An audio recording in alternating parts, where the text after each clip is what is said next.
It's so much closer than it seems. A whole wide world of possibilities, but our one true passion is all we need. We're rising up, we're here to stay. We're having fun, we found happiness in the game. This is our game, so let's go. Na na na na na na na. We found our purpose in the goal. Na na na na na na. Focus on what we need. Teamwork will set us free. Nothing is out of reach. This moment is all we see.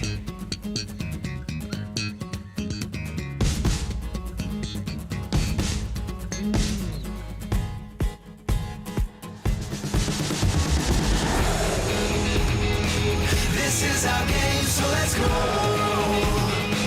Na na na na na na na. We found our purpose in the goal. Na na na na na na na.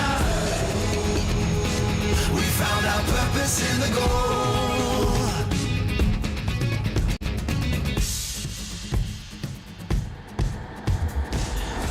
Disfrutar el juego. This is our game, so let's go.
Hola a todos, soy Miramar de FG. Estoy muy contento de estar en esta etapa de la liga. Hemos trabajado mucho con mi equipo y lo logramos. Mi equipo favorito es el mío. He visto todo lo que hemos trabajado desde cerca y la verdad estoy muy orgulloso de ellos. Me encuentro muy feliz que nos encontraremos con DX en esta fase de liga. Ahora les voy a escribir una carta. Estimada DX, el año pasado en la final del PMGC lo hicieron muy bien. Incluso tu escuadrón nos aniquiló en un punto. Pero cuando lleguemos a esta etapa de la final de PMGC, de PUBG Mobile 2022, será nuestra revancha. Prepárate, porque vamos por ti. Là FG, chúng tôi là bất khả chiến bại. Các bạn không thể hạ gục chúng tôi bằng cách nói như thế này được. Các bạn hãy cầu nguyện và tin rằng chúng tôi không làm các bạn thất vọng thêm một lần nữa. Các bạn cẩn thận về nhà sớm thôi. Em cảm thấy rất hồi hộp và vui khi lần đầu được tham gia một giải đấu lớn như thế này. Tuyển thủ em mong chờ được gặp trong các trận đấu tới là Tony K. Vì cậu ta bắn rất hay, xử lý cá nhân rất tốt. Em mong là sẽ được gặp cậu ấy trong các trận đấu sắp tới. Chào GD, rất vui khi được gặp GD. Chúng tôi sẽ cố gắng hết sức và giành được chức vô địch. GD thân mến, chúng tôi là loại các bạn ở PMGC 2021 Invit năm ngoái và đã giành được chức vô địch Đông Nam Á mùa thu năm nay. Chưa kể chúng tôi đã xếp trước các bạn trong một mùa giải mùa hè SEA. Chúng tôi đi trước các bạn cả năm và sẽ không có gì ngạc nhiên khi chúng tôi sẽ đưa các bạn về nhà trong giải vô địch toàn cầu PUBG Mobile năm nay. Aduh, Vicoy. Kalian ini tidak berpikir jernih kali ini. Kalian selalu menganggap remeh kami. Kalian nggak pernah dengar kita comeback kah? Nanti kalian akan lihat kita comeback nanti. Kalian tunggu sajalah. PMGC 2022 akan diadain di Indonesia. Kami sebagai tim dari tuan rumah juga nggak akan ngecewain loh.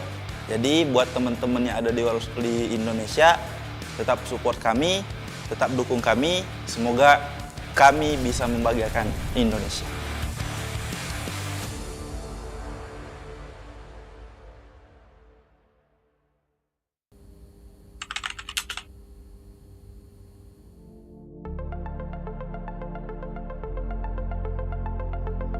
PUBG Mobile ก็เป็นเกมที่สามารถเล่นได้ทั้งวันแล้วก็ Battle Royale тоглоом. Тэгээд PUBG багаараа тоглоно, толгоогоороо тоглоно, аюуханаараа тоглодог тоглоомда.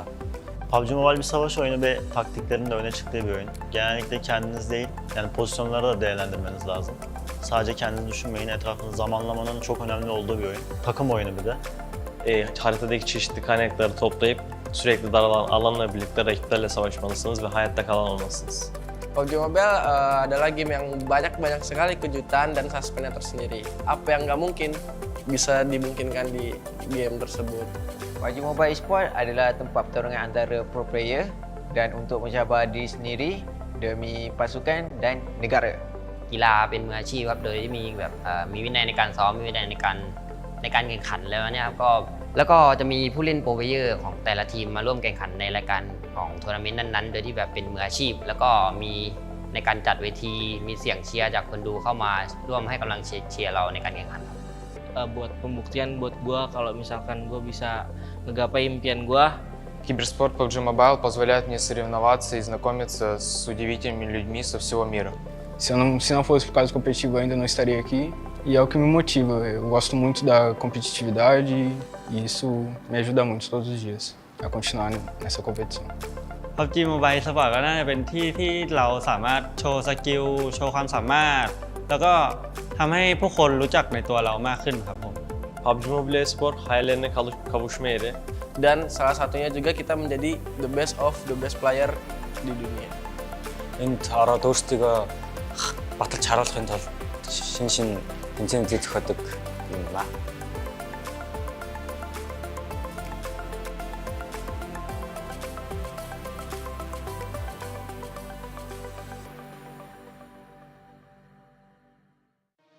Welcome to the 2022 PUBG Mobile Global Championship. This year, we'll witness the world's best teams fight for their share of the $4 million prize pool across the PMGC League and final stages. The league stage will be held in Kuala Lumpur, Malaysia, with an all-new format consisting of 3 parts: groups, survival, and last chance. The group stage will kick off on November 10th all the way to the 27th, and we'll split our 48 teams into 3 groups. The top 3 from each group will advance directly to the finals, and the bottom 5 will be eliminated. The survival stage will take place from November 30th to December 2nd. The remaining teams from the group stage will battle to stay out of the bottom 8 spots to advance to the last chance, held on December 3rd and 4th, where the remaining 16 survivors will compete for the last 4 spots in the finals. The PMGC Grand Finals will be held from January 6th to 8th in Jakarta, Indonesia, where the 13 league finalists will compete with 3 special invite teams for the 2022 PMGC Championship Trophy and be crowned as the best PUBG Mobile team in the world.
It's the final day for Group Yellow in the 2022 PUBG Mobile Global Championship League stage. And with me, I have a team that's currently battling for their lives. I have GLD with me and none other than Akashi. How are you doing today? I'm good. Oh, he's feeling great today, and that's actually a really good sign. So, you're currently in 11th spot. Can you share with us what your game plan is for today? Le plan aujourd'hui, c'est de remonter. On sait qu'on est à 39 points de la 3e place et je sais qu'on peut le faire et le plan, ce sera de se qualifier en grande finale. Our plan today is to climb back up. We know we're almost 40 points behind the 3rd place, but our plan is to make it all the way. All the way to top 3. Wow, that is confidence in a big bottle. So, what is going to be the biggest obstacle in your plan? Je pense que ça va être nous. Il ne faut pas qu'on fasse d'erreurs et on va essayer de tout donner pour remonter. I think the main obstacle is ourselves. We really have to avoid making any mistakes. We'll do everything we can to climb. That is actually really exciting to hear. Now, I'm really looking forward to a great game for you guys, but how confident are you that you guys will be making it out of groups? On est assez confiant, on sait qu'on peut le faire. Il faut juste qu'on fasse aucune erreur et ça va le faire. We are really, really confident. As we said earlier, we just need to avoid making mistakes and we're going to get there. Okay, let's have a scale. Between 1 to 10, 10 being most confident. Which one? 9. A 9. What's missing? What's the one here? I think I told you his mistakes. Okay, so he's just worried about the mistakes. So my final question for you, what words of assurance you guys have for your fans over at home? Merci du soutien, je vous aime. Thanks for your support. We love you guys. He didn't even have to show that to us. I saw the heart. I immediately knew. So I hope all the fans at home for GLD will continue to support them as we go to our first map of the day. Let's see who goes home in the top 3 and who will be stopping their journey today.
What is up, everybody? How are y'all feeling today? Welcome to the final day of Group Yellow for the PUBG Mobile Global Championships. I'm your host, Hot Jukes, and I am here with two of the best in the business, the 7WG and Glitter Explosion. How hyped are y'all for today?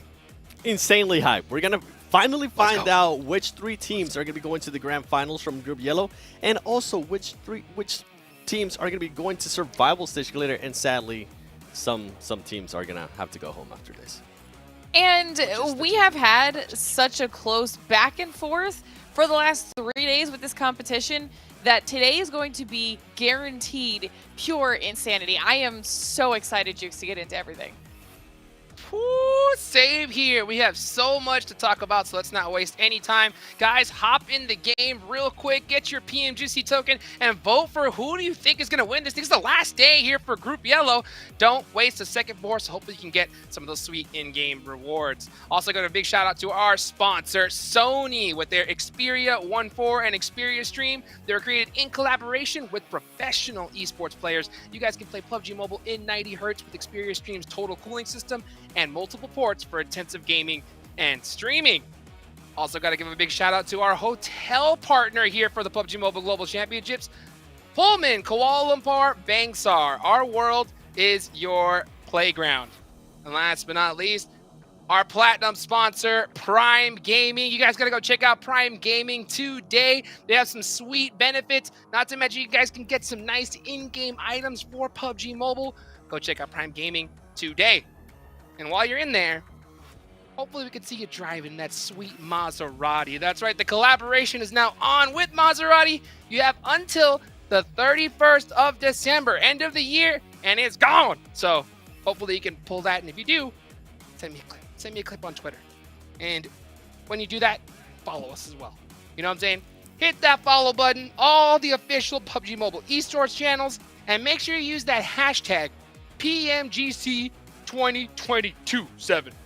We've been checking those. There has been some healthy discussions, especially yesterday, about how some of the teams were able to perform, and I'm pretty sure we're going to be hearing a lot today, too, about certain teams that have to perform. I'll tell you what, let's take a look at all the teams that are playing in here today. So, just to let you know, everybody watching, 3 of these teams are going to be going to the finals. Automatic golden ticket. The rest of the teams probably aren't. Okay? I'm telling you guys right now. You do not want to be in the survival stage. No, no, no, no, no. Against all the other groups, all the other teams, it is too risky. Only 4 teams from the survival stage are going, and there are some monsters in the survival stage. So none of these teams want to be there. You want to be in the top 3 as we take a look at the best players in this group, Glitter. Listen, speaking of the top 3, okay, right now we're looking at our top 4 damage dealers. We've got 4 different teams being represented here. And what I think is really cool about this is that we have 2 of those teams currently in our top 3, who will be 4 Angry Men and Geek Fam. And then we have 2 of the teams outside and just barely outside of the top 3 with FaZe and IHC. Strong performances, tons of damage coming out of those players, 7, and that's going to be a huge factor today. It is, because now we're going to be looking at the stolen elims, and this is crazy, by the way, for Rejects to actually have 19 stolen eliminations. That's about 38% of their total eliminations. So you're telling me that every single time they get at least 3 elims, one of those is going to be stolen. And then we have Geek Fan. We know how aggressive they can be. I actually expected their number to be a lot higher. Same with 4 Angry Men. And then last but not least, we have FaZe Clan. This is a team that's actually trying to push for that 3rd place. I'm pretty sure today they're going to be looking to possibly, and I know it's very unlikely, but try to double that 14 stolen elims, because at every point, Glitter, is going to matter today. We have seen it come down to just 1 point. Sometimes we've seen it come down to a tiebreaker. These teams need to make sure that if they do knock somebody, they eliminate them.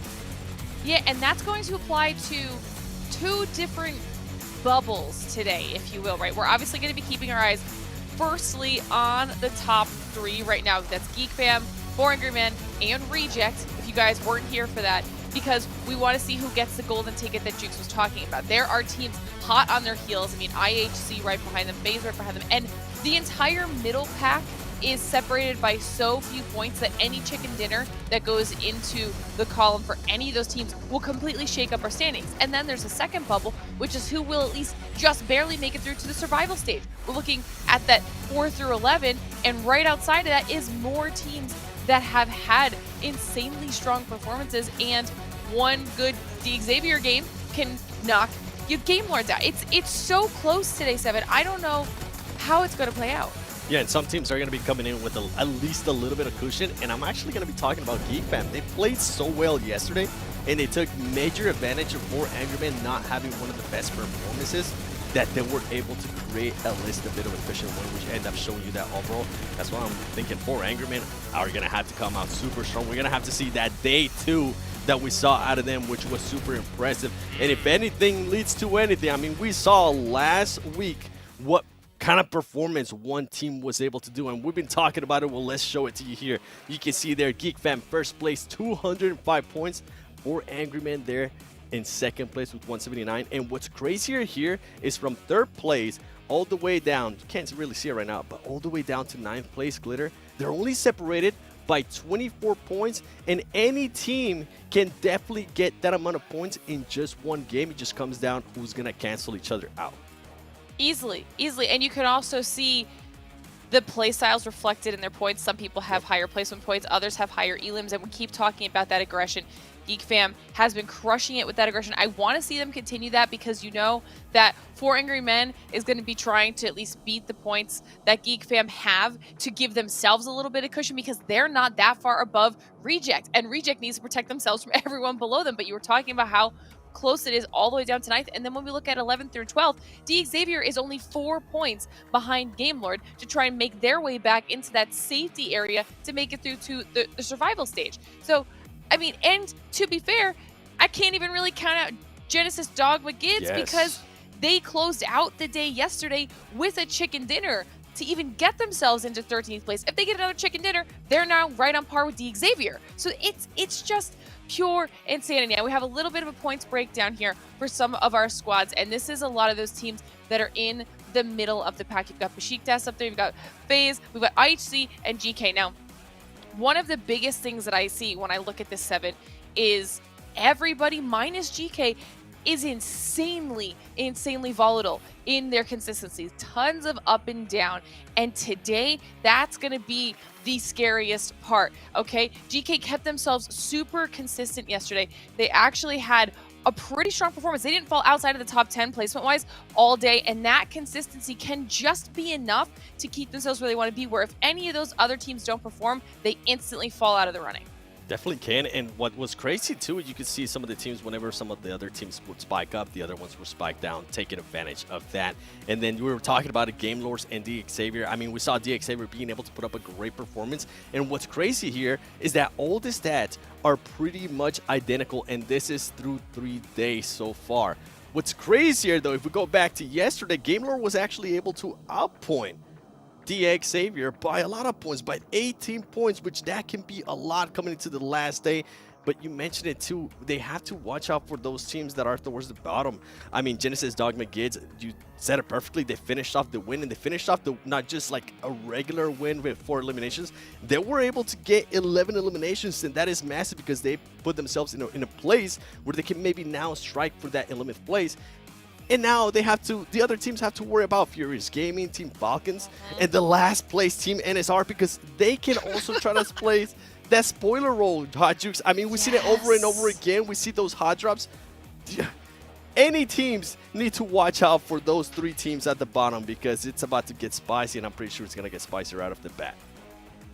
Oh, they're going to be a huge problem because let's be real, they don't have a chance in hell pretty much of making it anywhere at this point. So they can do whatever they want today. They can have fun. They can say, hey, let's just hot drop that squad that, you know, shot our boxes, 3 weeks ago. Or maybe, we were having lunch and this guy looked at me the wrong way. So let's go and hot drop them and try to take them out early and punish them. I mean, literally everybody right now in that lobby while they're in Malaysia are looking at those squads and saying, hey guys, how are y'all doing? Start telling them all their problems, anything they could do to get them on their side today, 7. Yeah.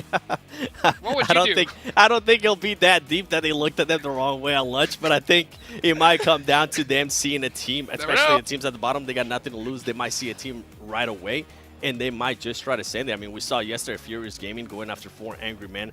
They were able to win that fight. Now, Furious Gaming, knowing that, they might want to take that fight again. And then we saw some crazy plane pass yesterday as well that were forcing teams to land in weird locations. I'm thinking about Gamelord with Geek Fam, when Geek Fam and they are actually pretty much eliminating 2 players. That can be massive for a team that's currently fighting to stay there within those top 11 places. Now, talking about the teams to watch, I'm going to be looking at Tem Entertainment. They had a great performance yesterday. They're currently in 9th place, and I feel like this could be a team that could possibly make that push for the 3rd place. Xavier, I'm hoping that they are able to outperform Gamelord, because if not, Gamelord is going to be able to just keep that point gap.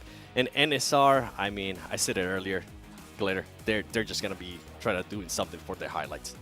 Yeah, and I mean, obviously, I'm keeping my eyes on Reject's 3rd place right now. They're right on the cusp of that safety zone, and too many teams are close behind them, possibly be able to catch up. FaZe closed out the day well, but they were one of those teams on the points breakdown that were super volatile with their inconsistency. So that's something that could come back to bite them in the end. I want to see how they manage that. And like you said, Xavier, right on the outside of that survival stage bubble. I want to see them push their way back in because they've done so well.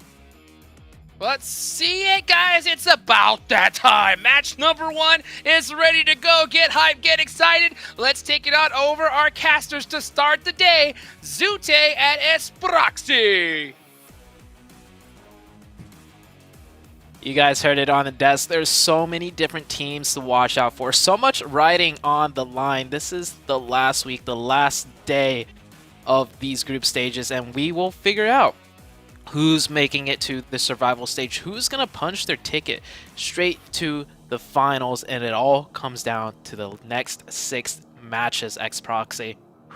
Ooh, if we were talking about those stages, we were talking about the pressure that is cooking on the last day. Well, here we are. 6 opportunities, 6 maps to now suddenly fill and close that gap that you have between either yourselves in the top 3 placements or yourselves and that survival stage. And like the desk mentioned, you don't. Trust me, you do not want to go to that survival stage. It is going to be even tougher than what we have seen in the last couple of days. So why do that to yourself? Get yourself into the top 3.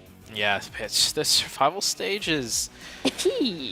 Not only is the survival stage, like the teams in the survival stage are scary, but it's to go from the survival stage back into the finals. It's like the top 4 out of all of the teams getting thrown into the survival stage. Like it's gonna be tough. I mean, every step of the way is tough. Like just all year long.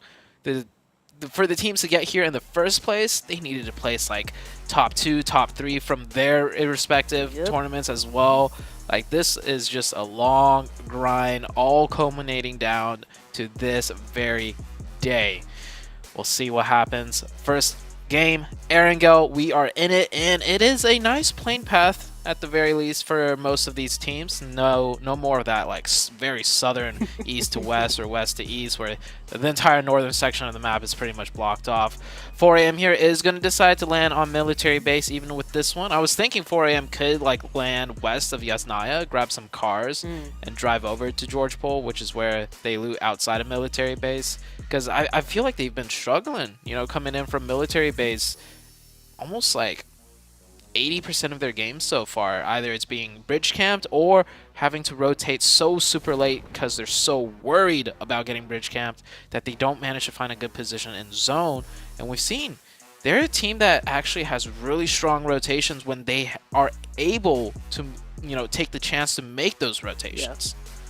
And again, like you were talking about, the trouble is coming from those 2 teams that are really just making their rotations all that more impossible. I mean, over to the west, we have GeekFam. Over towards the east, like that zone, we have IHC. And IHC actually rolling on up with a substitute right at the beginning of the day. Alex will be sitting out in place. We have Demo. So that means we have Godless, Zayol, Icy, and Demo. Icy and Demo, we know they've been the duo of danger. I'm going to say it. So an opportunity now for them to really pop off. And IHC, they could start this off on a great footing if they can pick up, 4 Angry Men making that rotation. Yeah, definitely so. We'll see how this plays out. Circle is towards the north, and Circle, it's just close enough down to the south that Geek Fam might, you know, be comfortable bridge camping a little bit. We saw yesterday when the Circle was further north, 4AM was still very paranoid about getting bridge camp, but Geek Fam had already left. They actually already rotated way to the north for that very northern circle, and so 4AM essentially was just caught sitting in the blue zone for no real particular reason. Now with this circle being a bit closer down to the south, it could mean Geek Fam, you know, feel comfortable. Hey, circle's right next to us. Let's sit in the blue zone for like 1 or 2 zones. Just wait for 4AM. And VOD review too is so important. They could watch the VOD review back yesterday and saw IHC camped out 4AM, forcing 4AM back to the left side. And then it's almost a mind game, because if 4AM watched the VOD review, they could think of it as like, oh, Geek Fam didn't camp us yesterday. Maybe we can take that left bridge. And Geek Fam will see it and be like, well, that's what they might think now. Now with this new zone, we're going to, you know, psych them out and do camp them. And it's just like, at least me as a competitor, that's what would be going through my mind.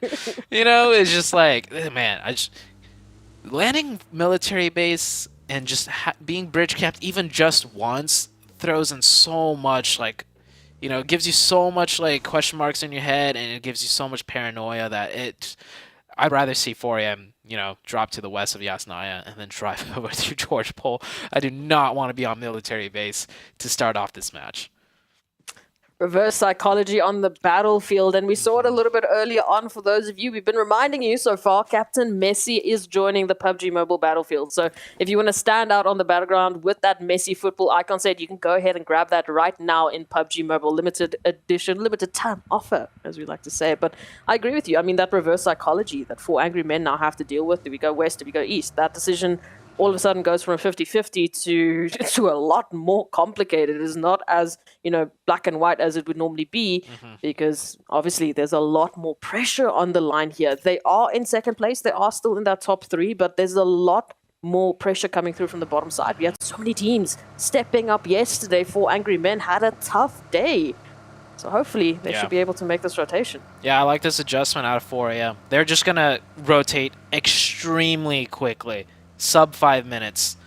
So, and plus, I guess it works out for them like plane path wise. They know they're looting before Geek Fam does, because the plane path literally started over military base. So it's like, if we are able to loot first quickly and then also do an extra early rotation, we should be able to get by without Geek Fam fully set up as a 4-man team to bridge camp us.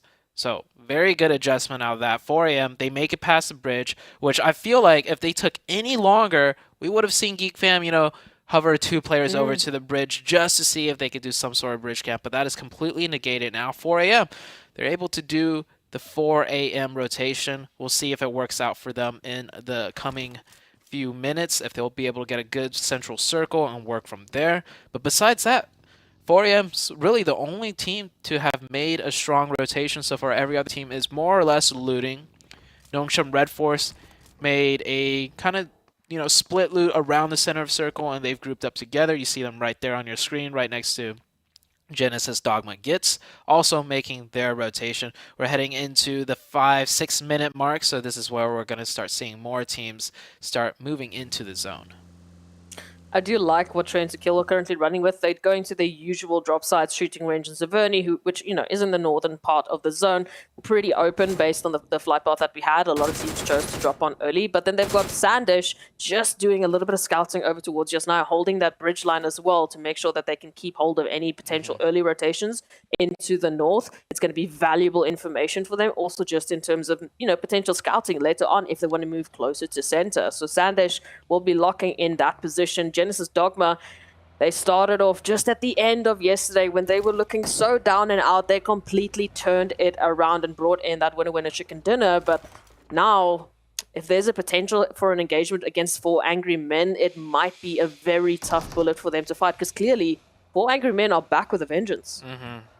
Yeah, you see this 4 a.m. beat out Genesis Dogma just by mere seconds for this Sky Hill, Top Hill position. This position very central of circle and also very strong, giving a lot of options to the rest of the map. You can see the sight lines here.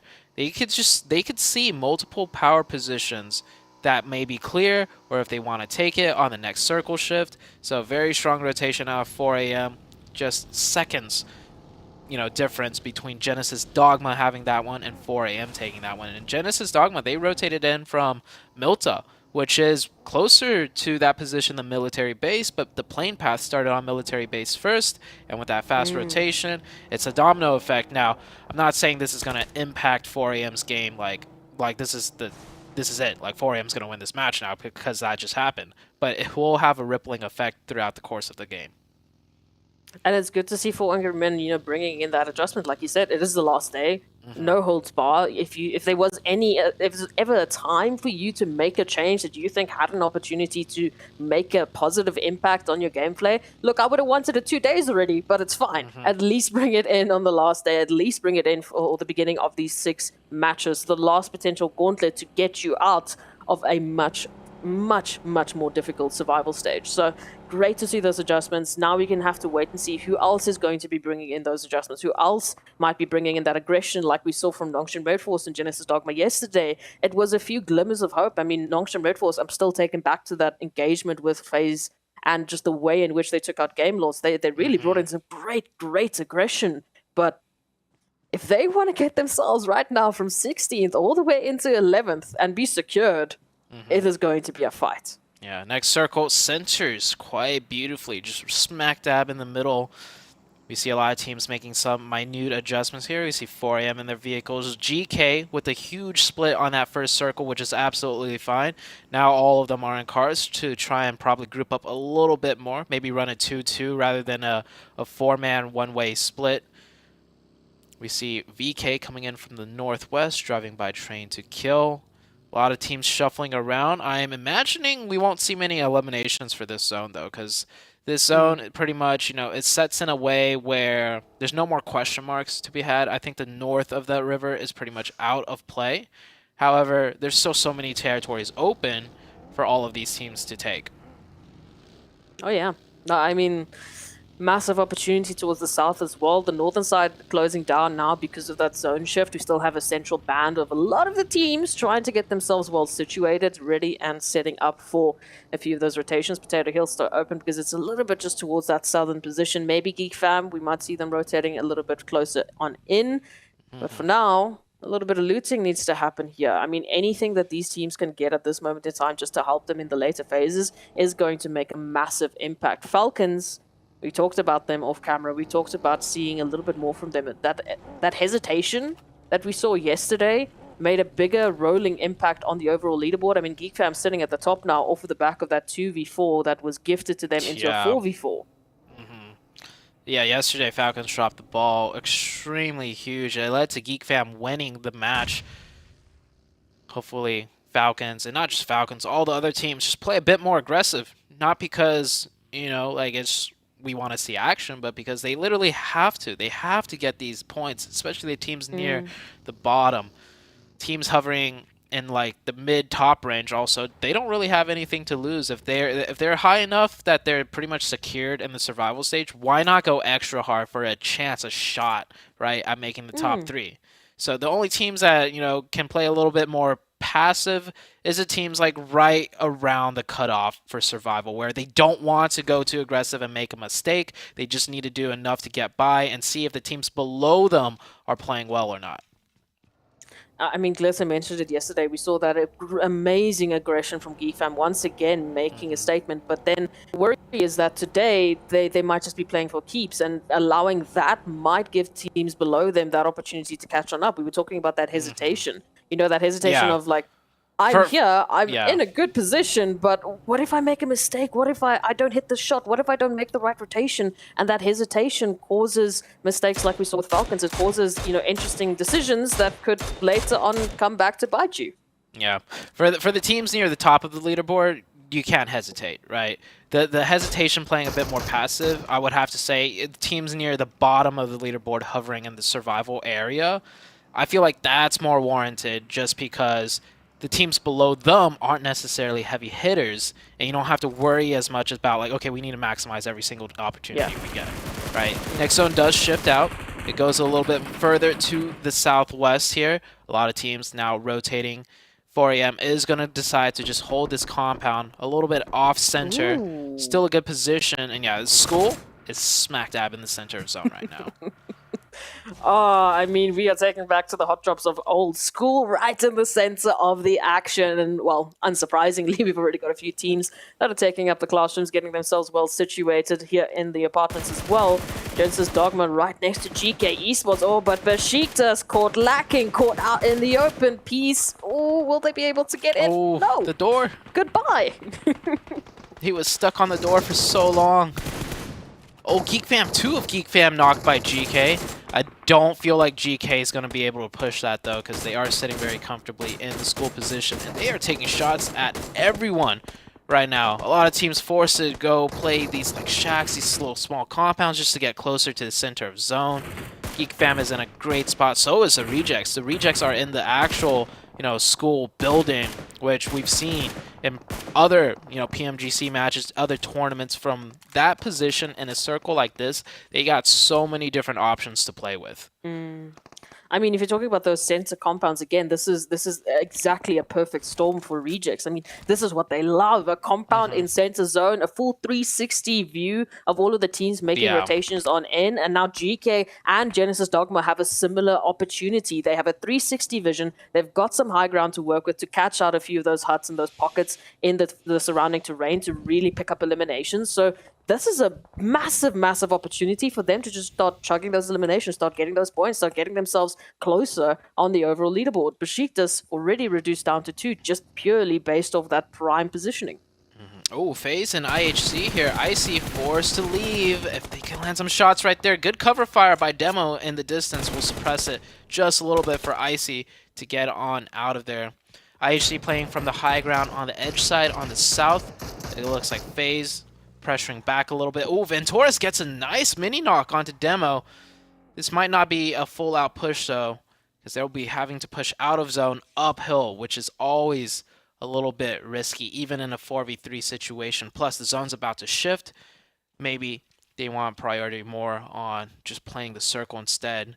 Next circle is about to come out, Proxy. Are we going to get a school ending? Let's see if Come on, centers. please. Give it to us. We need... Well, that's still involved. Very nice zone for 4 a.m. This is that rotation in the beginning of the match. It's having a rippling effect, and we'll see how it plays out. Rejects with the full send rotation. They might be going for a shack, though. I don't know if they're going to go... Yeah, Rejects once again putting all 4 members into a very central position in a shack.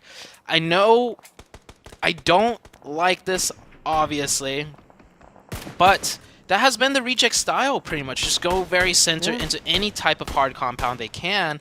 And in a circle like this, if they can make it in there with like 50 teams surrounding them, essentially that just means no one else could crash them, right? And if anyone does crash them, they're going to have so many other teams shooting at them by the time they open the door. Just one bullet from a 4-man team in the shack will be able to take them out. So it's a very calculated risk. And Rejects, I mean, it could work out for them, honestly, not going to lie. We'll have to just wait and see if that risk will outweigh the reward or will be the other way around. Genesis, one of the teams that did send in a few of those shots, didn't quite make a confirmation happen from that, but a translation into a little bit more damage numbers, into a little bit more of an opportunity and information is always going to be good. We can see IHC now still holding that similar position. This time now, unfortunately, forced out of the zone with that next up, that next up shift. So they've got FaZe up ahead of them. We've got Zyol already rotating on back because, yes, the Game Lords have made an appearance, and Godless, goodbye. They moved on in just over Potato Hill. Yeah. Very good wrapping rotation. Game Lords coming from the west, they're going to wrap down south and then work up north. So it's like a sweeping wrapping rotation. And they just, IHC did not see the one coming at all. IHC was a team on the very edge of zone, so they didn't think they would get flanked. And that flank works out perfectly for the Game Lords team. FaZe, they are holding just on the outskirts. Yes, a nice little bit of cover that does allow them that spacing in zone, but might even allow them an opportunity to hit a couple of shots here towards the Game Lords. But thankfully, the terrain will block their line of vision. They should be able to wrap in around exactly what IHC have just done, actually. So Game Lords might just end up right behind IHC once again if they don't decide to take on FaZe. Yeah. 4-man team of FaZe at the compounds would be a tough task for the side of Game Lords to fully engage on. It's going to get a little bit messy on the southern side as, yeah, you have 4-man team of FaZe right next to 4-man team of Game Lords. And, oh, well, okay, they are going to take the fight, and I like this. They're going to take the fight from the ridge right below, which gives them more of an entryway than working from the top straight down. And the fights are starting to go out. Trades back and forth. One down for the sides of Game Lords. One of FaZe already confirmed. But here comes the wrapping flanks around with Akashi. Great use of the vehicle to get more info, to get some distractions going onto the FaZe side. The mollies are good. Game Lord gets re-knocked right there. And IHC, they hear all the commotion. They're coming in and joining in on the party. It's a 3-way fight. Oh, massive opportunity now for IHC to take out both of the threats that have been following them all the way from Potato Hill. An opportunity to take out FaZe, an opportunity to take out Game Lords. It has to be taken now. We can see that finish coming on through. Game Lords at least allowing themselves to escape with one, but IHC now immediately turning their focus here towards FaZe Clan. A few nades being sent on out, trying to clear those lobbies. Icy going in already, looking for that opportunity. The double spray down is there. They find the one, nearly the second. Where's the follow-up? Here it is. FaZe, goodbye. Wow, Nongshim, actually. Nongshim Red Force from downhill catches the last stray bullet into the FaZe team, and FaZe goes out. IHC, they picked up 2 eliminations though. Very good for them. The circle has shifted once again, pretty much centering right onto 4AM. Geek Fam, you see in the distance, making a play of full send right onto Besiktas. I think Besiktas only has like 1 player there. Besiktas down to 2. There is some crossfire support. Meanwhile, in the school, things are definitely heating up as these school apartments are getting tighter and tighter, filled with more and more players. Free real estate for who right now? Everyone looking for an apartment here. It is the absolute massive sale of the century. You get an apartment, you get a couple eliminations as well if you can kick it. Besiktas down to 1 as Geek Fam have made that rotation on end, picking up great points. But again, in the center is that looming threat. We have 4 angry men. They have the compounds to do this. They have the compounds to now take that 360 vision, and they will just be treated to a slurry of eliminations that they can go ahead and steal. Yeah, we'll see how much 4AM can actually do though. So far, they only have 1 elimination. That position, though very strong, it's difficult because there's a lot of hard cover that they're pretty much essentially shooting at. Not too much open terrain space that teams will be pushing into. Not yet, at least. Nongshim Red Force getting very aggressive. Look at the positioning out of Nongshim. They had IHC completely surrounded. This is a night and day difference out of Nongshim Red Force. And I guess when your back is this far up against the wall, you play a little bit different. They're playing like sharks right now. 4 eliminations for them right now, taking out IHC, the 4th ranked team. Both FaZe and IHC, the top contenders to break into that top 3, are already out early. I love it. Nongshim Red Force, like you said, like sharks circling their prey. And IHC unfortunately falling to that. Furious Gaming stepping on up, but an immediate trade back will slow things down. Milovan down to a sliver of HP, Trigger down to half, and now a res needs to happen as well. They just need to take some time, they need to regroup, and they need to rethink the strategy because they are out in the open. We can see Tem Entertainment now moving on up. Falcons also hitting into Furious Gaming. They are caught in a sandwich, reduced to 1. Tem Entertainment now also has an opportunity here towards 4 Angry Men, at least, just for information. Things are definitely heating up here. I want to see the Tem Entertainment of that Miramar match we saw yesterday. Now, sweeping down from that north side is probably not the play. Because, yeah, even though they have high ground advantage, they're looking at a full Falcons team looking right up into the open on the ridge side. They're going to have to probably wait another circle to see exactly what they do. But on the next circle shift, there is a chance for them to get very aggressive. Furious Gaming down to 1, Falcons with 4 up. Meanwhile, on the other side of things, there are 3 teams stacked in the school apartment buildings. That full send by the rejects looking good for now because they're staying alive with 4, pretty much dead in the center. Most likely will get the next circle. Next circle does shift through the midst of all this chaos, and it shifts away from Tem Entertainment. It pulls a little bit to the western side.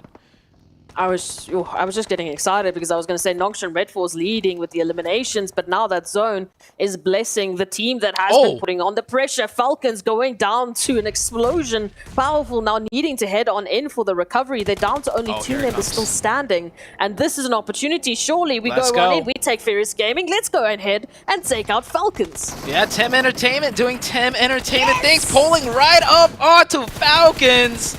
This team, I definitely have to say, one of the most entertaining teams to watch. They have grown so much over the past few days. The first 2 days, they were nowhere to be seen, like hovering near last place. And then, just yesterday, we see a complete switch, a complete 180, and we're still seeing that. Tem Entertainment dominating 5 eliminations. Meanwhile, things at the school apartments just getting messier and messier as everybody loses the zone here. Forced to eject a GK. They lose 2 exiting, and they're probably going to lose more trying to rotate out of this. They're going to stop for a second to get the revives in. Blue zone is them down. They have 2 buggies. They're going to have to drive into the minefield, the firing field of everybody. Geek Fam with the zone, seeing what shots they could take here. Nongshim and Red Force is trying to stay alive using those covers, and there's Tem Entertainment over the top on the road in the complete open, looking for more. This team looking so good right now. Oh, the confidence that's coming through from these teams. We haven't had an opportunity to really shout about Tem Entertainment nor GK Esports. And unfortunately, we were talking about that hut, that rotation. Now look who's putting up the damage numbers. It is going to be Rejects holding the line, helping out Geek Fam here as they get those confirmations off of the bat of a very heavy hitting rotation that GK Esports actually had to make in the crosshairs of Genesis Dogma, who've been picking up eliminations. Nongshim Red Force, though, out in the blue, out in the open, and for how much longer will they be out in the lobby? Yeah, just a little bit high on those shots by Reiji there. Reiji Oko. I also like what RC is doing with the Rejects team. They're keeping one smoke to block the sightlines, and they have one player outside on the shack, so they're not just completely sitting there doing nothing. Definitely trying to find whatever opportunities they can. 4AM so far has secured 5 eliminations from that center compound, taking shots at everybody, so good job stealing eliminations probably. Meanwhile, Tem Entertainment continue on their push. They're not just on the road anymore. They're pushing a bit further in to find the finish onto Nongshim Red. Nongshim Red down to 1 or 2 players. Bevy drives right by, gets the info on where the last 2 players are. They need to be a little bit careful because they are extremely close and grouped up. And once those smokes are gone, yeah, 4 AM, everybody, Rejects, they'll have clear sightlines onto Tem Entertainment, so they got to finish that quick. They do get the finish onto Nongshim Red Force, and that is Tem Entertainment up to 7 eliminations and the next circle as well. So they secure their circle and some more eliminations all in one fell swoop. Got to get those smokes down, readjust their vehicles, make sure they have the hard cover set up.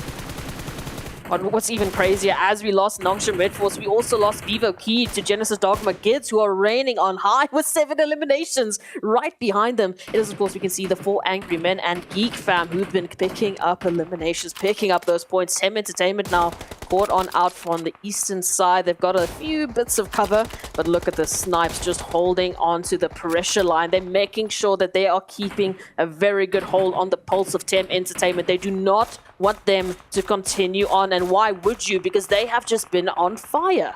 Yeah, man, look everybody looking at Tem Entertainment right now. Yeah, this spot was it was a great job by Tem Entertainment though to finish that fight by the time they did, so they could have some reprieve to set down smokes, to really readjust themselves behind those trees to stay alive. Circle has shifted in a way where Genesis Dogma Gids now the only team to really force to make a move. Train to Kill, meanwhile, has been slowly getting cut down on the north side, just trying to hope for some type of circle luck where they don't have to move out into the open, but it does not seem that way. Genesis Dogma edging into the next zone. Very well played, because there is really nothing much they could do any further. They're just crossing into even deeper firing lines from everybody else. Rejects still with 4. That shack rotation paying off. Very good rotation out of the Rejects team, even as 4. Going to be trying to lay some nades down onto Genesis Dogma. Rejects with 4. 4AM also with 4. The only 2 4-man teams left on this match. Of course, Geek Fam does have 3 on that southern side. You see the winner chicken dinner predictions. That's mostly based off of how many players are left alive from each team now. Oh, 4AM getting a bit aggressive. Trying to get some points there. And that is Tem Entertainment out. Ching Chen, he finds the nade. He gets the point. Wait, hold on a sec. 4AM maybe trying to find too much ground. One of them go down here to the Rejects team.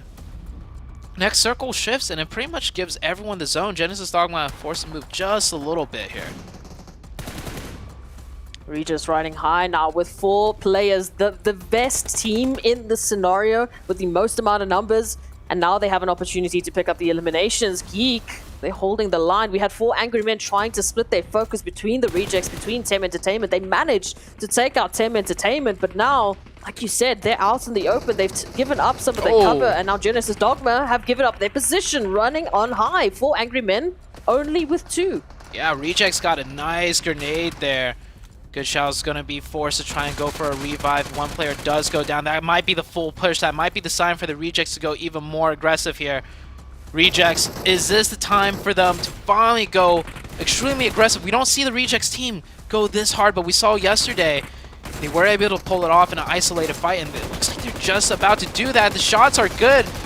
Good Shell desperately trying to get knocked back. He will go down, spraying a little bit too much. Savan was managed to get revived though. Reiji down extremely low.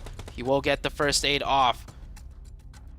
Rejects applying really strong pressure here, but Geek Fam they're getting into the mix of things in perfect time to give 4 a.m. some support. A good nade, and just like that, the reject push is slowed down. We might actually get just slowed down enough to stalemate, but oh, Geek Fam with another opening.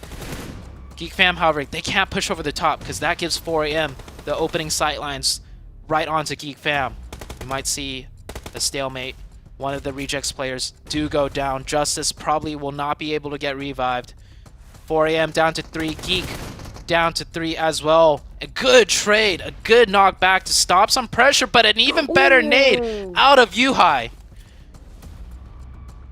It is just disgusting. Geek Fam jumping in at the matter of second. That 4 angry men needed that support. They needed a little bit of time just to refresh, reset themselves. Now they're back up to 3. We've got Geek Fam up with 3 as well, but the rejects have been reduced to only 1 standing member, and bam, they're out of the count. We are looking at a 3v3 for that first winner-winner chicken dinner of the last day of group stages. Wait a sec. Isn't this the top 3 teams? This is the top 3 teams going down in a top 3 showdown in 3 ways. Unfortunately, Rejects is the first team to bow out, which it leaves the top 2 teams now in a straight up 3v3. This is first place and second place, and the third place team win out in third place. What better way to start off the finals? It is not going to be easy for any of these top 3 teams to try and take first place position. They are slugging it out back and forth right now. Trades going onto the side of the Geek Fam team, and 4 a.m. just like that on the back foot. It is down to a 2v1. Will he manage to get the first aid off? He does. 1v2 situation for Good Shao. They get the confirmation on another. A stun grenade coming out. Yuhai and Snipes. Good Shao backed into a corner. Good Shao also getting stunned right back there. Readjusting his position. Moving around here. And both Yuhai pop up. Taking some shots. Nice synergy there. Good Shao with the M249. He's got the bullets to take down too, but can he do it? Oh, then the final push out of the Geek Fam team. No way. That is first place securing first place, second place securing second place, third place securing third place. Nothing kind of changes besides the fact, well, I mean, Geek Fam will pull a little bit further ahead, but that's with 4 a.m. getting second, and that's with Rejects getting third. The top 3 juggernauts coming in swinging on the last day. There's no better way to start off this first match of the final day.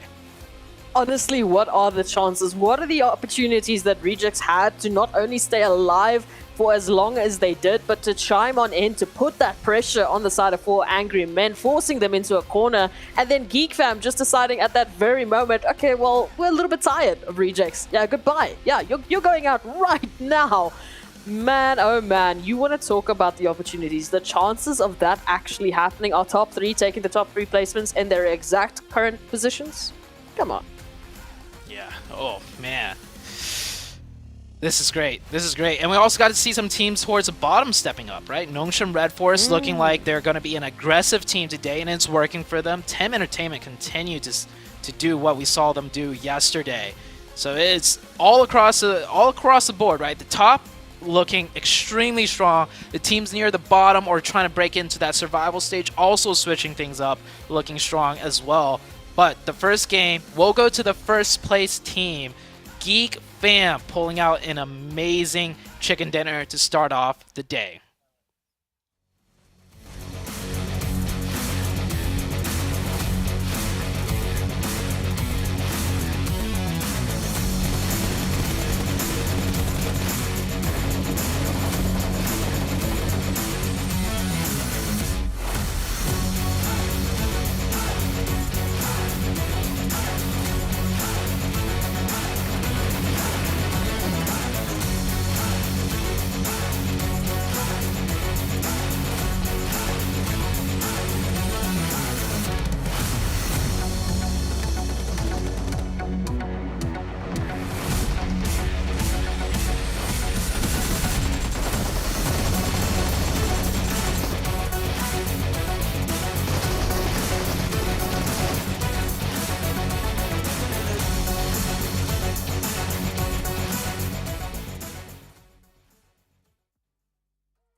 It's Geek Fam to win the first game today in the last final day for Group Yellow.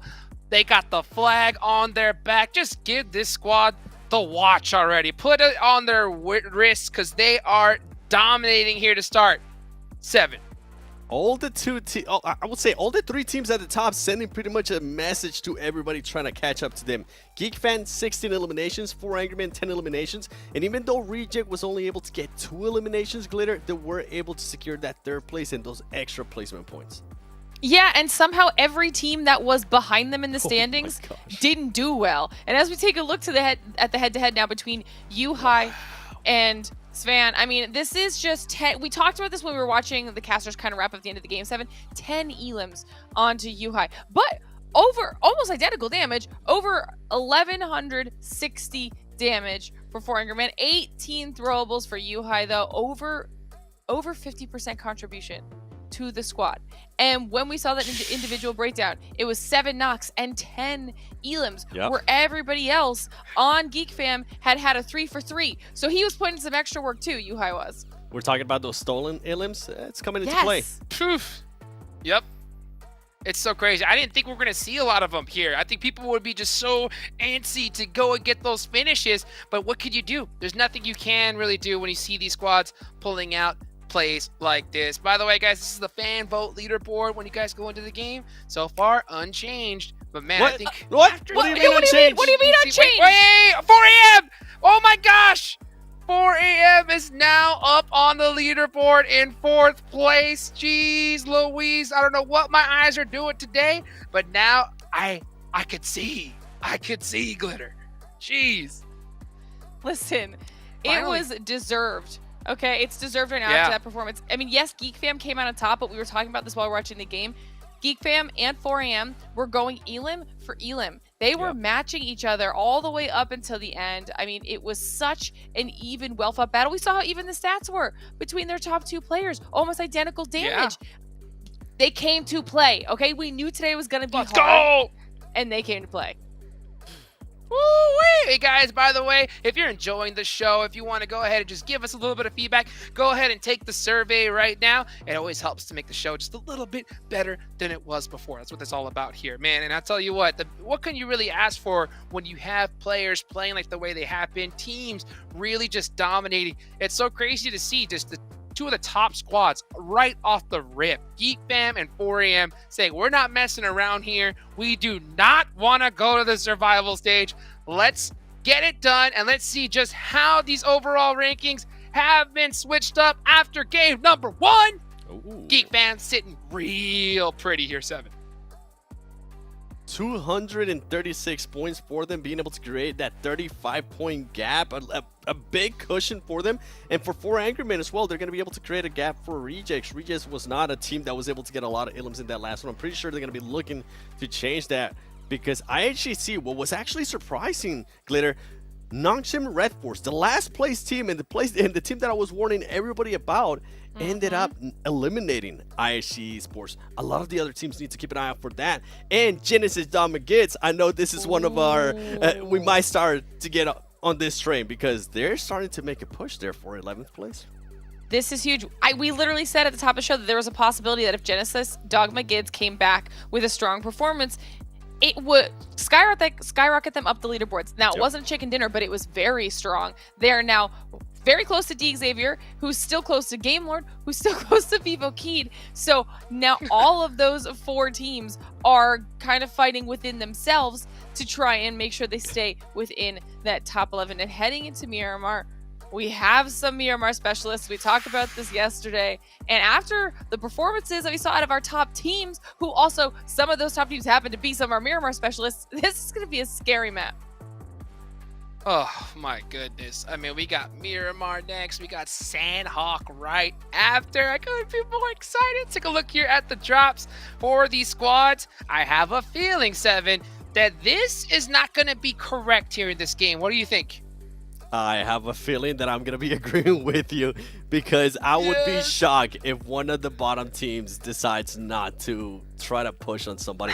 Or maybe the other teams that are trying to catch up. I mean, for Rejects, they played that perfectly, right? They ended up in 3rd place. They're currently in 3rd place as well in the overall. If I'm 4th through 8th, I'm going to be looking at, okay, we cannot allow that to happen. We can't allow them to get those easy points. Reject played that perfectly for what they need to do. They got the points that they needed to get. They went into a small shack. You could hear Sute kind of scratching his head saying, I don't like that play, but it might work.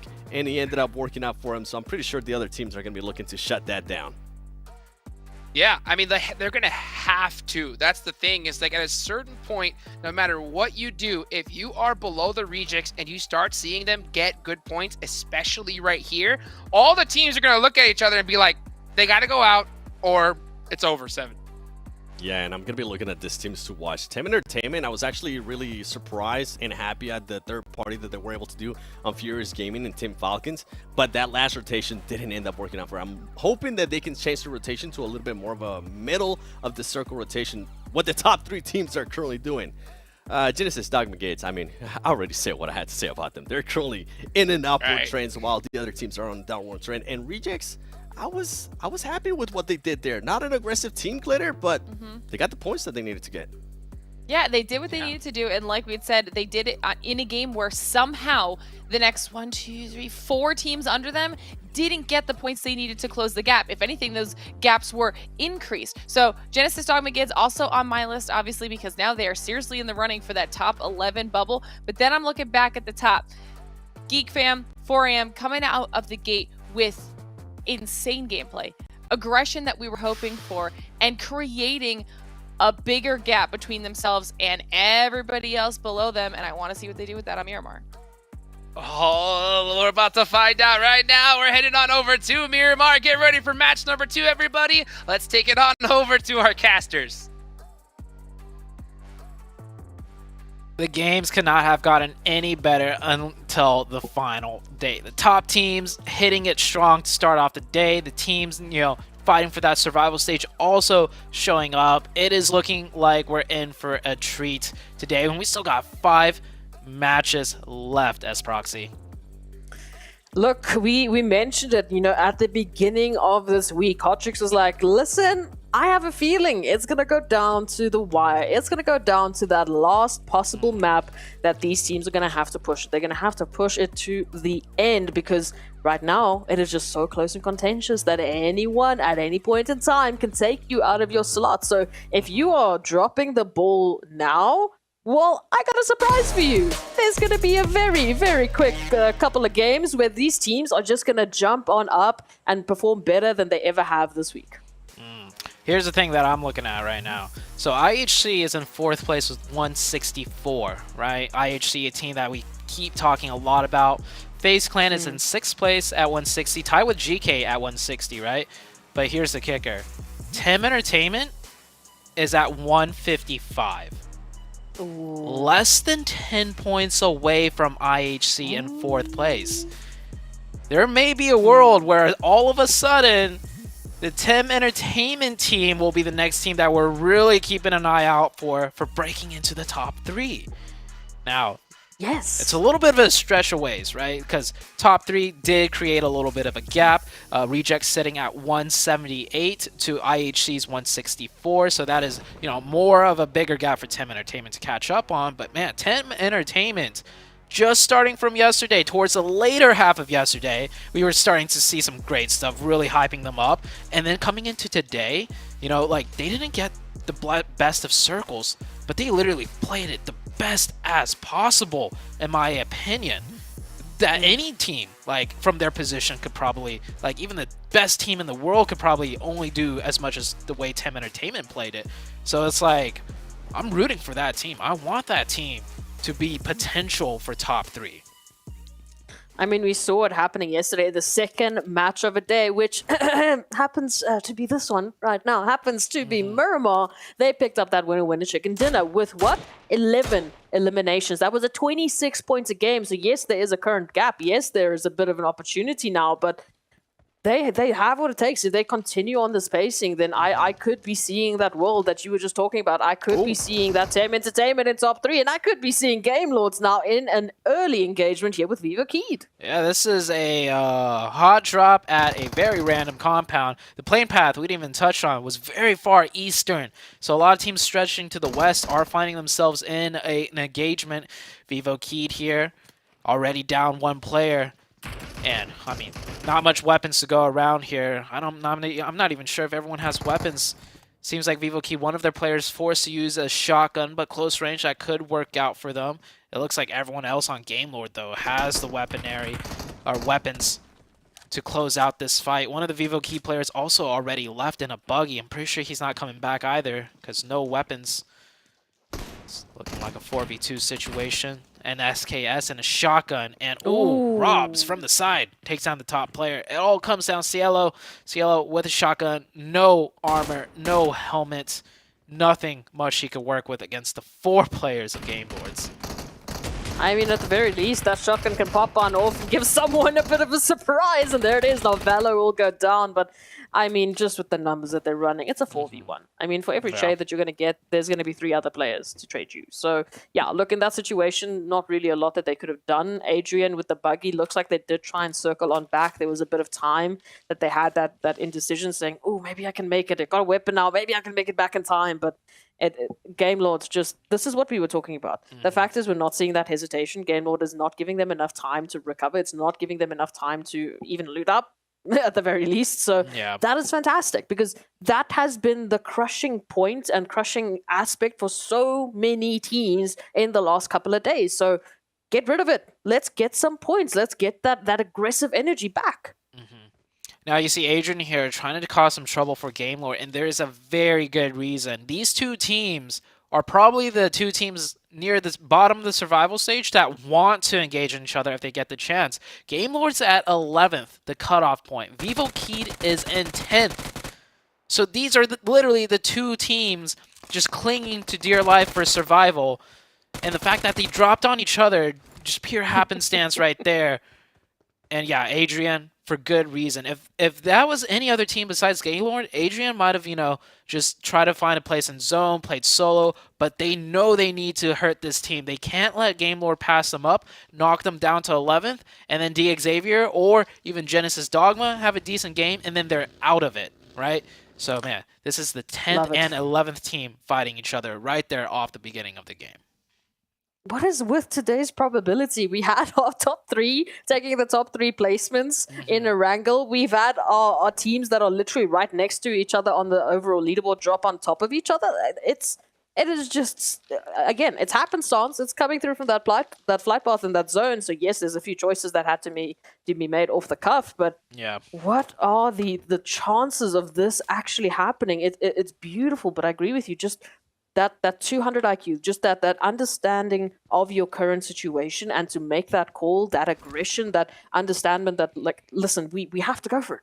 We have to go aggressive. We have to see what we can get away with at this point in time, because if we don't, we might not even make it to the survival stage. Yeah. We're about 6 minutes in now. Teams are starting to rotate. Very western circle given the eastern plane path.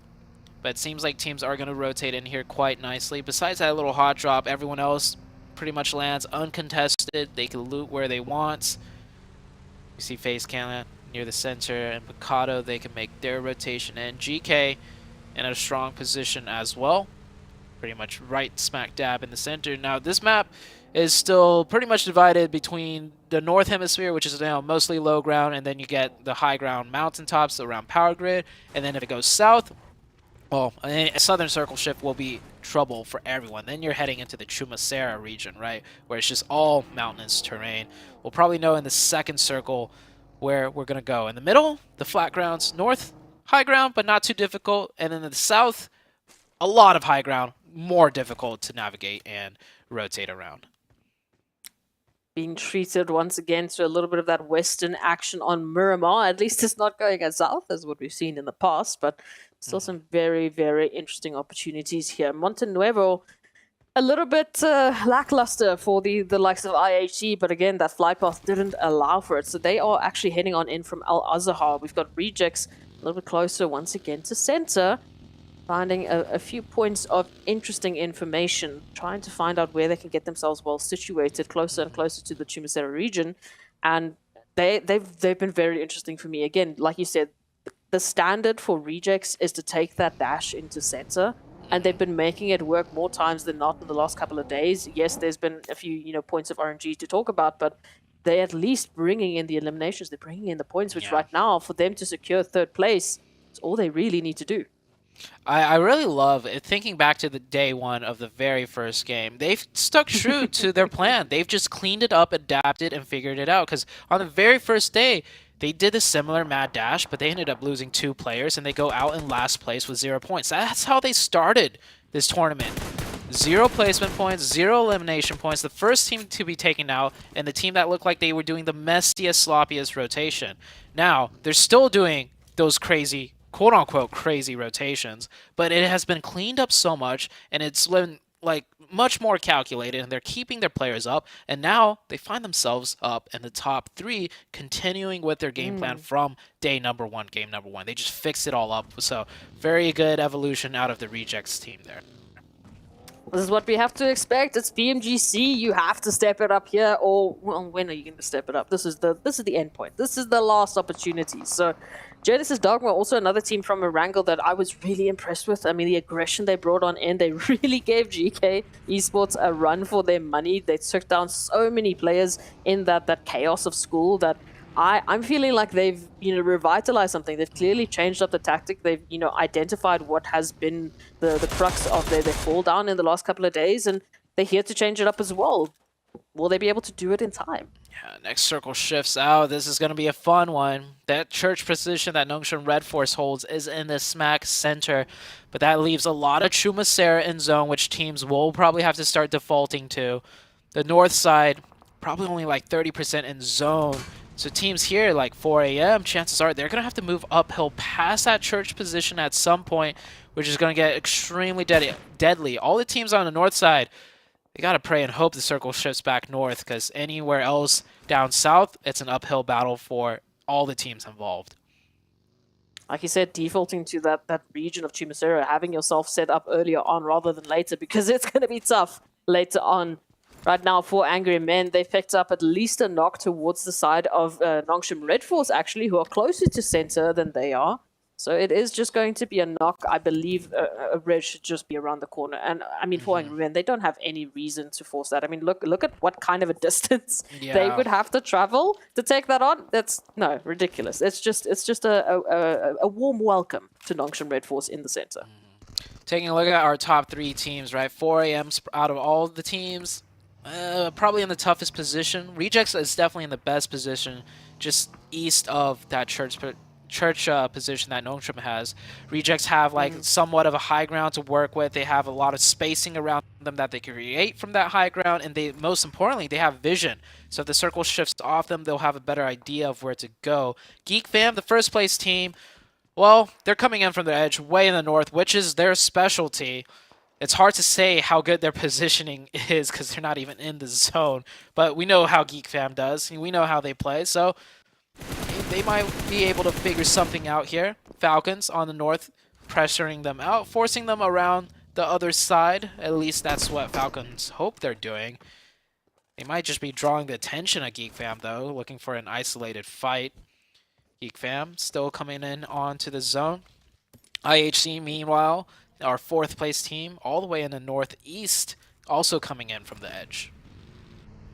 There's a lot of opportunities. GK have really stepped it up again. I mean, it's not exactly in what we were expecting from day number 1. The standard that they set for themselves in that day, I feel like it's going to be extremely hard-pressed to try and match that energy with everyone else now stepping up as well. But that consistency has given them a current 5th place finish, and they are pretty close to center right alongside Genesis Dogma, who we know they would love to get a little bit of revenge on. Genesis Dogma was nearly single-handedly the reason they couldn't make that rotation, and now we shift up just a little bit more north. So like you said, those teams that were hoping and praying to the zone blessed gods that they have that little bit of a northern approach as well into this next phase, they will be gifted that. Yeah, that's a really good circle. I actually like this shift just so, because if it shifts down, I feel like we'll just head into so much chaos of teams just pretty much losing the fact that they have to go uphill, right, into those such difficult positions to reach.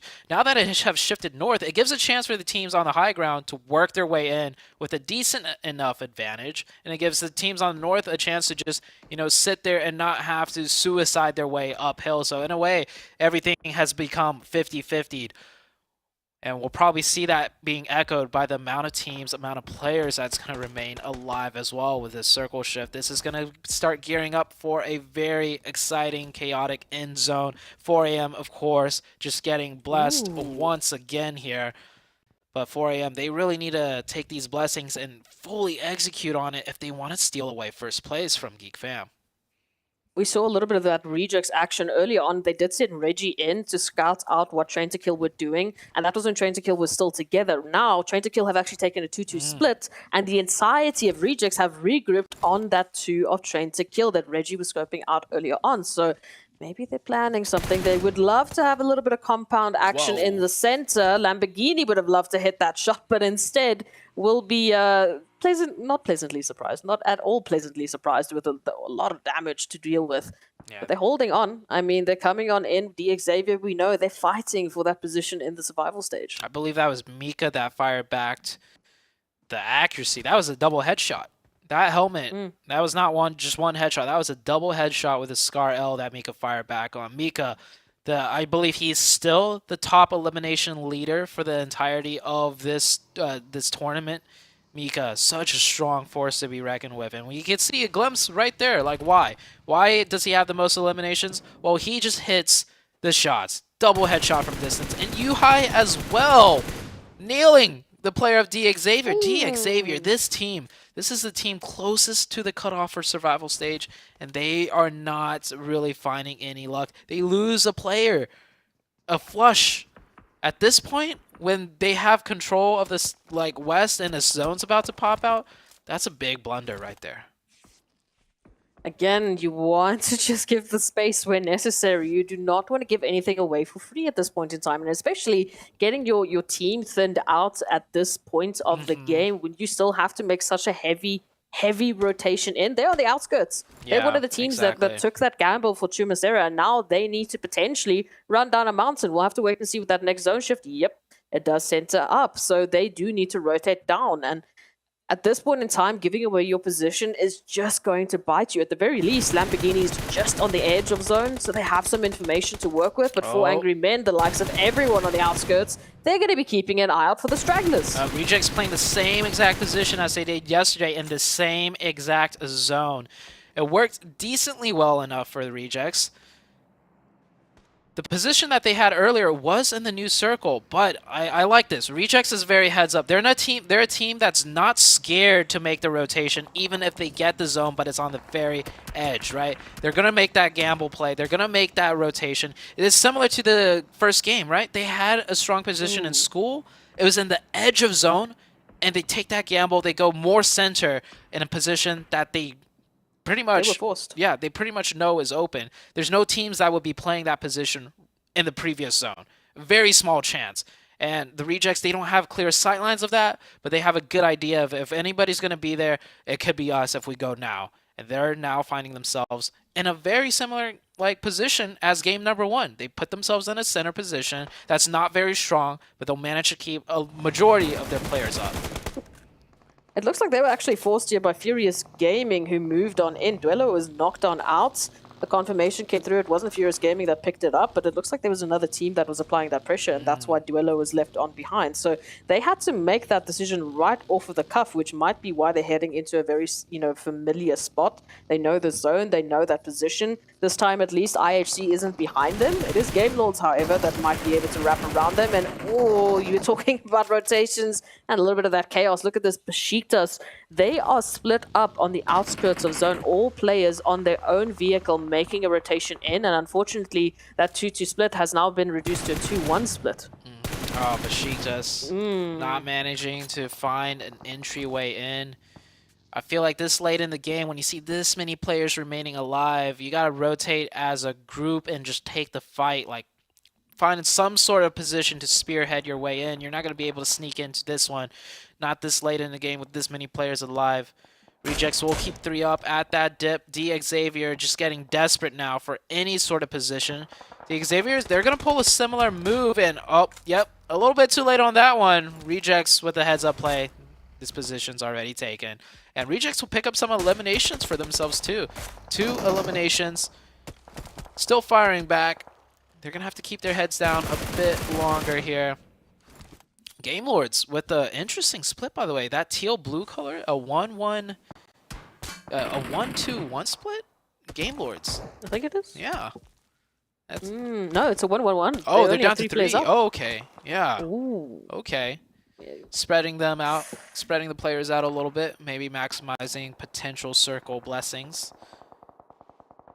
Next circle is about to shift as well. You see that other lovely little bit of a blue color? Yeah, that's Mashitas making a rotation right in between, pretty much trained to kill 4 angry men. Game Lords even had an opportunity to chime on in, so yeah, they will be reduced down to 1. Only Zessi now still alive in a very tough rotation they had to make. At least with that zone, they don't have to think about another one just for the time being. However, now all of the teams needing to move on in. 4 angry men will be one of the teams on the pressure block alongside FaZe. Look at the compounds that they hold and look at the angles that they actually have available to themselves, with all of these other teams now having to rotate in closer to center. Everyone's going to be starting to get crunched in, more so from the western side. Geek Fam losing the zone, Falcons losing the zone, GK, GD, Genesis Dogma, Gids, and Nongshim all on the western side losing the circle. And all of the teams I just mentioned are pretty much 4-man teams, so we're going to see a lot of strong powerhouses as far as numbers are concerned start crushing in on the western side. Nongshim Red Sports. Or Nongshim Red Force, sorry. One of them getting knocked, and Genesis Dogma Gids. Is that going to be the opening for them to get aggressive? Here comes Geek Fam coming in aggressive on the western half. Victor, last one up, at least for this position, because we mentioned earlier they are playing split. Can Victor find a knock and a finish? Yuhai might be the unlucky player to run into Victor. Or maybe they won't even clear it out. Genesis Dogma going really hard straight into the center, almost onto 4 AM. Genesis Dogma gets a complete different team, playing way more aggressive, no longer scared to make these plays, and they'll push out 4 AM. They'll be able to secure that compound for themselves for now. Ooh, Rejects just chiming in at the last possible second to find a knock onto 4 angry men. However, no opportunity to actually get that confirmation, but they're just so cheeky in that last little opportunity. They are keeping an eye out for these opportunities. Now, Geek Fam, GK Esports, hello. Down to a few bits of pieces here as those damage numbers are going to be moving on in Geek Fam. They are also helping to take out the likes of Game Lords. So remember, we've got Geek Fam over with Victor. We've got Game Lords now feeling at the brunt of the action onto one of the other solos. Oh. Victor going to be going down. There's no opportunity for the res because of how split they were. And it looks like only Akashi, for now, is left alone. Victor actually came up huge. He got 2 knocks there. But yeah, being the solo and Geek Fam with 4 instantly, eyes right back onto where the second Victor fire and they take down Victor. So Geek Fam will be able to reset up to a 4-man team when they were almost just down to 2. GK Esports, also they had a little bit of a glimmer of hope here into the next zone, but just the shots that are raining on in. Nongshim Red Force picking up 2, feeling good as well. 4 angry men yeah, towards the center, still holding onto the compounds. Genesis Dogma actually haven't aggressed further than the initial take of that compound. They've just taken up some real estate within zone. They've given themselves a great amount of cover. Ooh, but they need to still be careful. Rejects are in the vicinity, and Rejects have been taking a shot at 4 angry men and Genesis. Rejects right now looking to just soften this compound up, because more than likely they're going to have to make a push. They have vehicles. And if there's any compound that they would have to push into, I mean, all rotations out of that this point are difficult. They're going to rather want the circle than not. But I'd imagine if they're going to make a gamble play, a gamble push onto anything, it would be onto Genesis Dogma Gets. They saw that team roll up. They know there's a chance. And, oh, just as I say that, they're making that push, yeah. They're going for it. That's the most they could do at this point. They're actually going for the shack across the ways, and getting taken down by Geek Fam. Tough position for the Rejects to really get anything done. Game Lords will stay alive with Akashi, that solo player in that shack. The problem is, I was saying Akashi is left alone for the time being because, you know, they were alone. There was no opportunity really for anyone to get a shot into them. And even a lack of information meant Akashi was safe. But now with that push from Rejects, they saw what happened. They know there's something lurking in that little compound there, that little shelter. So That is going to give out Akashi's position. GeekFam moving on in now from the southwestern portion, just behind Rejects. A lot of danger now as Rejects are reduced down to only one. They've tried their play on out. The rotation has to be here. GeekFam going to have to do the same for Angry Men now. Have an opportunity onto 5 buggies to try and get some eliminations. Yeah, they take the reject position, but I think they're going to soon figure out, like, hey, this isn't really fully in zone either. They still have 4. They can make a crash somewhere. They could get an opening. Oh, 2 of their players get knocked. That's going to slow everything down. Now, the blue zone's closing in, but it's just slow enough for them to maybe get these revives and then make their next play. It's going to be really sloppy, though, because a lot of time is being wasted. Furious Gaming in the elimination feed, getting some work done in here. Those are mostly long-range knocks. Tem Entertainment, they're not in zone. They're going to have to make a play. I think that might be the next team to really show up huge here. Same with IHC and Falcon. This new zone shift has actually forced the teams on North and South to make some plays. And here is Tem Entertainment coming in. They are being cut down, though. The Fortress of Train to Kill a little bit too strong. And that is Tem Entertainment eliminated. Loving that they had to make that rotation. We saw them doing that 2-2 split with Rejects earlier on. They secured this compound, and now with that regroup, they are holding strong. Nongshim Red Force, though, here we go. Genesis Dogma Kids have not had a chance. First Rejects, now Nongshim Red Force moving on in for that location, for that opportunity. They will be reduced down to 2, holding the line. The spray comes through. It's good. It finds 1. It gives them that opportunity, a little bit of the room to breathe. They need to go for this res. Only 1 HP separating them, and the med kit pops on off just in time to get knocked. Genesis will hold on. Nongshim Red Force have 1 more player, but that player doesn't really want to jump into this just yet. Yeah, and the Geek Fam, in the midst of all that chaos, has pushed right onto 4 AM. A very successful push. They managed to breach on in and not lose a single player. 1 player was knocked, but they get the revive. Now, 4 AM sandwiched between 3 different teams. We have Nongshim Red, which is still alive, Genesis Dogma, which hasn't been fully finished out with, and the scary 4-man team of Geek Fam with 6 eliminations on the north side of things. Train to Kill now getting very aggressive, taking the fight to IHC, taking IHC out. There's still the Falcon team on the north end, and FaZe, well, FaZe get the zone with his new... Or do they get the zone? Maybe just the very edge of zone. But things are getting more and more crunched in. Furious Gaming from the southeast, they're going to have to make a play. They have 4 up. This is the next big team to watch out for. FaZe didn't get the zone. Very few people actually got that zone. Falcons, they've been holding on strong. They picked up those 4 eliminations. FaZe now needing to move on in. As we said, they have to let go of those compounds. It's no longer a good option for them. And now they're left in the open here right alongside Falcons, who are reigning on high with that engagement against Train to Kill and IHC. This is a good opportunity. Yusuf going to be spotting out at least 1 member. A few bits of damage is going to be sent on through. But Ventores could be the determining factor here. From the back line, getting a good knock, a good flanking opportunity. They can back up their teammates. Tony K, no nades, unfortunately for him. That could have been the one to open up this fight. He does have smokes, though, so he's smoking out the sightlines of the Falcon players. This is a dance back and forth. Falcon with the defensive advantage, a lot of different ridge lines to work with. That means multiple angles for FaZe to worry about as far as heads peeking out and getting shot at. FaZe trying to find some sort of opening here. Utils are coming out. And here comes a push by Furious Gaming. They're the other 4-man team that needs to make a push, and they push right into 4 AM, getting a run over. This is massive. This could be huge for Geek Fam to third party. Actually 4 AM getting cut down, it looks like. Okay, Furious Gaming gets taken out, but 4 AM have 2 players knocked. That should be Geek Fam's cue to third party and push in. Are they doing so? FaZe, on the other hand, on the north side, trying to make a play happen. They push up. 2 of FaZe are knocked, I believe. 2 of Falcon are also down. Actually, it all comes down to Lycan here. Can he get the clutch? 1v2, UMP down to the last few shots, and Falcon will mount a successful defense on the north end and get the full reset. 4 AM, meanwhile, they got a full reset themselves. Geek Fam did not decide to push in the midst of all that chaos.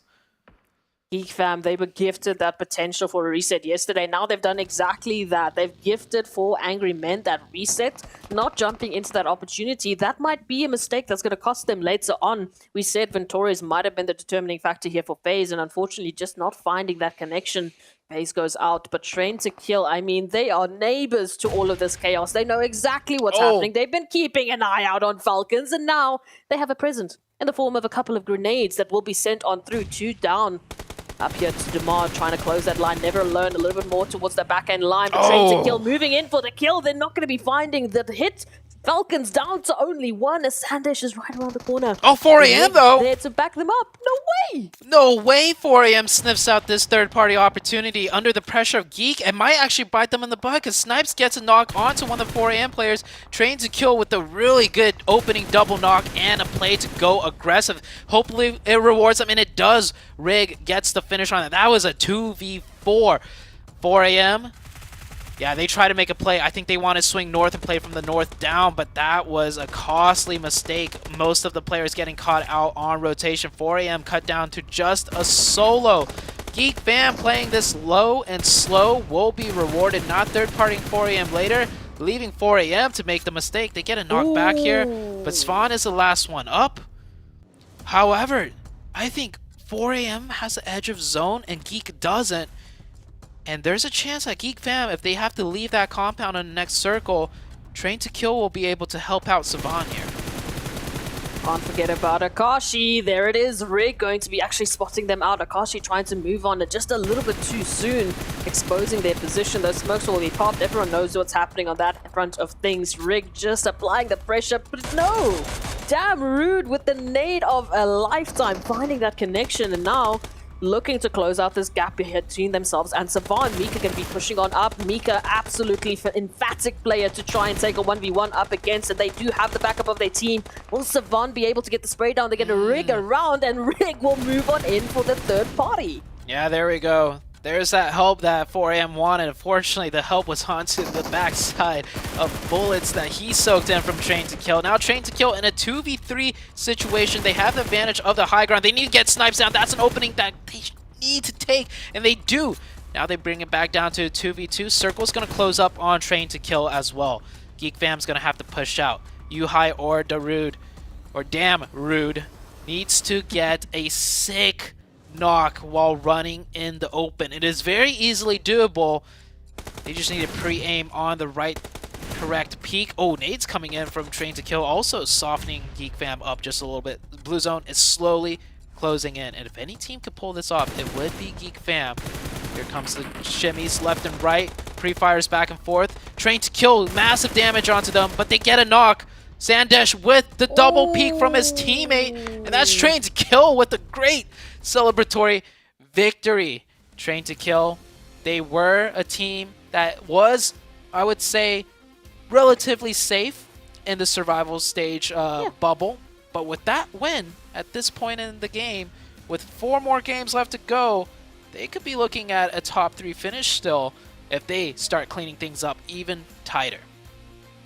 Coming into this game, they were sitting in 8th position with 154 points. But man, what an opportunity. Rig was just so quick with those third-party opportunities. And what's even greater for Rig and the side of Train to Kill in that final engagement, not only did they have a better zone, they had a better angle on towards, Geek Fam making that rotation line in. But Geek Fam, lack of utilities, man. They were taking that engagement before Angry Men. They were trying to smoke them on up. They were trying to take on the likes of Game Lords. They were taking on so many engagements back to back to back that they did not have the utilities to give themselves an edge into that final moment. No opportunity for smokes. No opportunity for nades. They had nothing. Yeah, nothing indeed. Train to Kill. What a beautiful victory for them. This is what I want to see. Teams need to play more aggressive. It was a 2v4. They capitalized off the double knock, and that secured them the north side, which ultimately secured them a massive chicken dinner.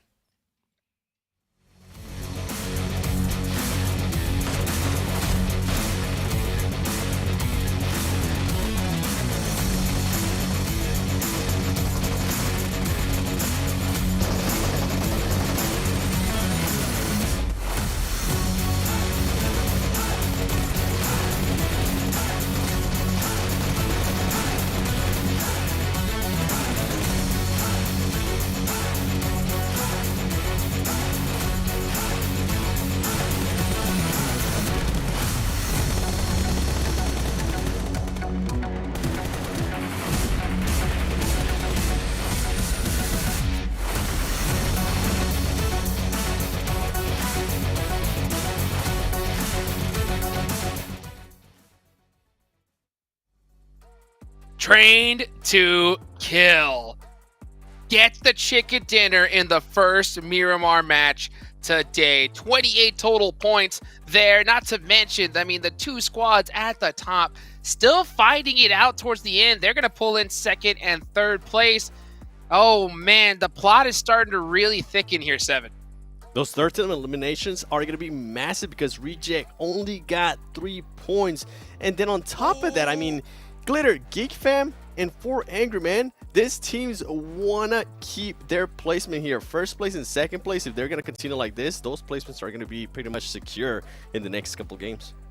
And this is literally what we said was going to happen because of how close the points were for our entire middle of the pack. Now, the top performers here, we get a little bit of everything. Okay, we've got Rig up here with the 9 elims at almost 1k damage. Some really, really solid efficiency and conversion there with that for almost 50% of the team's contribution. And then moving down the list, though, we've got a little bit more of the people that we recognize. Once again, Genesis Dogma up here, and then 2 from Geek Fam. Now, Geek Fam has not turned off their aggression yet, and they're continuing to create a cushion for themselves. But if anybody in the middle does well, like T2K just did, they are shooting up the leaderboard.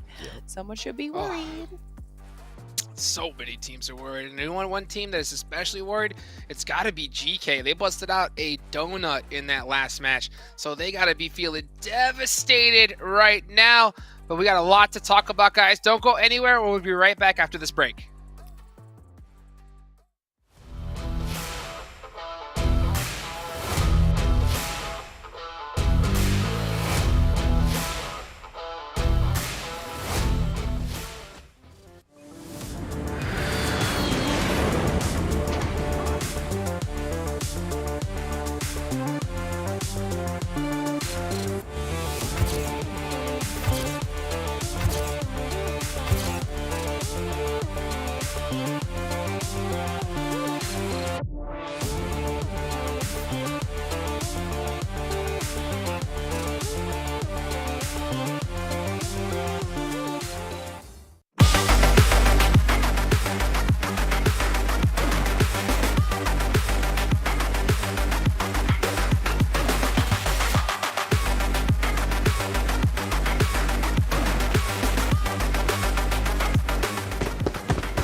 And we're back, everybody. Oh, goodness. The plot is really starting to thicken out here. Things are getting intense. There's only 4 more matches left to go for these teams to be able to let their dreams come true. Of course, none of this would be possible without the official smartphone here for PMGC. Sony, with their Xperia 1.4 and Xperia Stream, created in collaboration with professional esports players. You guys can play PUBG Mobile in 90 Hz with Xperia Stream's multiple ports and total cooling system for intensive gaming and streaming.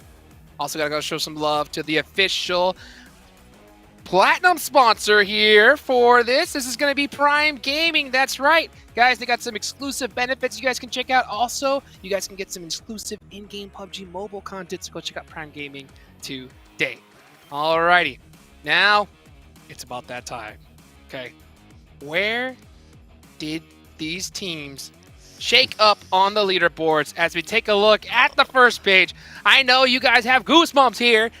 It's gonna be Train to Kill, passing up Rejects by just 1 point. We talked about it, Glitter.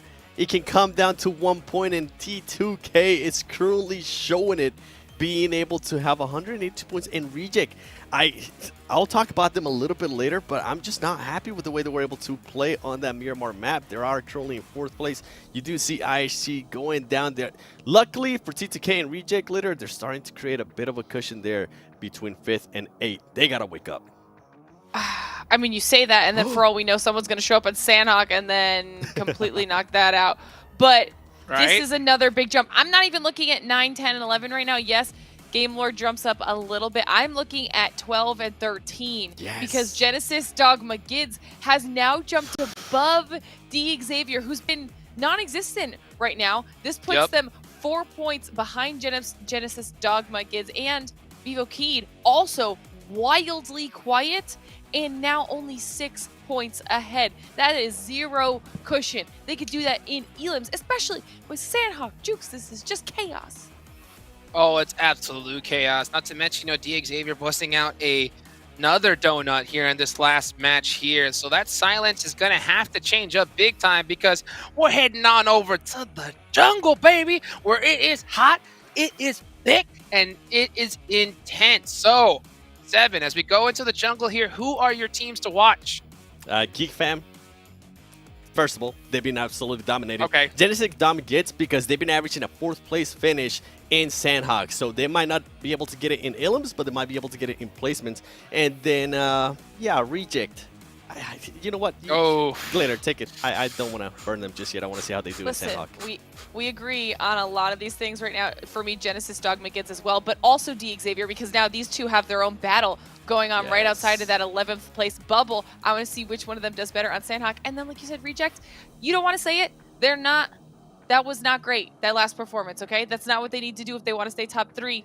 They got to be at the top, and Sanhok is now their next opportunity to prove it. They're not playing too well. I'm going to keep a close eye on GK FaZe Clan. They already have a heck of a point gap. They got to close it right here, right now, if they want a chance at the top 3. It's Sanhok, everybody. Get hype.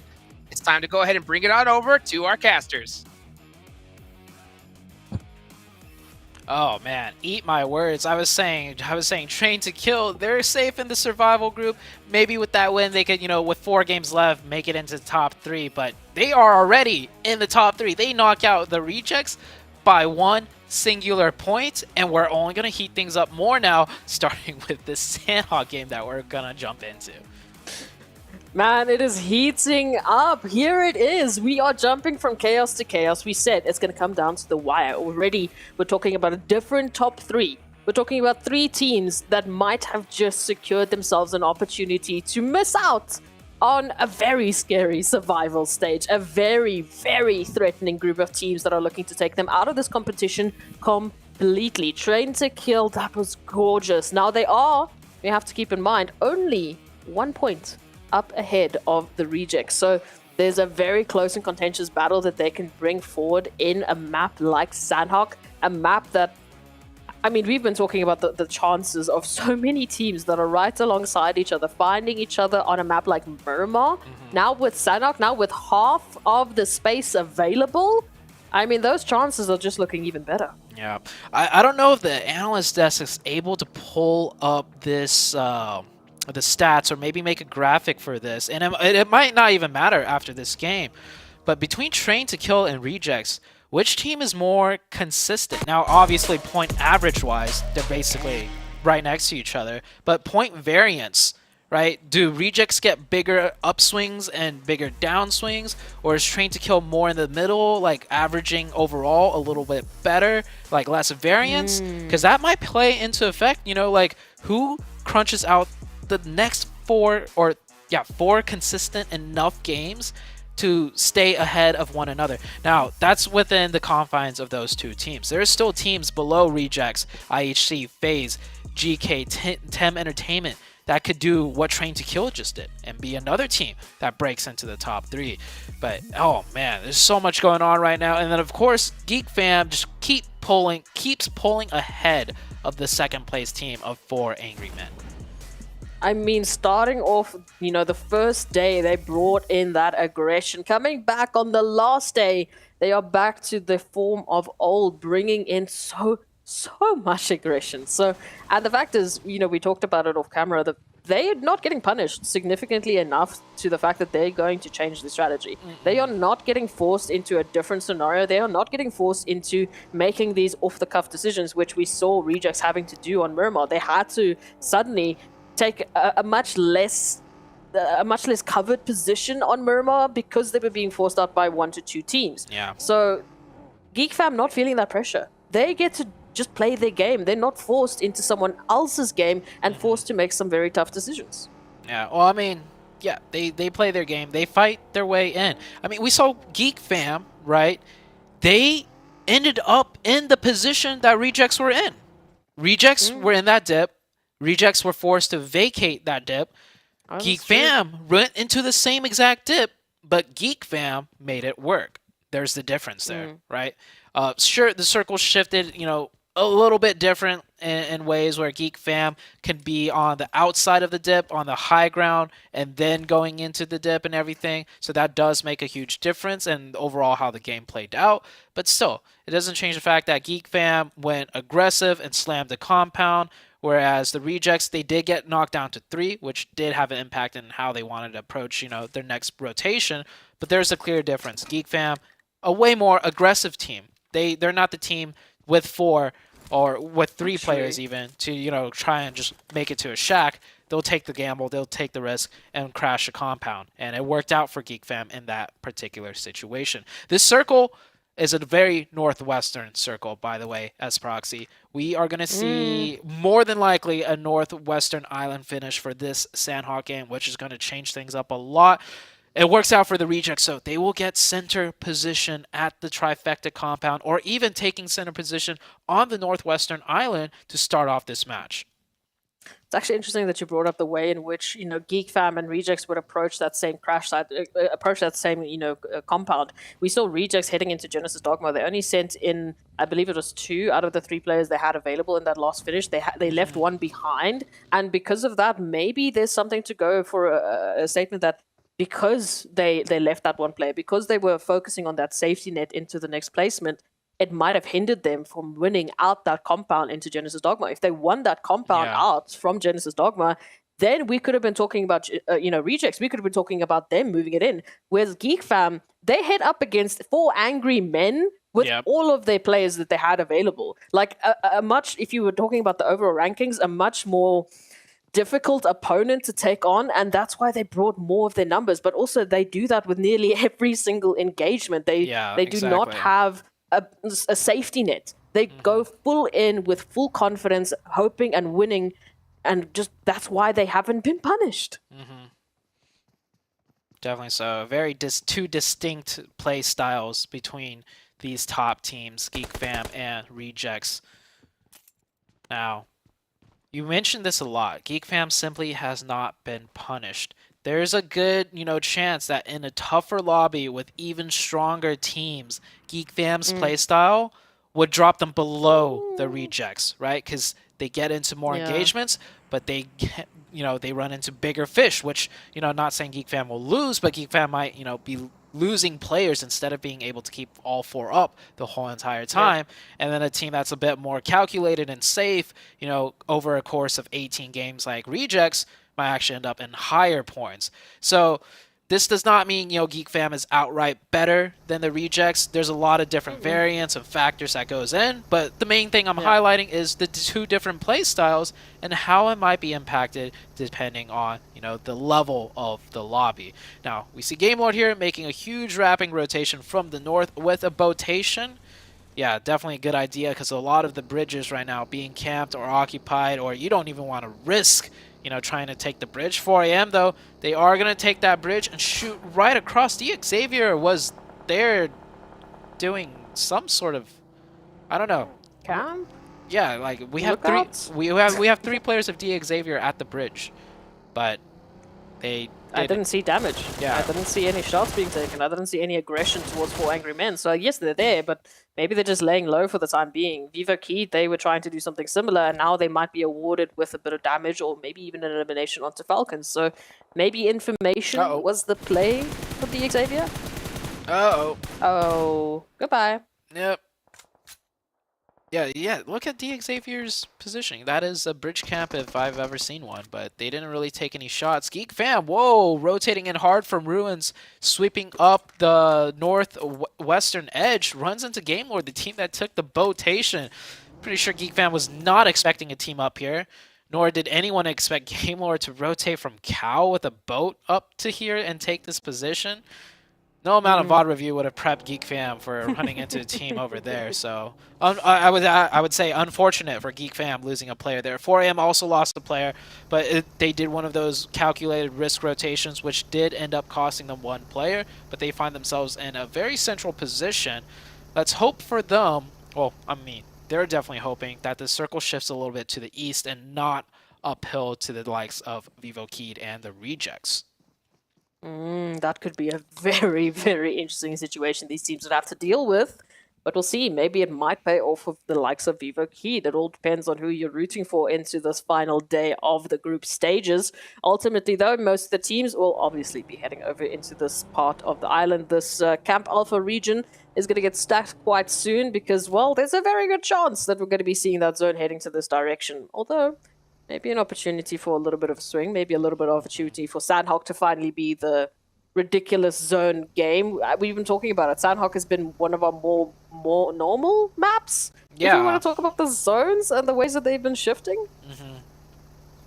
Yeah, surprisingly, Ridiculous. Sanhok has been more regular in terms of the way the fights have been breaking out compared to our crazy zone shifts. 4 AM once again doing a really wild, crazy rotation. We didn't get a chance to see where the circle shifted, but man, I'm guessing it shifted off of them, that's for sure.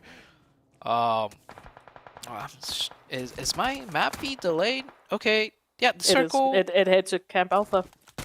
Okay, Ruins, boot camp. Okay, it's I see. up. Yeah, the circle didn't even shift that hard off of 4 AM, but 4 AM they're gonna continue taking these risky rotations, and it is definitely punishing them now. Ooh. Yeah, running into way too many teams. 4 AM starting getting cut apart. Only one player made the mad dash to a center compound. Let's see if it works out for them, because they have rotated past the mountaintop, past 3 different teams, and only managed to keep one alive. That in the form of Savan right there, right in the middle. IHC pushing on up onto the Rejects. Rejects mounting a strong defense will cut down 2 of the IHC players instantly. I'm loving the way Rejects are playing the split, by the way. They're doing a 3-1 split. They're not putting all 4 up here. They have one linchpin on the low ground that is now coming up to help after he secured himself a solo knock as well. Rejects pumping up the elimination points here and playing a bit more riskier, quote-unquote, with that 3-1 split in the initial beginning. I like it though, just the change up, and it's really working for them in a group like this. You know, we talk about the different play styles and the stage at which you find yourself. That's why we see the substitutions from these teams. That's why they've had to change their game plan, because so much adaptation has come through from the rest of the teams that they've pretty much had to change their tactics. Now, FaZe, hello, finding out that Vivo Keed made such a big rotation up onto the high ground. Tony K just a matter of moments away from being taken on out. Don't think they will be able to get on around. Yep, there it is.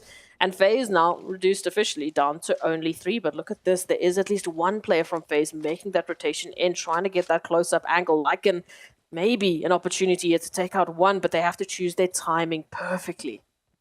Vivo Keed in a good position here to rack up a lot of points, and they need it right now. They're in 11th place, pretty much right on the edge of being kicked out of the survival stage. They have the high ground. Will it shift back onto them, though? Because if it drops off this high ground, they're going to have to push downhill, which gets very difficult to do so. Meanwhile, on the everywhere else, teams are, making their botations in. They're trying to swim in. We saw a team go out completely, which was Besiktas out in the water, getting spotted out with their botation by Train to Kill. Genesis Dogman Gids all the way in the blue zone on the far southwest doing a botation.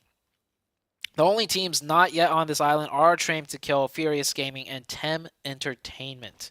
So they still got to make their way in. None of the bridges are being camped, though, so they do have a open crossing if they do elect to do so. We saw DX Xavier just up ahead of Nongshim Red Force. They've been reduced down to only 2.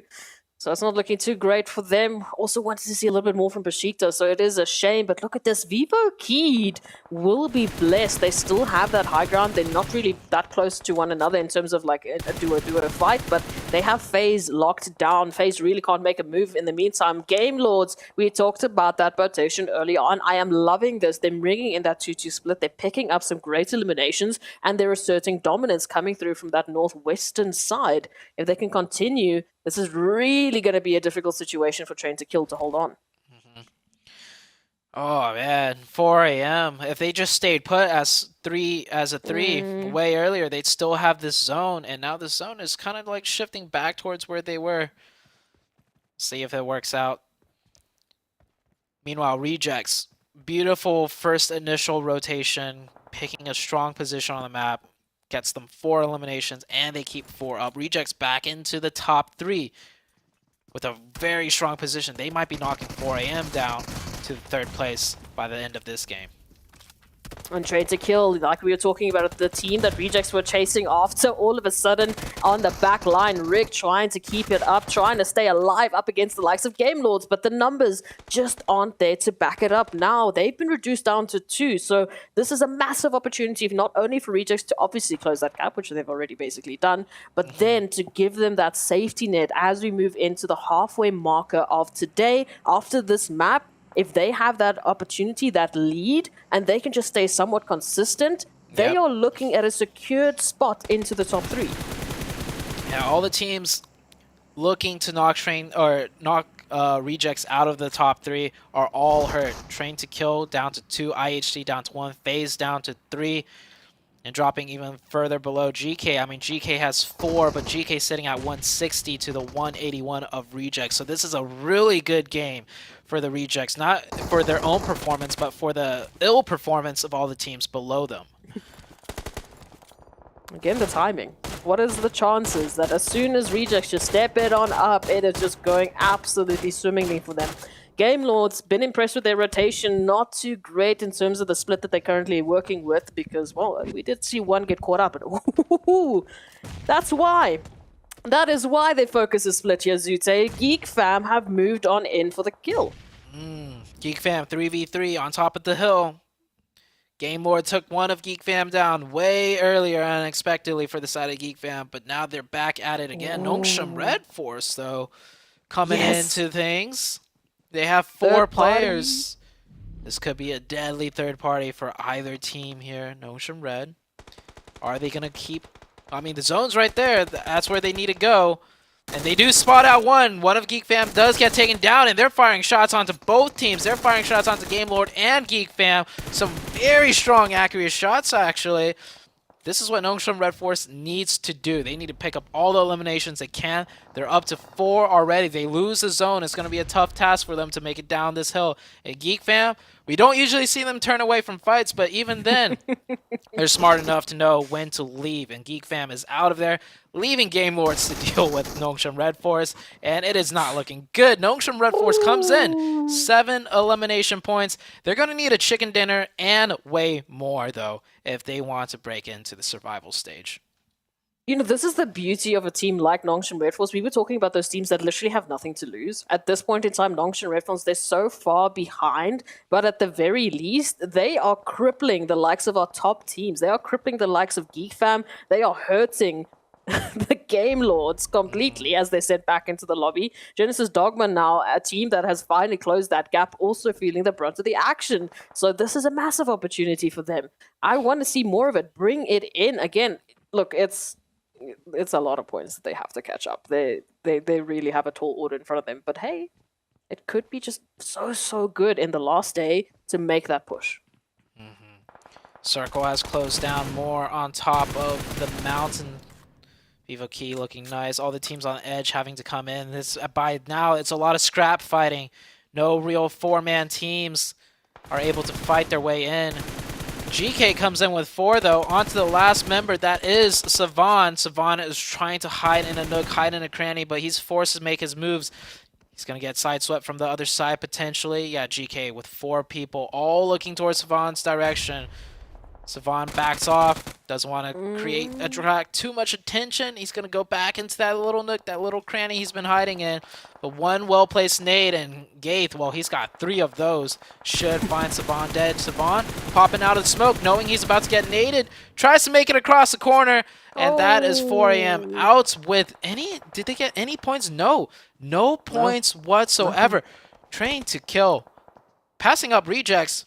But just for now, Rejects still have 4 players up in a strong, dominant position. 4AM, as I was saying, they took that gamble, did not pay off, but it was a tough zone to navigate. Rejects looking to shoot their way up to 2nd place now, potentially. IC, last one up for IHC. Defends a push against Genesis Dogma. IC needs to come up huge, and the third party from distance will finish off Genesis Dogma. He will get another point. And the circle brings it a little bit closer to the northern side now. IC continues to live just for a little while longer. But again, Vivo keyed that prime positioning. That early rotation onto the high ground might be the determining factor. We at least have GK trying to close that gap, getting closer and closer to that level of elevation, but they still have a long way to go to take that engagement with Vivo keyed. Furious Gaming, a team just like Nongshim Red Force that have been so hurt these last couple of days, looking to step one up. They found that first elimination, but they will be up against the likes of what I believe will be either Rejects or GK. That is not going to be an easy fight. We can see GK already spotting them out on their rotation, and this 2-2 split really not going to help them in any sort of sense because, well, they've been reduced down to 2 almost immediately, and now reduced down to potentially only 1. Ooh, good nade by GK. Gets a knock onto the top side of Rejects. They should be able to get that revive unless another miracle nade pops out. Rejects making a nice rotation into zone right there. Loving that adjustment. They'll put themselves onto the high ground. And the high ground is like 60-70% of the zone. They should be fine. It shouldn't shift off, dropping down into the lower areas where GK is. GK losing a player. Satan goes down. Furious Gaming. They've been cut down to 2 players, and they still need to push in. And they have the full team of Rejects, GK, and Vivo Keyed on the top side looking down on top of them. It's not looking good for the Furious Gaming team right now. This team in 15th place. Not able to get much done so far. Again, we're talking about the possibility here for Rejects. They are one of the very few teams, basically only 3 teams that still have all 4 of their players left. But in terms of the teams in the top 8, even up to the top, 10, they are the only team that have 4 players alive. So please do not lose out on anyone right now with Furious Gaming moving on in. They need this game more than they know. Train to Kill still on the heels with the amount of eliminations. And IC, how, again, we were talking about IC just going down, not making sure that they're getting placements. And again, just the survivor for IHC. Yeah, they're surviving. But Rejects is still pumping up and up. Next zone pops out. It's a good zone for Rejects. They have a way to fight into this. Well, they don't even need to fight into this. They could just walk their way into zone with 4 players up still also. GK needs to get a revive on 1. GK, they're probably going to elect to just take the low ground here, forcing them into Nongshim Red Force. Nongshim Red Force, by the way, they have 4, and they can wrap around the top and make it to the high ground and come into the late game and potentially be a team to win this match too. So we can't count out Nongshim Red Force, even though they're last place. FaZe taken out by Vivo Keyed. FaZe slowly but surely made their way up there, cut down 2 of the Vivo Keyed members that was holding the high ground with all 4. So Vivo Keyed massively hurt, but they will stay alive. And finally, IC gets taken out. And here comes Nongshim Red Force in full force with 4. Train to Kill Jane. Look at what they have to work with. Only a nade and the weapons in their hands. So they don't even have an opportunity to remed, to get their HP bars up. That zone is going to be coming on in. And if they want to push on forward, if they want to get themselves into safety, they have to expose themselves to Nongshim Red Force. So right now, they're just going to be hunched down and waiting for some options.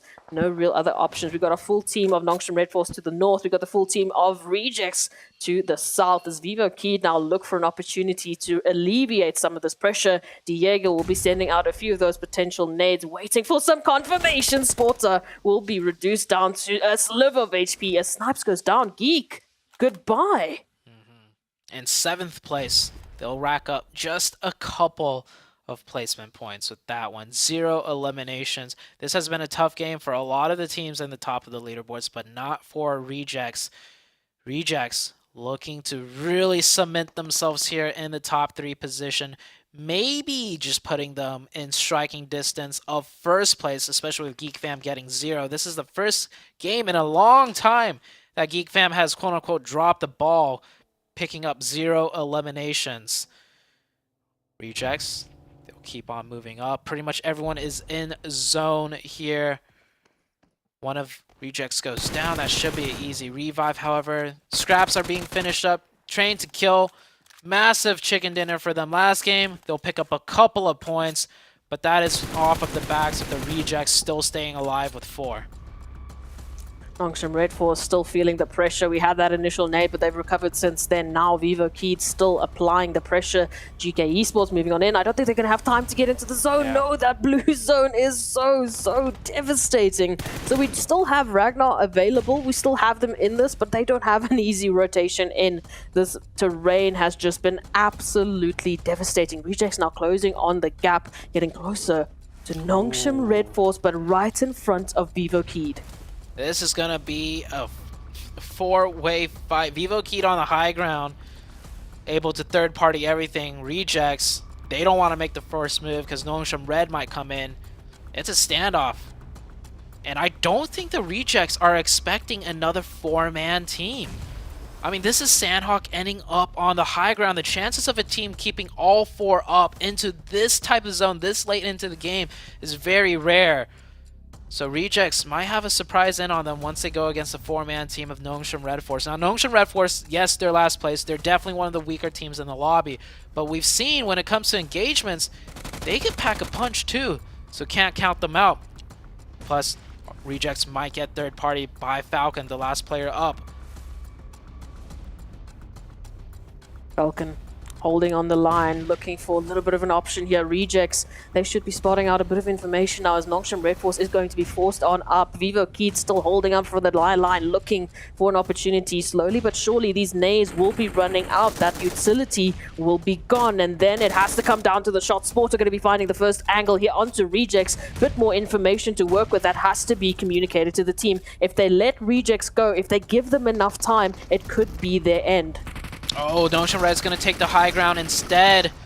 That'll let Rejects get that revive. Yes. Only one player of Nongshim gets knocked, which is really good for them. Now Rejects trying to come in with the third part. Falcon never alone is still alive. He's going to spring up and steal some points. Rejects down to just Duelo just like that. They are cut down. Nongshim Red Force with the chicken dinner.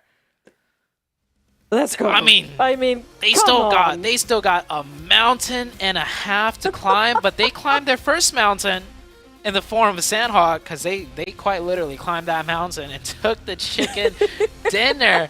Rejects get swept under. They were looking so strong, but hey, Rejects, they picked up a lot of eliminations along the way. That could have been a big win for them, keeping all four up into the late game.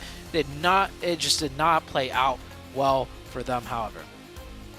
Look, I am always, till the day I go down, I will always be there for a Dark Horse story. I will always be there for that team rising up at the end, at the very least to be a thorn in everyone else's side. Nongshim Red Force taking Sanhok and saying it was going to be theirs from the beginning. A beautiful showing from them, taking 4 into that final fight and then continuing with that clinical execution. Again, we can't take anything away from Falcons. They were the key factor. If Falcons was not there, if Never Alone was not there with that ridiculous nade, mind you, only 3 nades were thrown, one of which took 2 Rejects players down. Oh, I missed that. Is that what happened to Rejects? Yes! Oh, man. I just thought Rejects got cut down, but okay, Falcons, wow, what a game and what a comeback, a potential comeback story now for Nongshim Red Force. They have a chance to make it into the survival stage now, especially after a massive chicken dinner on Sanhok.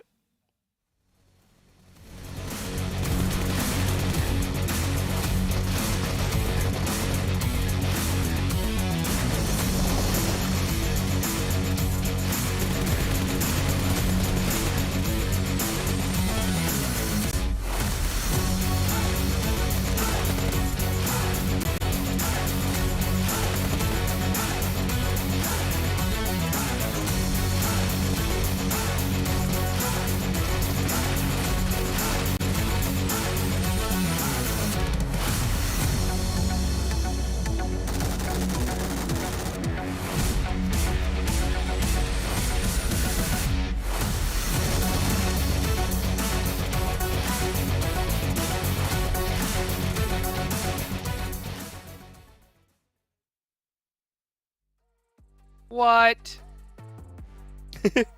What? What? Like, what is going on here? Okay, alright.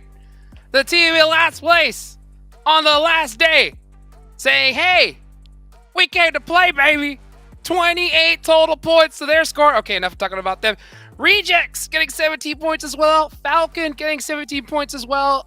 I don't know what is happening. Seven, please explain it to me. By the way, we called this at the beginning of the show. We said We did. Noxium We Red did. Force. If you rewind, I said it perfectly. They We need did. to watch out for this. And they're going to be able to steal those extra points for teams that actually need it. That are in that fight for third place.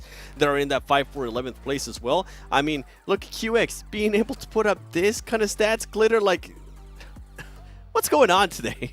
Listen, the bottom teams, Falcon and Nongshim Red Force, did a fantastic job of utilizing Sanhok for what Sanhok is. This is always the #1 opportunity for anyone to kind of make crazy plays, get some points on the board because of how the gameplay just naturally functions on this map.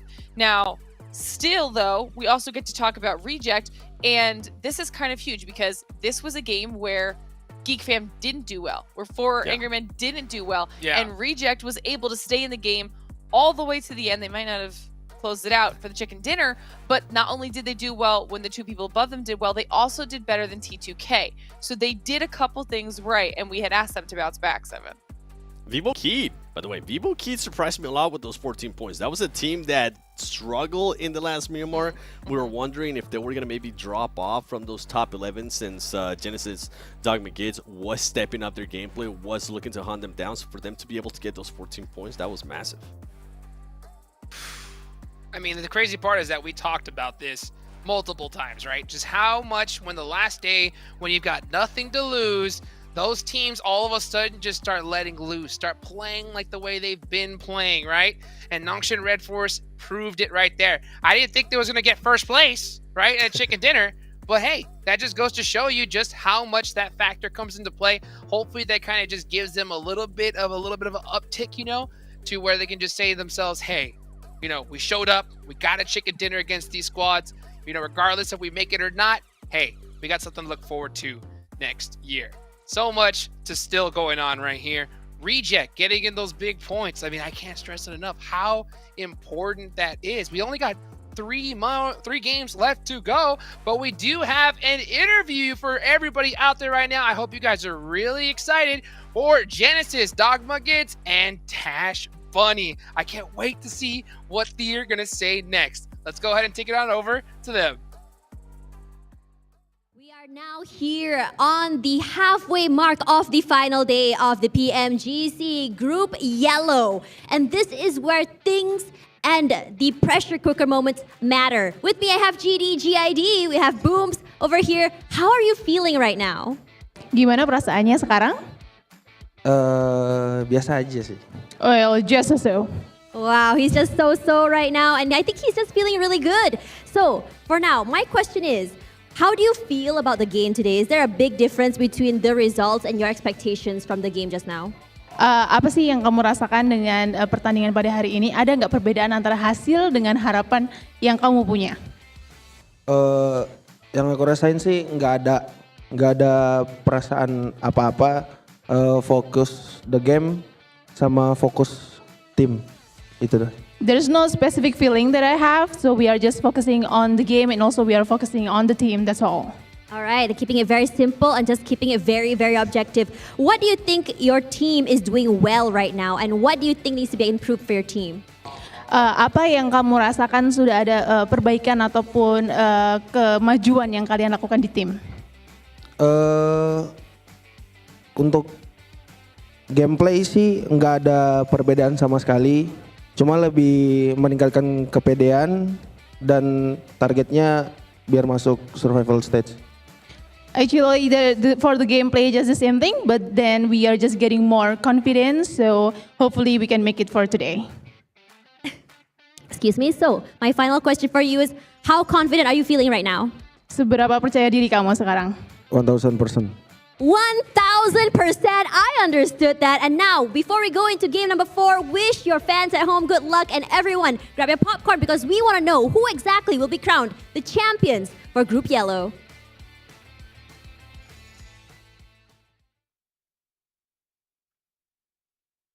All right. Okay. All right. You know, hey, feeling so-so.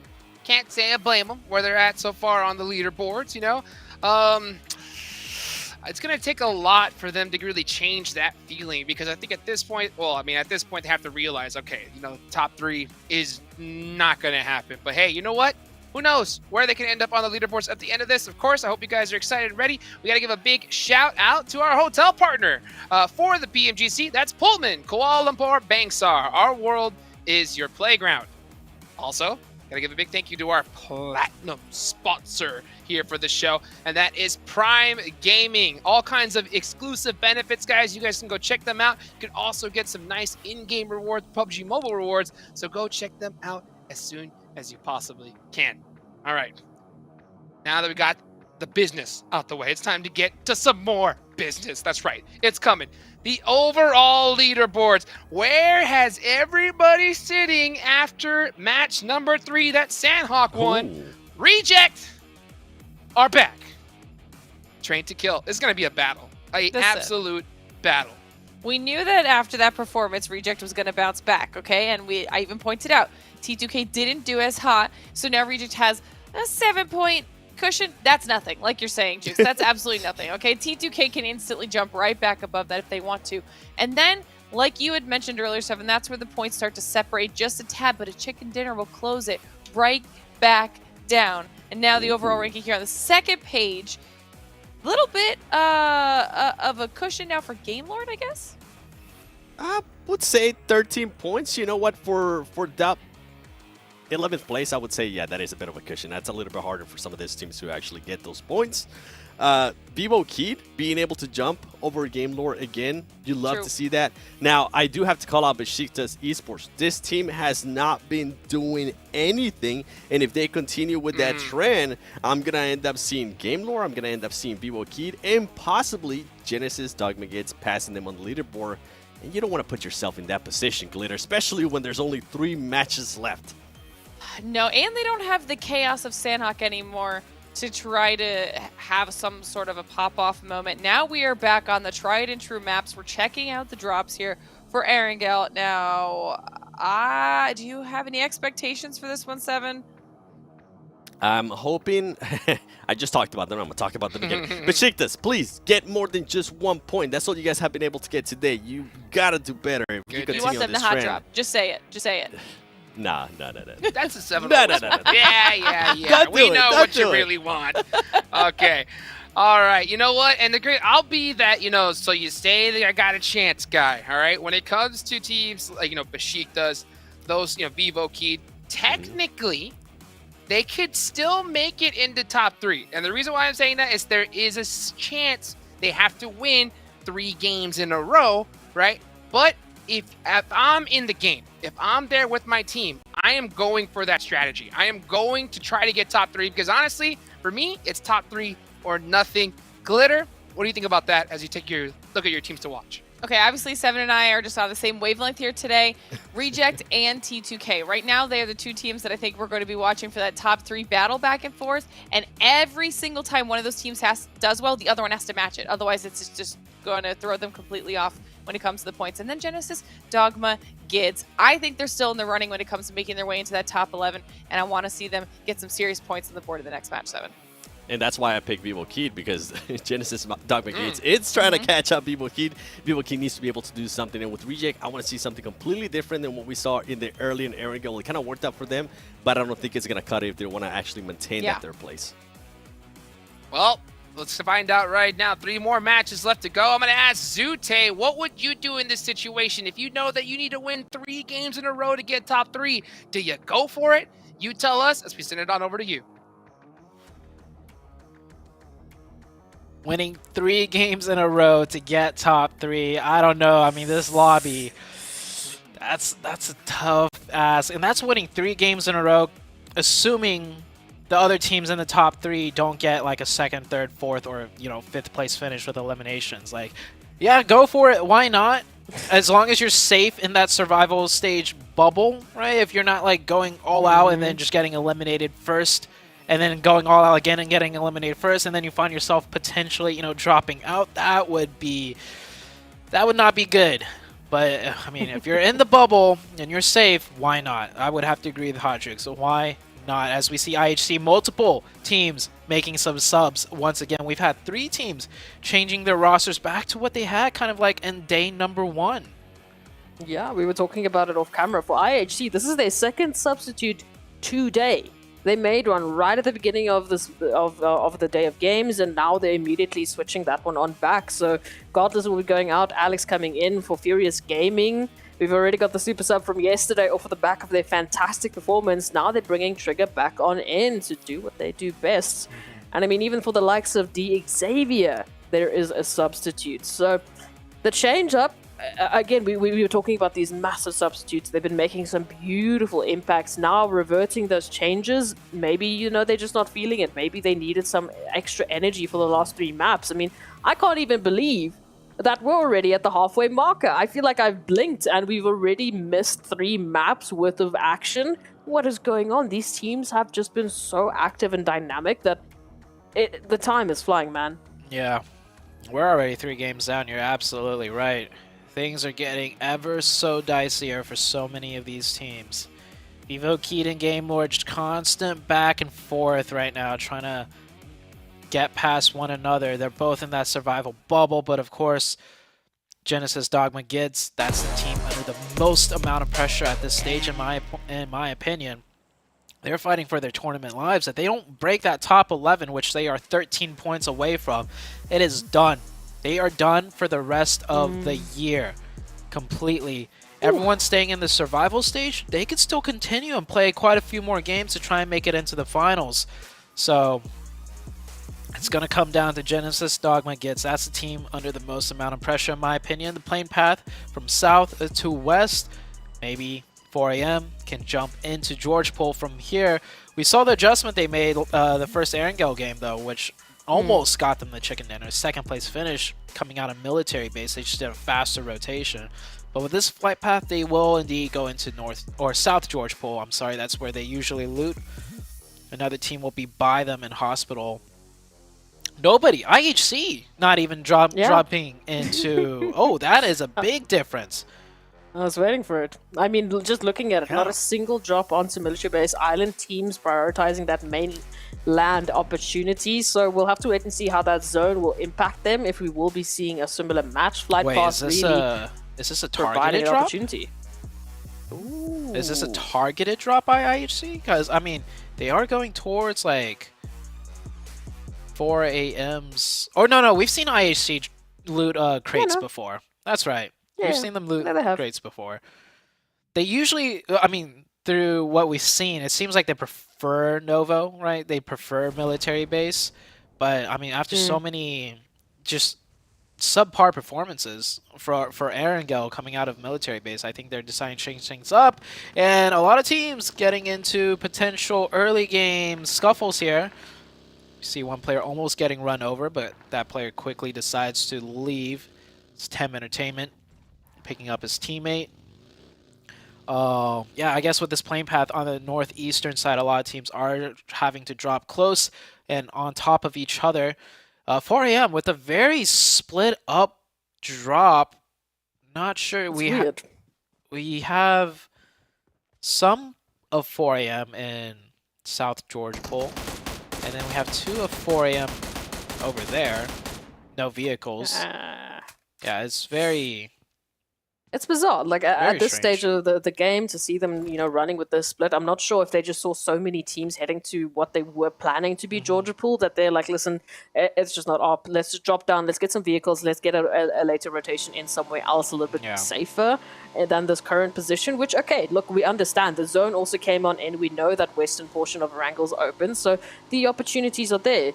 I like what the devs were talking about, you know, train to kill and rejects, you know, as one does well, the other one has to match that or they will fall off. I mean, there is only 3 maps left, but what's curious is also just the way in which these teams have been catching up to one another. They're sitting right now on the exact same placement points, both with 104. And again, the only differentiating factor there is those eliminations, you know, just rejects inching on forward. But I mean, the likes of GK Esports as a star comparison, they are only 1 point away from picking up 103 eliminations now. So, you can see the difference in terms of just how these teams have managed to open up opportunities for them. Obviously, Train to Kill and Rejects, they've been more aggressive. They've been looking out for those opportunities, and they have to. Placement points, clearly, as we know, are just not enough at this point in the game, especially if you want to get yourself into the top 3. 4am regrouping here. I see what happened now on the minimap. So IHC, maybe not a targeted drop, but they did a 2-2. They had 2 in crates and then 2 in South George Pool, and that was enough to scare 4am off from, you know, committing all of them to South George Pool. And yeah, the parachutes coming out of that plane path, a lot of people all jumped out around the time 4am did, so they got a little bit spooked, but hopefully they can regroup. Their last player is safe in North George Pool, completely alone, looting it up. So 4am just needs to group up as those 3 players in the car we saw earlier and make it across the bridge. No one's really bridge camping, but there is a chance for them to get shot at, and hopefully they don't get taken out of the vehicle. Yeah. Look, I would make the same call at this stage. You've only got 3 opportunities. You've only got 3 maps. This is the second last iteration of a wrangle you are going to have to put some points on the board. It's the bread and butter of PUBG Mobile. I mean, you know this map like the back of your hand. So if there's a good opportunity for you to bring this on in, then yeah, take it. We can see that rotation from 4 Angry Men. They are heading towards North Georgia Pool. They were seemingly spot out by IHC as they are inching closer and closer to that bridge rotation that they just made. We see a couple of shots being exchanged as well, but obviously nothing really translating into an elimination just yet. So for now, I think 4 Angry Men should get away with that, which is great. They've recovered. They're back in the game. As for everyone else making that rotation, that board, that overall rankings, man, 7 points between 3rd and 4th. And then over towards IHC, hopefully South George is going to be working for them because they have quite a mountain to climb if they want to get themselves into top 3.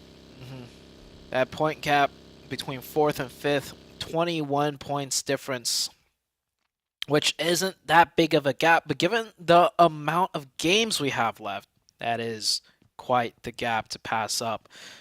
We saw a similar gap at the start of the day, or second match, right? And we saw one win just absolutely change everything with Train to Kill. But that was when we had a couple of games left. Now with less games, there's less chances to close that gap and less chances to make mistakes as Genesis Dogma getting into a early game engagement against Nongshim Red Force. Nongshim Red Force losing 1 player already to Genesis, so that's a good start for Genesis because they need to get those points to make it into the survival stage. Absolutely, they do. We can see just coming through in from that interview, a little bit of stress, a little bit of anxiety as every single, like you said, mistake, it hits that much harder. That mistake could lead you out of this wrangle. It could mean that you're taking your maps, your opportunities down to only 2. So clinical executions need to come through. They need to just really deploy every single best possible strategy they have. And one of those will be just to drive over Nongshim Red Force. I mean, it works. It's perfect. Yeah. It's exactly what they needed. That player was spotted out earlier, and they had a faint idea, and they do get another elimination. I want to see Genesis Dogma gets pushed Nongshim Red Force now. They definitely know the shots being fired were supporting fire, like shot lines. They know Nongshim Red Force is down to 2. Nongshim Red Force, one of the weaker teams too. So you have 4 up. The zone's far away from you. Go finish the fight. Pick up another point, maybe even 2. Like, you know the location of 1 for sure. They just took shots at you. So these are the small, slight risks that I feel like Genesis Dogma needs to make at this point in the stage. Just take it. Just capitalize off those points. Have some confidence. The only thing is FaZe is rotating in from the east, and that could be a potential problem. But they don't necessarily know that, so I want to see them press the fight just a little bit more as FaZe rolls in. But Genesis Dogma looks like they're just looting up, and they're going to prioritize the rotation instead and take the 2 points and go with there. Very interesting. And again, small adjustments. And the first iteration we saw of Genesis on a wrangle earlier today, they were looking good. They were looking aggressive. They were taking those engagements. We had all of that chaos there towards school, and they were picking fights. They were starting some fights. They were picking up great eliminations. It was a really good starting point for them. And now I do not want to see them revert back to their previous, strategies. We clearly have seen that These Oh. aggressive energies really do work with this group, and the zone is going to mean a lot of water still involved in the next phase. Oh, a Corey ending. Potential Fairy Pura. This zone changes things a lot. Actually, it's probably better that Genesis Dogma didn't take that fight. If that fight lasted a little bit longer, they would have missed out on a great rotation opportunity in the form of this zone. We'll see where Genesis Dogma ends up going. Two heavy rotational teams, 4AM and Rejects, way far up in the north. I don't know if Rejects is going to be able to do one of those very strong rotation center with a shift like this. Same for 4AM. We see 4AM always tries to, especially on that Sanhok game, but with such a poor performance on Sanhok, they might feel a little bit deterred on making that long dash of a rotation. Here comes FaZe on the backside of Genesis Dogma Gids, and Genesis firing off some shots to push FaZe away. They'll take the bunker position here, which is somewhat off-center. Not a bad position to have, though. Here is 4AM. This is on the very northern edge of the zone. So they still have a long ways to go, a long rotation to be made if they're going to do the classic 4AM central rotation.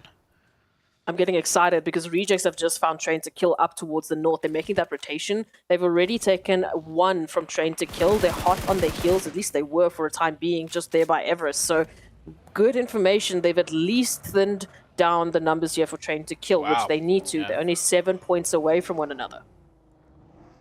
That was a huge elimination for the Reject team.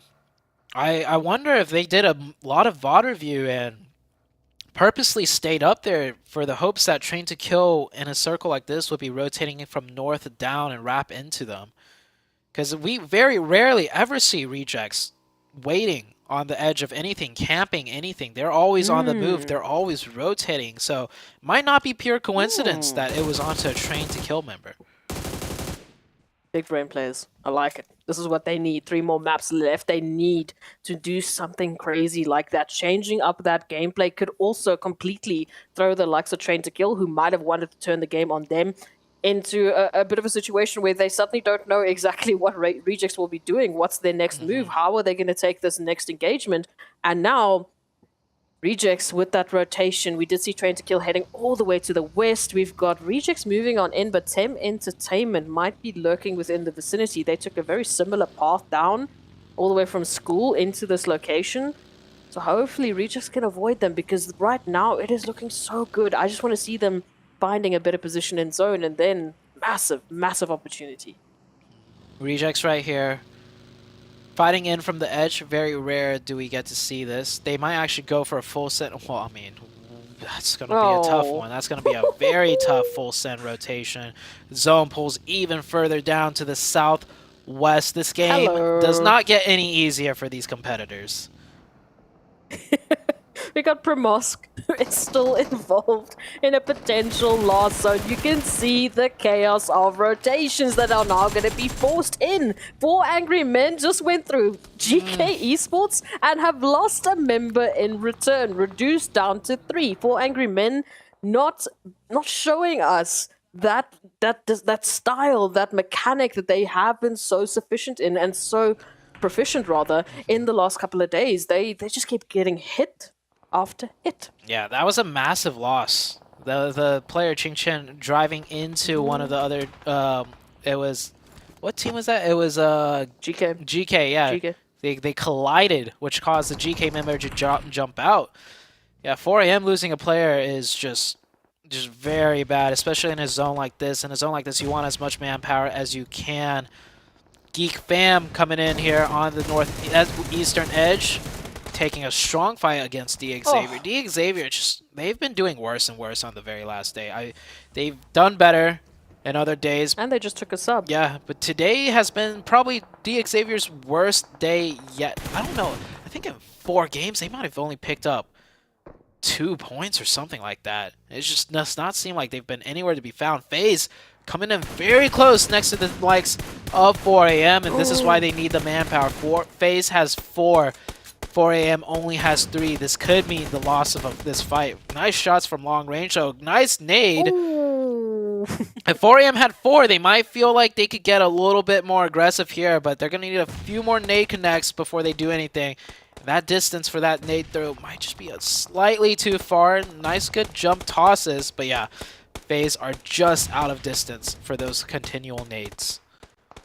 FaZe was having their focus there towards Falcons, and my question in the back of my mind was like, do they know that 4 Angry Men is right alongside of them? That nade obviously gives that position away. They know exactly what's happening. In the meantime, Falcons were reduced down to 1, hopefully trying to get the reses popped on off, but FaZe still with 4. They get that recovery. 4 Angry Men, like you said, they can't really push on this. They get that opening, they get that opportunity, but as soon as they try and make that dash, they expose themselves to Genesis, they expose themselves to a little bit of Nongshan Red Force, they expose themselves to Besiktas. I mean, take your picks. They're really, really pinned down into one of the worst positions they can hold on to.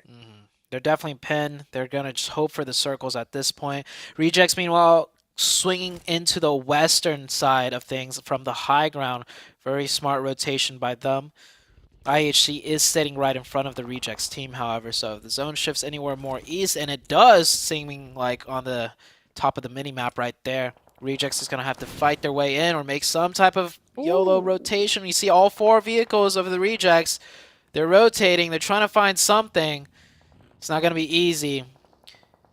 4 AM will get that zone. Rejects are forced to do a little bit of a pit stop out of zone. Will they take this fight with IHC, or are they just grouping up here to think of where else they could rotate into? From what we can see as viewers, there is nothing that's left open for them to really play in. Oh, what are the chances of a double nade moving on in? 4 Angry Men still applying that utility. Oh, looking the push? for any opportunity They to will. get themselves some space. Here it is. They got 2. Yes, let's move it on in. Oh no, WWX goes down. It's a 2v2 now as 4 Angry Men try and make that last dash. They do find another. There is a down to a 2v1. Where's the turnaround for FaZe? As in terms of the spacing they had available, MR5, nowhere in an opportunity do they have to try and say anything against 4 Angry Men.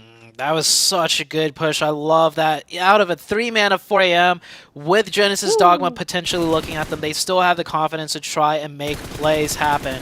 They weren't going to let them get the 2 free revives. FaZe down to 1 on the northern side of things. Train to Kill. This is the team that has been on the heels of the Rejects, and they are just getting cut down. The Rejects starting it off with that very first elimination might have threw everything into disarray for Train to Kill, and it is a domino effect that is just getting worse and worse for Train to Kill, landing wide into the open. Where is the last player going to play? I don't think he's going to manage to stay alive there either. He's got that UAS to blow up for cover, but it's going to be tough. And Rejects, here's that rotation that they've decided upon, and they're going to slam into the power plant compound on the outside walls. They can stay safe for now. We've seen a lot of teams end up sharing this area towards the late game. And very smart rotation by the Rejects. Calculated but risky, but it pays off once again. The Rejects will make it into zone and keep 4 up. They were staring down the barrel of a potential engagement with IHC, and you know who was behind them just shortly before this rotation? It was actually Train to Kill. Train to Kill went all the way from behind Rejects to that flank that has now led them, well, back into the lobby, waiting for Miramar. Rejects holding onto that rotation, and now they need to make sure they do not go down here. Train to Kill are out. They have an opportunity, like we said, to build up that gap, to give themselves that buffer zone. They just need to take out the likes of Game Lord, who are currently in 11th. Train to Kill is out. Game Lord versus the Rejects for that compound. Probably won't be a full engagement unless if a team gets a double knock somehow. And, well, just as I say that grenade, ooh, bounces right in the middle of everyone there. Gets some good damage in, but no knocks. You see Rejects trying to make more ground. It all depends on the next circle shift. The Rejects are on the pretty edge side of the north side, so this next circle, if it pulls hard to the south, it could mean a fight is having to be forced out of the Rejects and Game Lord. We'll see it right now, and the circle will go. And it pulls down just south enough that Rejects are not in zone. Rejects are going to have to make this push, make this play against the Game Lords. But look at this, so many teams on the northern side. GK, Vivo Key, Furious Gaming, and Tim Entertainment all lose a circle as well. They might all be looking at this power plant compound to take.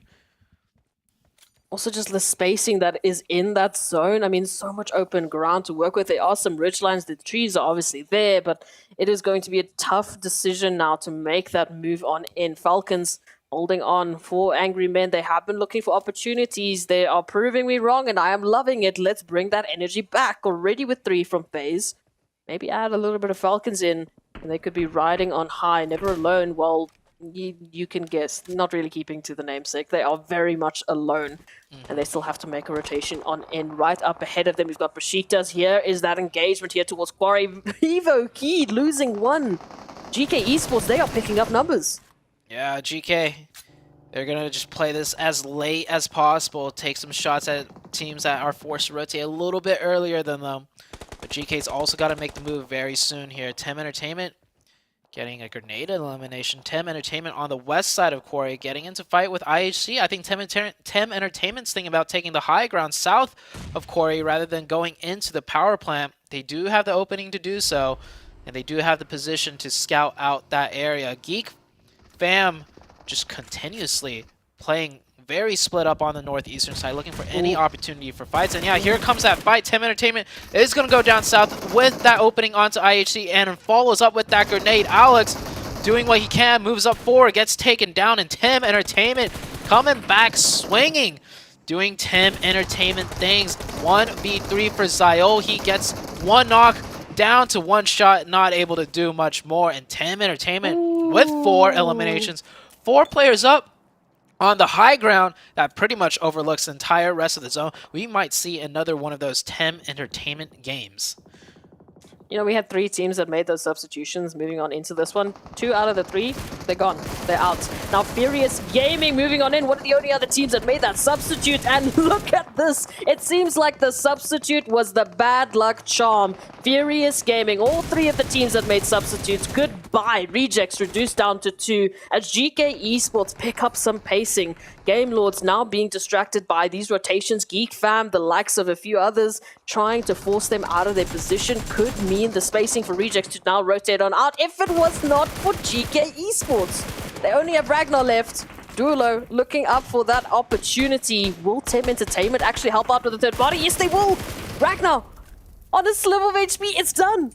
Rejects have space. Oh my gosh, Rejects are such a resilient team. I'm pretty sure we've seen everything out of the Rejects at this point. Just all the different strats that they could use and how they managed to just survive the most difficult of situations. They've made their comeback into this tournament off of huge circle blessings with huge amount of eliminations, but they are sticking into the top 3 through skill, determination, and grit alone. They've definitely been on the bad side of circle shifts multiple times, but they are toughing it out, and they are also utilizing their numbers to pick up eliminations when they can. Up to 6 eliminations right now. Out of all the teams alive and dead, they have the most amount of eliminations. This Rejects team has really come into this tournament fit and ready to come swinging for that top 3 position. Geek Fam still up with 4, and they're going to need it. 4 Angry Men have been on a teardown. They're still behind in terms of the eliminations, but Genesis Dogma now up ahead of them. We know Genesis, they've been struggling for the last couple of days. They picked up a beautiful winner chicken dinner, but are they ready to take on the likes of 4 Angry Men? Well, again, actually.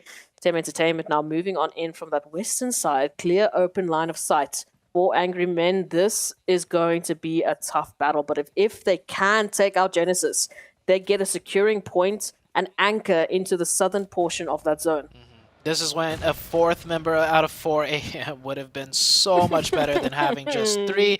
Here comes the push. Genesis Dogma makes a nice readjustment and gives that compound up. They can funnel 4 AM into this compound for a tighter chokehold as that compound's not in the zone. So 4 AM is going to have to continue their push into this 3v4. Meanwhile, Tem Entertainment taking the high ground away from IHC. It's going to have free reign over everyone on the low ground, and hopefully they can pick up some eliminations for themselves. 4 Angry Men, they're moving on in. We've got Tem Entertainment in the meanwhile applying some pressure to Geek Fam. So 4 Angry Men, this is the turning point. Besiktas now joining the action. It's going to be a little bit of a while though, before they spot out Genesis Dogma. Here it is. Peace is going to get shot. There's a nade that's going to be sent on out. Will it make the connection? It does. Besiktas reduced down to 1. A bit of a pre-nade comes on through, trying to stop Genesis Dogma. In the meanwhile, 4 Angry Men, where's the information? They can hear these explosions. Will they be able to find out what Genesis Dogma are up to? Good push, good proactivity from Genesis Dogma. I wasn't expecting this. Surrounded by 2 teams, and they go on the aggressive. That's exactly what Genesis Dogma needs to do. Make sure, though, you don't take a knock from a team you do not need to engage with. 4 a.m. They're looking to get that third party, but none of Genesis Dogma was knocked down. They'll take the time, though, to rotate up more into zone. They clear out the shack. And they might actually just spot out another place that they can play in. They might just leave Genesis Dogma here alone. And reject, was that the rejects that just went out? I believe so. Yeah, it was. Rejects are out. They don't have an opportunity to further that buffer. And I mean, I don't really blame them. They had Geek Fam, they had the likes of Game Lords, they had the likes of GK Esports pushing on in, applying that pressure. They didn't have space. And then, of course, Tem Entertainment came on in. They had the perfect line of sight. Rejects did not have an opportunity. It took a little bit too much time to get out of that compound. And now a few teams will thrive. We got that zone up in 5 seconds. Genesis Dogma also have a couple of seconds to decide what they want to do here against 4 Angry Men. Do they have the information, though, that it's only 3 Angry Men? It'd be hard for them to figure that out. They can hear the footsteps now. They might be able to assume it's a 3-man, because usually 4-mans would be a little bit more aggressive in terms of, you know, taking trades. The fact that, you know, everyone's stuck at a shack might give them a decent idea that it is not a full team. And yeah, these nades are going to be deadly. 4 a.m. We saw on Miramar, they did not want to take a 4v4 with Geek Fam, and now that they're down to 3, they definitely aren't feeling too comfortable here. At a disadvantage, they really need a nade knock opening, and they do! Good Shell gets, wait, a double! Good Shell gets 2! That's going to be the difference maker right here. 4am pushing aggressive now. One of the 4am members have rotated away, though, I think? No, yeah, he's knocked out in the open, and Good Shell gets the 3rd! Can he get the 1v4? It is down to a 1v1. Good Shell has found all 3 openings, down to 1 HP with the DBS. He is not able to make it work. Oh, 4 a.m. That could have been 4 more points and a 4th place finish instead of 5th place. 4 a.m. losing out on so many much needed points right there. It was a valiant fight, but at the end of the day, we're down to 3 teams now. It is going to be Tem Entertainment, a Geek Fam, and the likes of Game Lord. Love that. At the very least, both sides picking up much needed points. For Genesis, it means a lot more because they're not currently in that top 3. But it is going to be a massive momentum boost to know that they took out the likes of 4 Angry Men, currently sitting in 2nd. Geek Fam, our top place finishing team, currently moving on in with 4 members. We've got 4, I believe that's 4 from Tem Entertainment. Yes, it is. Game Lord, one of the only other squads to hold the line. Oh, just narrowly missing out on that elimination, at least that knock. But Geek Fam, that 1-3 split, it's going to be tough. Yuhai has to take on the entirety of Tem Entertainment, or at the very least delay them. Did he go down? Oh, he did not go. He went down to literally 0.01 HP. And he gets the heal off. Honestly, Tem Entertainment is probably the scariest team in here. Tem Entertainment is the most clutch team, I feel like. When they're in a position where it's like, oh my god, they could do this, they almost always do this. Like, sure, they're not the 1st place team, nor the 2nd place team. They're not a 4 a.m., but in positions like this, I don't know, man. Tem Entertainment just becomes a different breed. They get the circle shifted down south. They're and the firing cross lines of both teams of Game Lord and Geek Fam, though. So they need to survive a little bit longer. And they just find these shots. Doing so well for themselves. And a quick aside, 4 a.m. did manage to pick up those elimination points, though. Because as soon as the last member went down, the 3 initial knocks did go their way. So those are some crucial points that 4 a.m. did gather. We have to remind ourselves, Tem Entertainment have taken on the likes of Geek Fam before in an opportunity where Geek Fam had the advantage. Tem Entertainment won it out, and this time around the tables have turned and Geek Fam just are not being able to have an opportunity to reset themselves. Micah down to sliver HP. Here's the push from Game Lord now. Can they put a thorn in the side of Tem Entertainment? Can they make the difference, or will they just go down to a rotation? It's almost instantaneous. Tem Entertainment, Geek Fam up for the winner chicken dinner. And Tem Entertainment, they are getting it done. I'm not going to count out Geek Fam just yet. If Yuhai can get some insane double knock and then The duo of Yuhai and Damn Rude runs in the opening, gets another one. It could be possible, but Tim Entertainment finds Yuhai. It is all down to Damn Rude 1v4 situation. Tim Entertainment. We still got 2 games left, right? If there's a chance. I mean, Tim Entertainment, they could do it. Very smart for Damn Rude to deny this point. And yeah, Tim Entertainment, that's a scary team. You don't want to give them any more momentum than they're already getting. Here it comes at. Oh my gosh, look. He just went Super Saiyan mode right there. Are those brothers or twins? I mean, they look like they could be brothers. And they seem like they have a very brotherly camaraderie. We saw one game where they both won and they were giving high fives back and forth like no other. And it's usually those two celebrating with one another each time. So I don't know. Maybe really close friends, maybe related, but either way, Tim Entertainment getting a huge win. I want to see the leaderboards. Where does this put Tim Entertainment?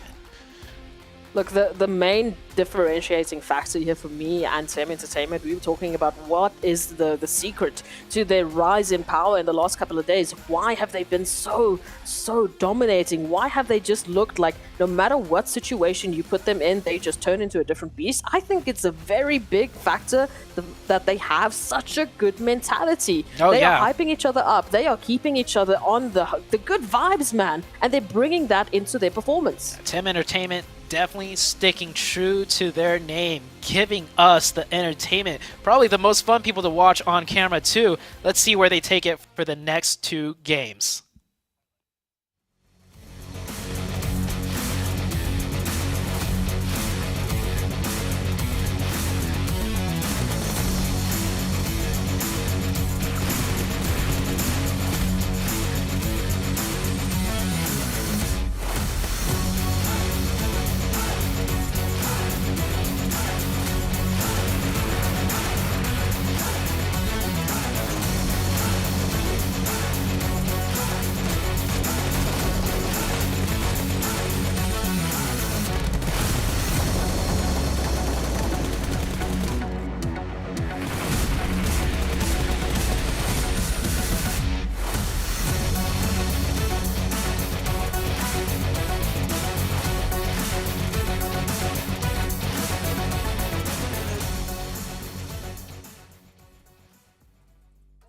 Let's go! Tim Entertainment busts out the chicken dinner here in match number 4. I love to see that excitement, that hype, dude. Going full Super Saiyan. Hey, couldn't be... But so what I say, you know what? Better later than never for them. Geek Fam, oh, just on a tear here. Absolutely dominating. Putting up 21 points here, 7. What else do you see? Tim Entertainment, I mean, doing exactly what they needed to do before the last 2 matches, putting themselves in a spot. I'm pretty sure once we go to that overall, they're going to be a lot closer now to that 3rd place. But Reject, for them to be able to put up 8 points, being a little bit more aggressive, I do appreciate that aggressiveness out of Reject, Litter. Yeah, and honestly, it looked good on them, okay? They were the squad that got the 20 Elim chicken dinner, lest we forget. So they have this capability to be more aggressive as we look at the top performers here from that last matchup. 4 AM up on top with Good Chow. 4 Elims, over 700 damage. And then, to be fair though, Tem up here as well. 2 players from Tem. And then Geek Fam with Yuhai. Yuhai, can we just talk about Yuhai for a second? Because he's been disgusting all day today. Yeah. Dude's I mean, it used to be Mika. beast. It used to be Mika for the longest time for Geek Fam, and I feel like Yuhai, especially the last 2 days, in a way has just overpassed him in just being able to clutch up and put out great amount of numbers for his team. Some people have just got that ice water in their veins, and I think Yuhai has proven to be that. And honestly, he's proven this, I think, a lot earlier. We've seen him in past tournaments, and I remember calling out his name back when I casted the games. I mean, this dude is a beast. Let's go ahead and take it to a quick break, and we'll be right back in just a few minutes.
And we're back. Welcome back, everybody. I'm your host, Todd Juice. Here on the desk, I got 7WG and Glitter Explosion. Oh, man, only 2 more matches left to go. I hope you guys are excited as I am. Of course, we got to give a big thank you to the official smartphone here for PMGC. That's Sony. Their Xperia 1.4 and Xperia Stream were created in collaboration with professional esports players. You guys can play PUBG Mobile in 90 Hz with Xperia Stream's total cooling system and multiple ports for intensive gaming and streaming. Alrighty then. Tim Entertainment pulled out a massive chicken dinner. You guys know what's coming up next. It's the overall rankings, baby. It's the overall rankings. Where does everybody line up with only 2 matches left to go? Ooh. Tim Okay, being able to Reject? jump up from 8th place. Yeah, Reject maintaining. This is what I was saying. Like with the 8 points that they were able to gather in the last match and the aggressiveness, they were able to at least continue on with the gap. Tim making up some big spots though, going from 8th to 5th, Glitter. Yeah, and it might look like there's still a big gap, but if they can continue to somehow keep the momentum up, then that won't be so big of a gap. There's still just barely enough time for them to overcome T2K and Reject if both those teams somehow flounder. And now, as we look at the 11th place bubble, we have Vivo Keed and Besiktas dropping down. Game Lord giving themselves a little bit of safety here now above Genesis Dogma Gids, who is literally 6 points behind Vivo Keed. D Xavier's been silent all day. Now our focus is on Genesis Dogma Gids. And, I mean, 6 points? Come on. None of those teams are safe, okay? I'm just going to put that out there. Nobody's safe. I've been talking about Besiktas. I've been saying how that team needed to do something or the other teams were going to start catching up. Well, guess what? They definitely catch up. Game Lord passed them, as you mentioned. Vivo Keed only 4 points away. And Genesis Dogma Gids, I mean, 145 points. They can definitely make that push. They're only 10 points away from being able to take on them. It's going to come down to the last game as we do look at the top Miramar performance. Geek Fam, I'm not surprised there. 4am, I'm not surprised. Now this, if there was ever a time, Glitter, for a team to wake up and use being a top performer for a certain map, it would be the Xavier. This team has only put up 2 points today. I mean, they can still, with the win, they could still possibly do it. You're the one that's been pushing the underdog story, saying, what's the percentage? Look, I'm the, you know, so you're still, so you say there's a chance, guy. Okay, 7? There ain't no chance, bro. There ain't no chance. I love D Xavier so much. I love to see how they performed here. But now they're at the point where they need to win 2 dinners back-to-back. I called it earlier, right? Tem was one of those squads. They needed to win 3 in a row if they want to make top 3. They've already done 1 and got 2 more. But D Xavier, especially with all the shenanigans coming up, 7, as we look at your teams to watch, I think that's a little bit too big to swallow. They don't necessarily need to win 2 games. 1 game will do for them, and then hope for the best.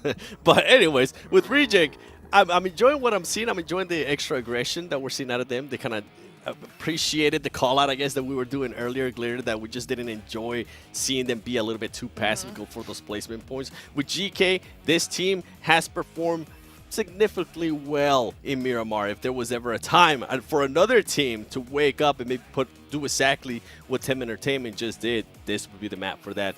And Genesis Dogma Gids, I mean, you're currently, what, 6 points away from 11th. You are within grasp. Do everything within your power to be able to get that 11th spot.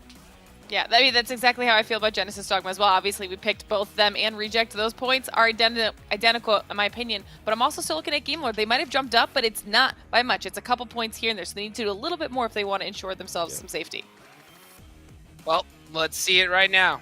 Guys, let's take a look at some of the player shots as we are about to get ready for the final 2 matches of the day. Man, these players are locked and loaded.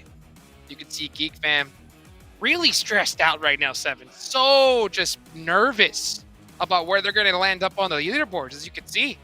Yeah, you know what Geek Fam is doing right now? We might have made the best loan trade in the history of PUBG Mobile for the region. Because Yuhai is actually on a loan from Bigatron from Indonesia. That's and right. you know, Bigatron right now is watching this like, Maybe we should have kept them, guys. Maybe we should have kept them. That's crazy to see. I mean, Bigatron are in the survival stage. They're going to have Yep. to hunt down and get that top 4 if they want to make it and see you high there. I mean, this is just insane. Geek Fam, I've been doing so well. 4 Angry Men have been, but there are just so many teams where the pressure is on so high. Glitter, what's up? I gotta ask too, because while you guys were talking, we were watching a couple subs pop up there. Geek Fam with a sub and IHC with a sub. Good idea, bad idea. Last 2 matches of the day. Go for it. Well, let's find out. Let's take a look at casters. What do you guys think? The last 2 matches of the day. Let's send it on over to them. I like. Thank you, Hot Jukes. Well, Geek Fam substitute, I'd have to say, well, they could do whatever they want at this point. They're so far in the lead. They're probably have some fun. They're probably putting Sonics in. And it's like, all right, you know, Get some game time, bro. Yeah, get some clips in, right? Unfortunate for Snipes. Snipes who got subbed out. Snipes like, man, I want to have a bit more fun. But IHC, all right, they subbed out Demo for Godless. The only reason, in my opinion, that IHC would still be, you know, try and make adjustments is because they want to make top 3. They're very safe in the survival group. Like, they'll make it in.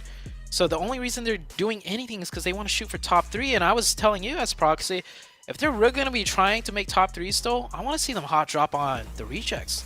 For all the teams that are a little bit further out, like that want to try and make top 3, your best way about going with it is hot drop on rejects and then close the game strong.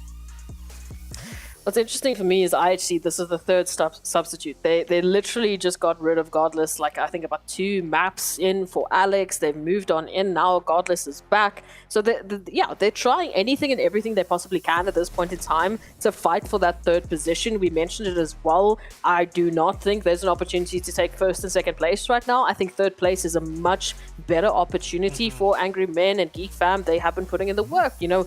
Might not be as standard as what Geek Fam have been putting up, but for Angry Men have been getting points. They got that buffer zone. So 3rd place. The fight for 3rd place is going to lead us to the northwestern point of Miramar. So Oasis is in there. Imagine if we go there. Just imagine it. But this is going to be a tough battle. I mean, that flight path to that zone combination teams, once again, interesting rotations. The flight path is pretty nice, though, for everyone. I don't think we'll see too many hot drops or altercations in general whatsoever. But yeah, this northwestern circle centered on Crater Fields might see some rotational fighting early on.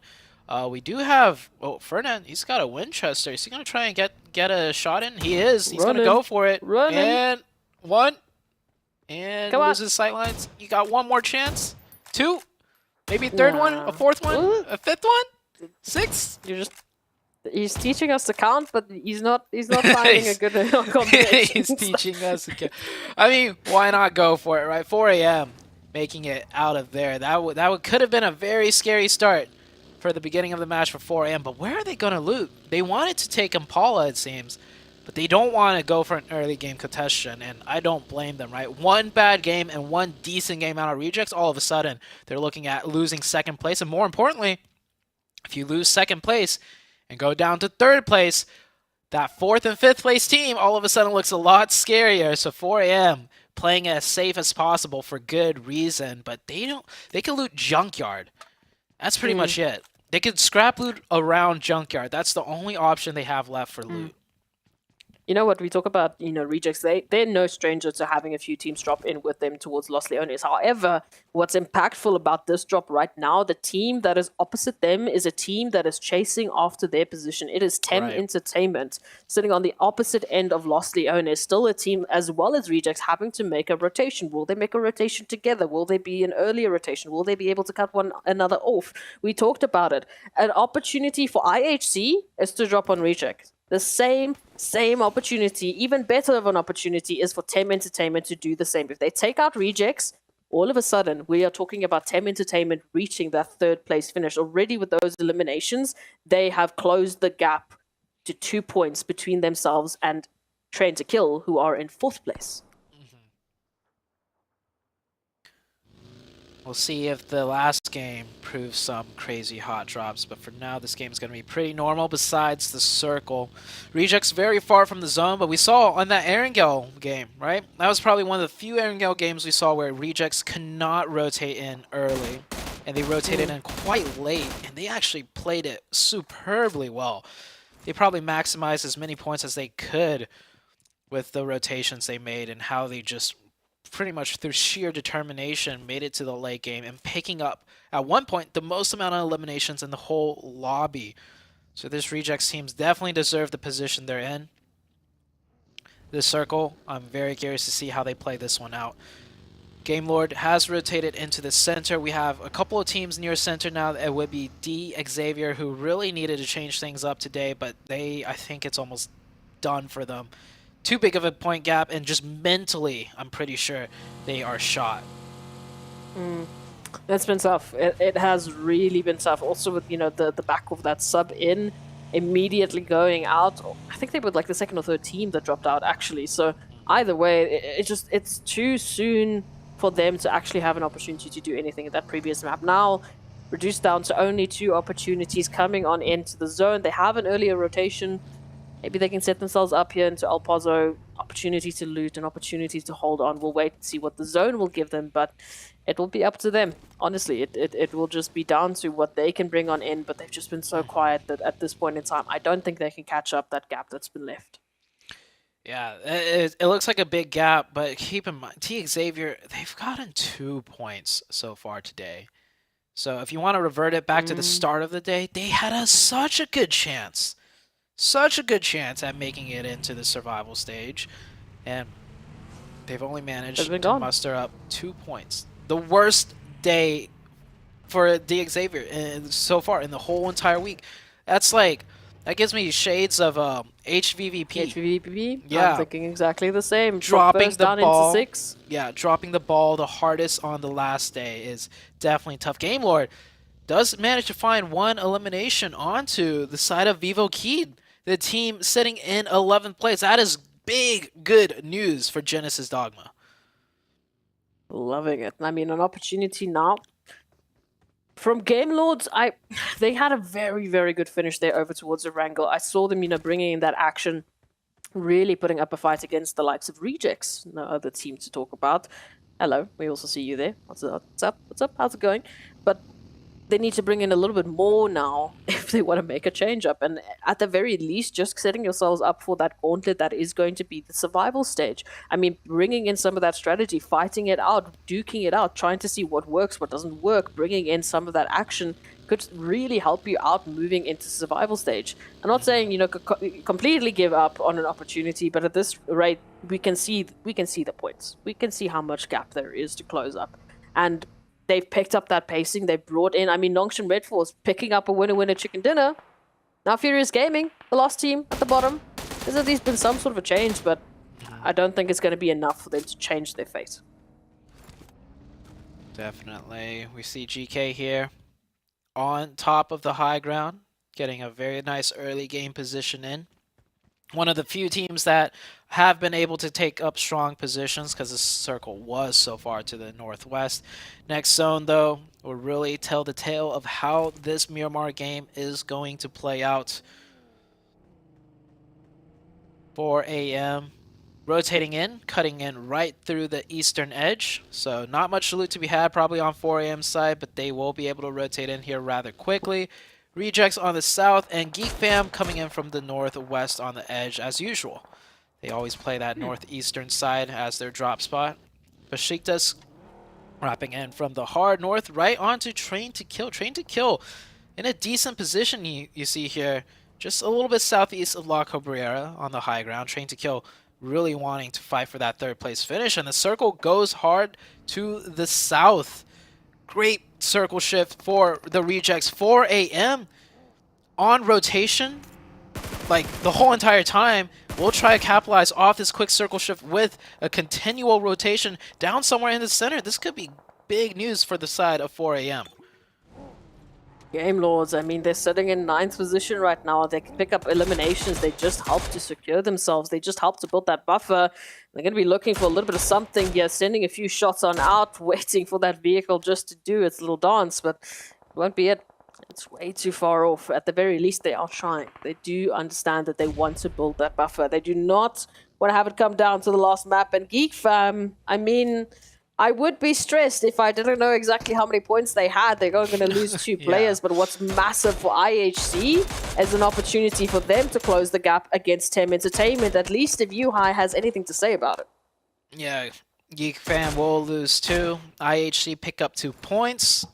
That's just 2 points out of the many, many points they need to break into the top 3. And IHC on the edge of zone. Not looking too great for IHC, to be honest. I mean, this is as good as a start as they could want. You know, they don't prioritize circle, and they pick up elimination points. So we'll see where this brings them in the coming minutes here. Reject and 4AM pretty much right next to each other as far as positioning goes. 4AM on the low ground at the compounds, which is a strong position, right smack dab in the center. And Reject's just basically like 100 meters, if not even 100 meters down to their south on the high ground. Geek Fam just taking a drive right now. Looking at this, I mean, 60 plus points that they have as a buffer zone for 2 maps. Yeah, no stress. It's okay. Look, they can come back on a wrangle if they want. Miramar, just have some fun. Let's see what they do. The focus for us is now that difference between 3rd to 4th to 5th. That difference between 12th to 11th. Getting themselves into the survival stage. It is the teams that are looking to take away points. It is the teams that are trying to break on in. And that opportunity, it's going to be an interesting one. Vivo Keyed, I mean, a team that has been very interesting. They are sitting right on 11. They are the guardians of the survival stage right now. And they only hold on to that with a 6-point gap. Yeah, very small point gap right there. Tem Entertainment coming in from the hard southern side. This is a team that could potentially break into the top 3. They're going to get into engagement with FaZe. Now, Tem Entertainment, we see them pop off towards the late game.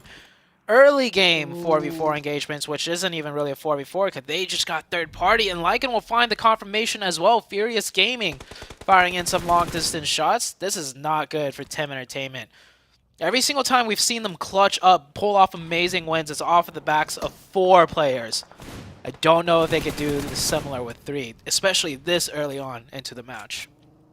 And just with the vicinity of teams that they have to work with, they're going to have to head back into the blue zone to make that rotation. Furious Gaming right in last place, taking on the likes of FaZe, sitting in 8th. They are, for the time being, safe in that survival stage, but they want a bit more. Just a little bit more safety. Just a little bit more of an opportunity, a breather into the next map. Tem Entertainment, as a team that we were talking about as someone in contention for that 3rd place finish, losing out a player, not what they want. They want everything to go their way as much as absolutely possible. We were talking about the same thing for 4 Angry Men. They wanted as many players alive. Geek Fam, they're going to be reduced down to 1, but I don't know. Do you think there's an opportunity for 4 Angry Men to still close that gap in 2 maps? Only if they get a chicken here, and it's got to be a big chicken. So honestly, no, I don't think so. 4AM, they move up more central, and Rejects will take their position. Tem Entertainment having to wrap all the way around. This is a really good zone, though, for Vivo Keyed. They could stay up in the north. They're kind of off-centered, though. And at 151, only a couple points away from Genesis Dogma. Genesis Dogma coming in from the hard western side on the edge. This is going to be tough for Genesis Dogma to break in because they have the full entire team of GK on the high ground in front of them. And then right past that is the team of Game Lord with all 4 on even stronger positional high ground near the center. So Genesis Dogma, this might not be the game for them to break into the survival stage. But if they could really pull off something huge, you could pick up a couple more points probably.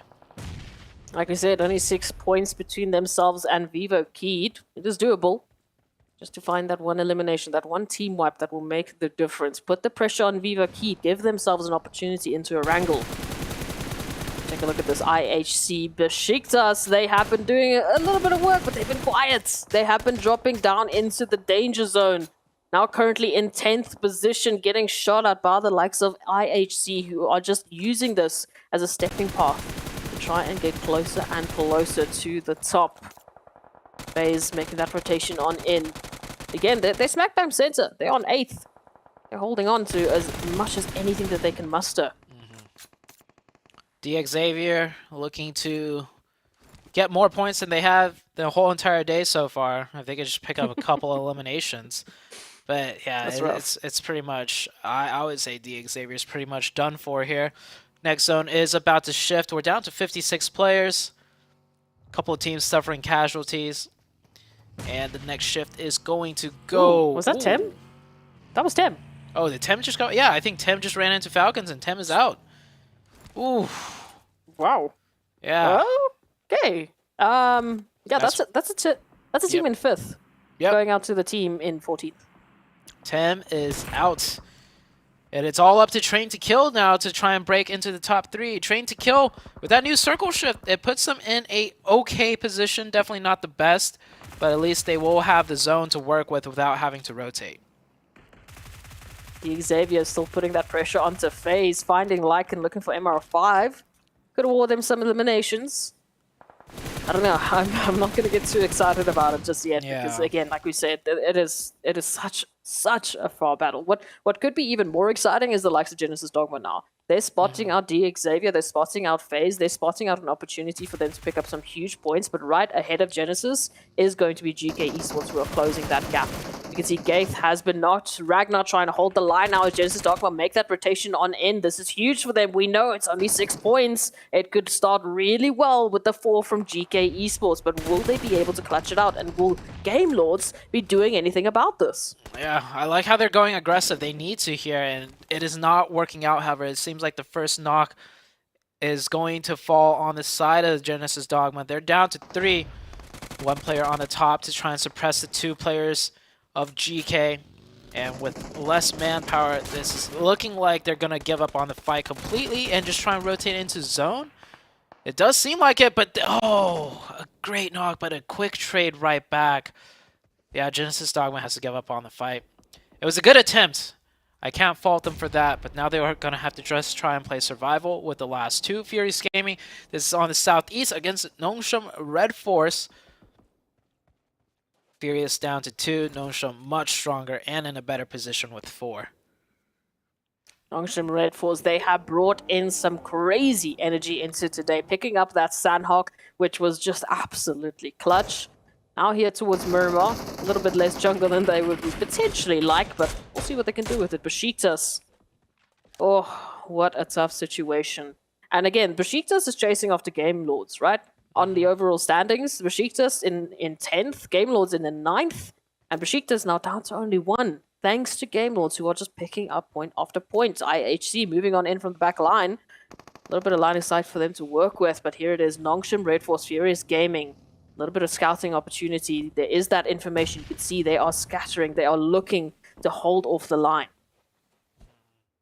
Yeah, on the northern side, things are getting really dicey for the teams near the bottom of the survival group. Game Lords, Besiktas, they're all firing upon each other. In the southeast, though, that's a fight between 15th and 16th place. Seems like everyone on the leaderboards are just next to each other or fighting each other right now. GK are finally moving in from that high ground. They did a great job pressuring Genesis Dogma and hurting them, forcing them to rotate ahead. Now they're running into the Game Lord team, which I was saying has the strongest position. A 1-1-2 split on the tip tops of every mountaintop here. They should be sitting comfortable for the next circle shift as well. And the circle is going to go right back down to the southwest, putting Rejects in a decent position to maintain their 3rd place spot and their lead on everyone else for sure. Look at Train to Kill as well. That zone going to be going away from them. Suddenly there's a little bit of blessing towards our 3rd place team. An opportunity for them to hold on, and Rejects, Perfect Storm. We talk about that compound within center, that compound within a position where they can get some eliminations. Nongshim Red Force holding the line, Furious Gaming disengaging, but Perfect Storm for Rejects as they hold down, and now they've got another team to take a couple of shots at. Rejects deciding to group up together. They don't even want to do a 2-2 split. All 4 of them in the northwestern quadrant of this compound. that does open up another team to potentially take the eastern little section, which could be Nongshim Red Force. If Nongshim Red Force loses the zone on the next shift, we'll see how it plays out. But for now, they're going to be neighbors with Furious Gaming. On the other side of things, on the northern side, on the high ground, teams are forced to push on in. Yeah, Train to Kill has the most difficult choice to make now. Where are they going to rotate in? How are they going to rotate in? And then, more than likely, will they take that crash fight with 4 a.m. down to their south in zone? IHC, they're going to slowly work their way in into the edge, playing on the high ground. Game Lords continue to hold their split. They're under much more pressure now that teams are starting to crunch in on them. IHC Train to Kill.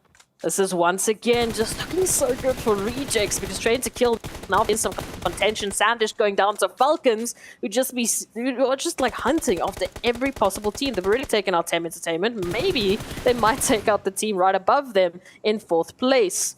Train to Kill. Sandish not looking too great. Besiktas holding the line and again still being punished by Game Lords. Falcons, what are we doing? We have taken out the 5th place team. Are we looking for the 4th place as well? Yeah, Train to Kill saying this is probably a very difficult rotation for them to make, and it is proving so. If they decided to crash 4 a.m., they would have been on heavy fire of the Falcons team, and then the arms of 4 a.m. would be returning fire right back. So Train to Kill, I don't even know if they could have made a better choice. I mean, it was just tough no matter how you cut it, and they are cut down to 1 player remaining. Game Lords. They've been applying that pressure. GK Esports coming in from the back line. Not really a rotation they can make, though, right now. Game Lords will be safe, just for the time being, but they do have some threats looming in the background.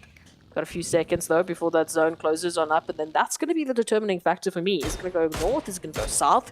Who is going to have that advantage into the next phase? 4 Angry Men still here towards the eastern line, looking for a few options. Falcons...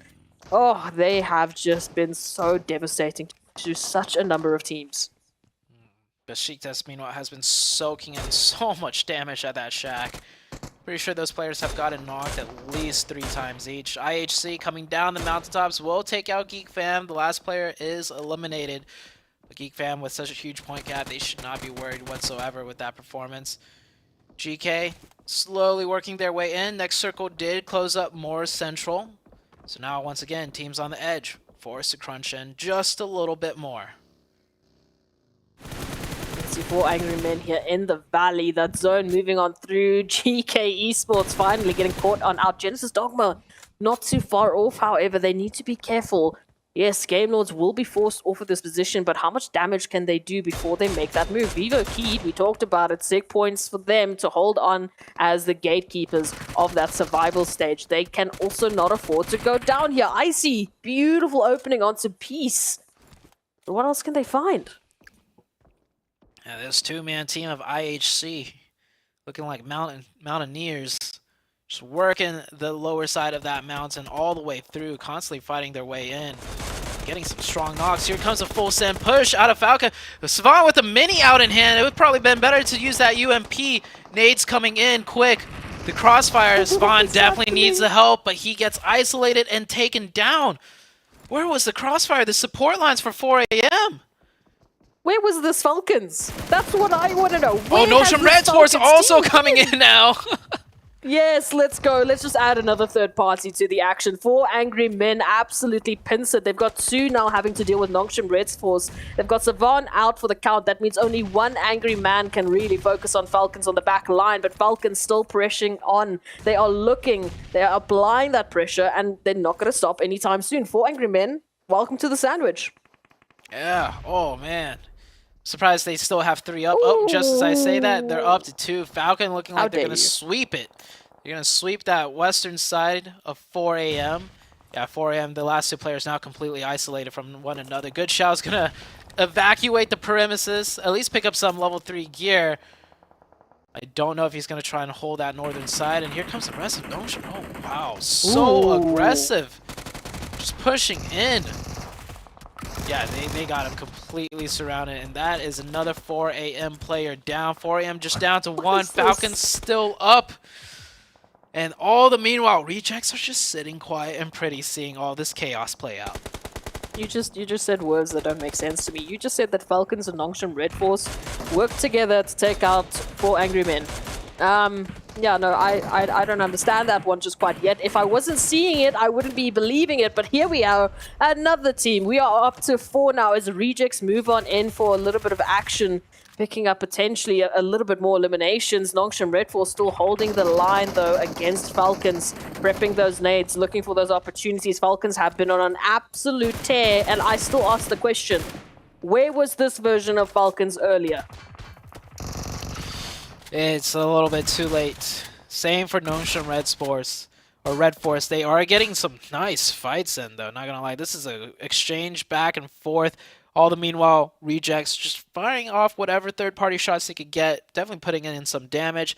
Next zone comes out. Furious Gaming, the 3-man team, is going to be forced to push into the Rejects team now. Rejects, this should be just more points for them to be gained.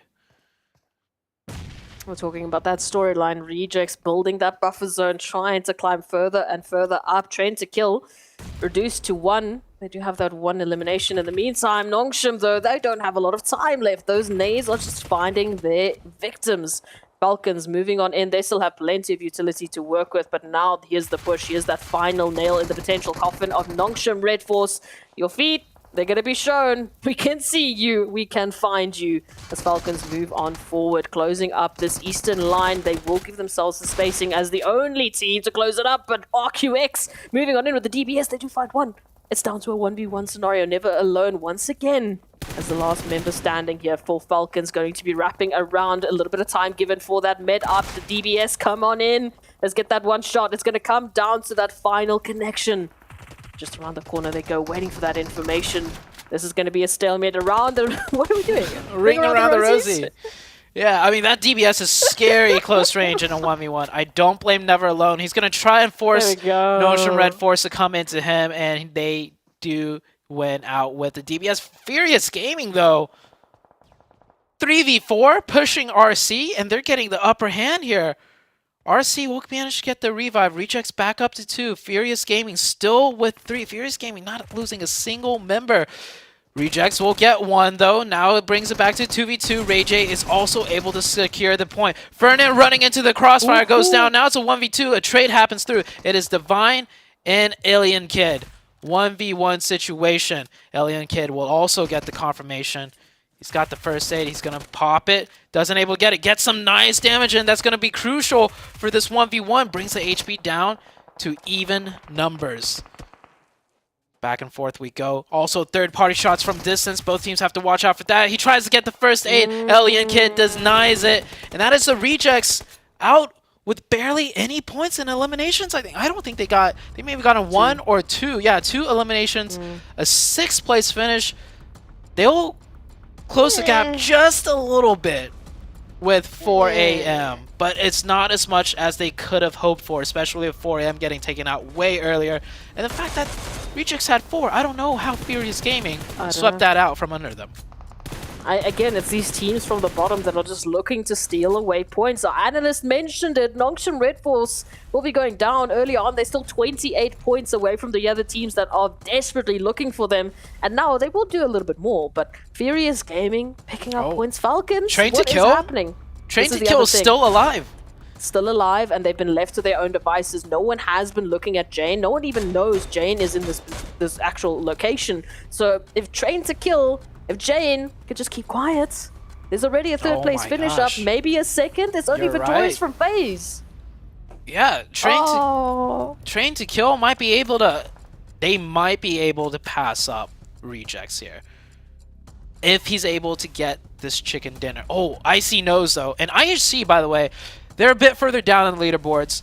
But if IHC gets this chicken dinner, they already have 10 eliminations. That does mean on the very last game, it is doable for them as well to make it into the top 3. And this has been a crazy game for IHC. They've been working down from the north side as a duo this entire time, getting so many eliminations. And Jane is definitely on the back foot. This is going to be a tough task for Jane to win. The quick peeks out of Icy, back and forth. Oh, good connections back from Jane.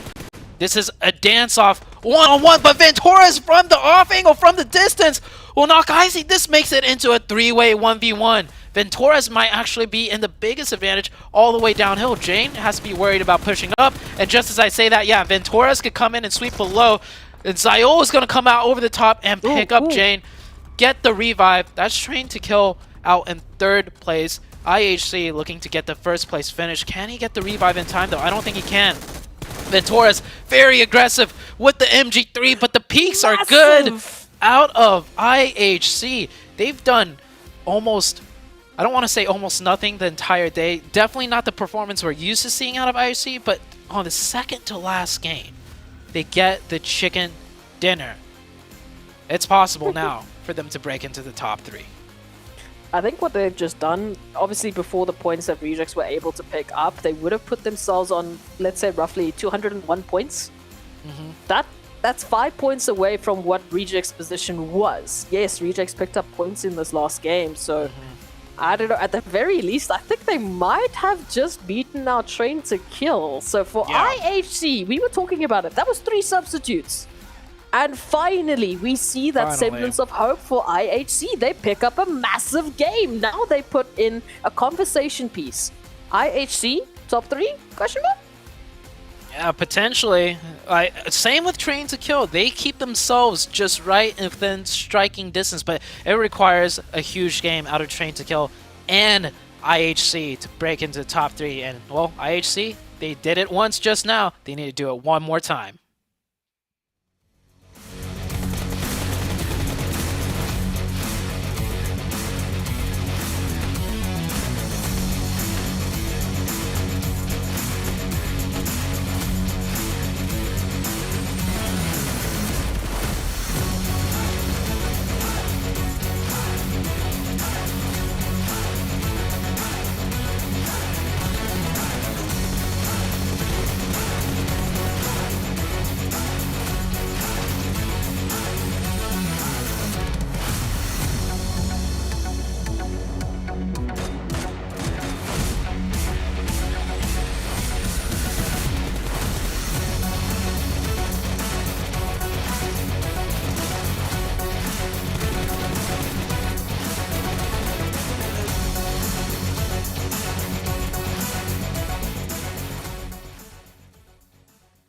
You can see it in the players' faces. They are so hyped. 27 points and pulling out an insanely clutch chicken dinner. It's IHC Esports. FaZe Clan putting up some big points as well.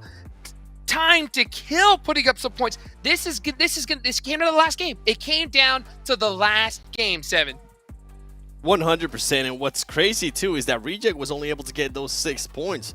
The teams that needed to step up, at one point I was like, Nonshim, Team Falcons. I mean, they don't need to step up, but they could definitely steal those points. But it kind of allowed IHC and the other teams like T2K to put themselves ready to strike in the last match, Glitter. I actually love that somehow the entire top 8 of this is not any of the squads that we've really been talking about all that much. Now we've got IHC up here, Falcon up here, Nokshim up here. I mean, look at the top performers. They have multiple 1k damage performances. I see over that 1k mark. I mean, everybody waited a little bit too long to step up here. But this is what I was so excited for, because that chicken dinner puts IHC 2 points away from T2K, which means they are only 11 points from tying Reject. They need 12 if Reject somehow gets a goose egg. But I mean, that's too close for comfort. Reject doesn't want that to happen. They don't. And what's crazy too, I mean, Geek Fam guaranteed first place, right? 4 a.m. guaranteed as well. The other teams that were in like 5th, 6th, actually 7 even, could actually have a chance depending on what Reject does in this next match. And right here, I mean, Vivo Kid, 151 points. Besiktas, Genesis could catch up to them and pass them. So Besiktas needs to wake up, make something happen, at least get some points, whether it's placement points, whether it's healing points, anything can go your way. The Xavier was able to collect at least 8 points in some crazy alternative world. Hot Juice. No. Somehow, all right? Oh my Somehow, the Xavier could possibly make it in. But I'm doubtful I can't as believe well. it. I'm doubtful as well. This is intense. I know everybody's got their notepads out. I know they're all going to be doing some crazy math because this is coming down to the absolute wire here, Glitter. One final match to decide who is going to get that golden ticket and who's going home today.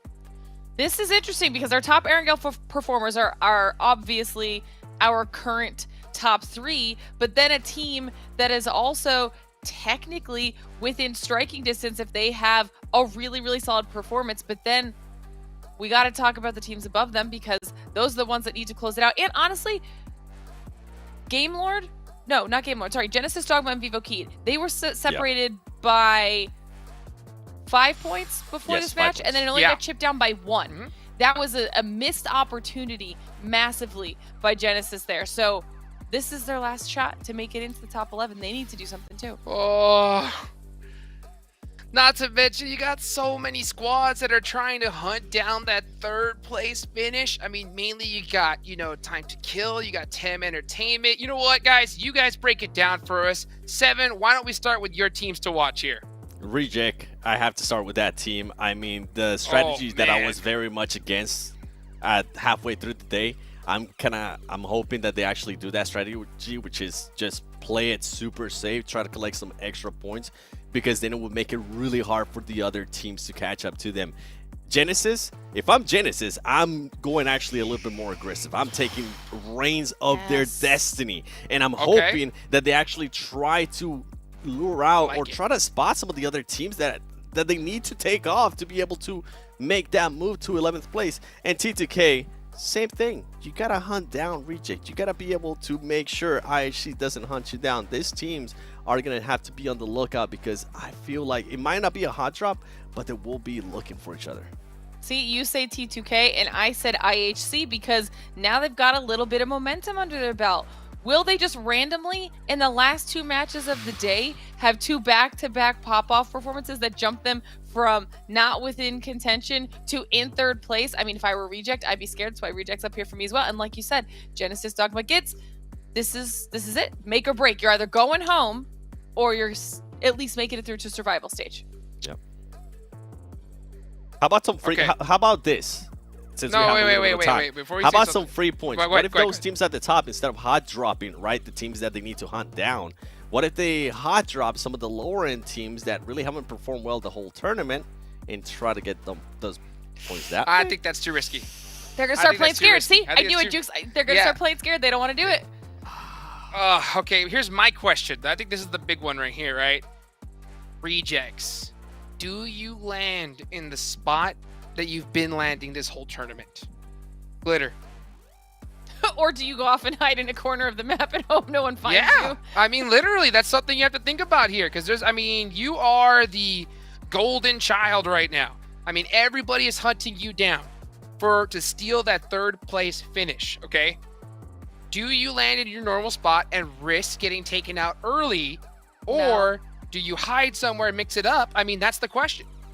Mix it up somewhere that you have as a backup drop that you know no one has been going to, and just pray that it works. I'm with you on that. I would actually expect them to hopefully do kind of like a 2-2 split, not too far away from each other. Nothing super crazy. They're still gonna be able to back up each other if for some reason they do get into a fight.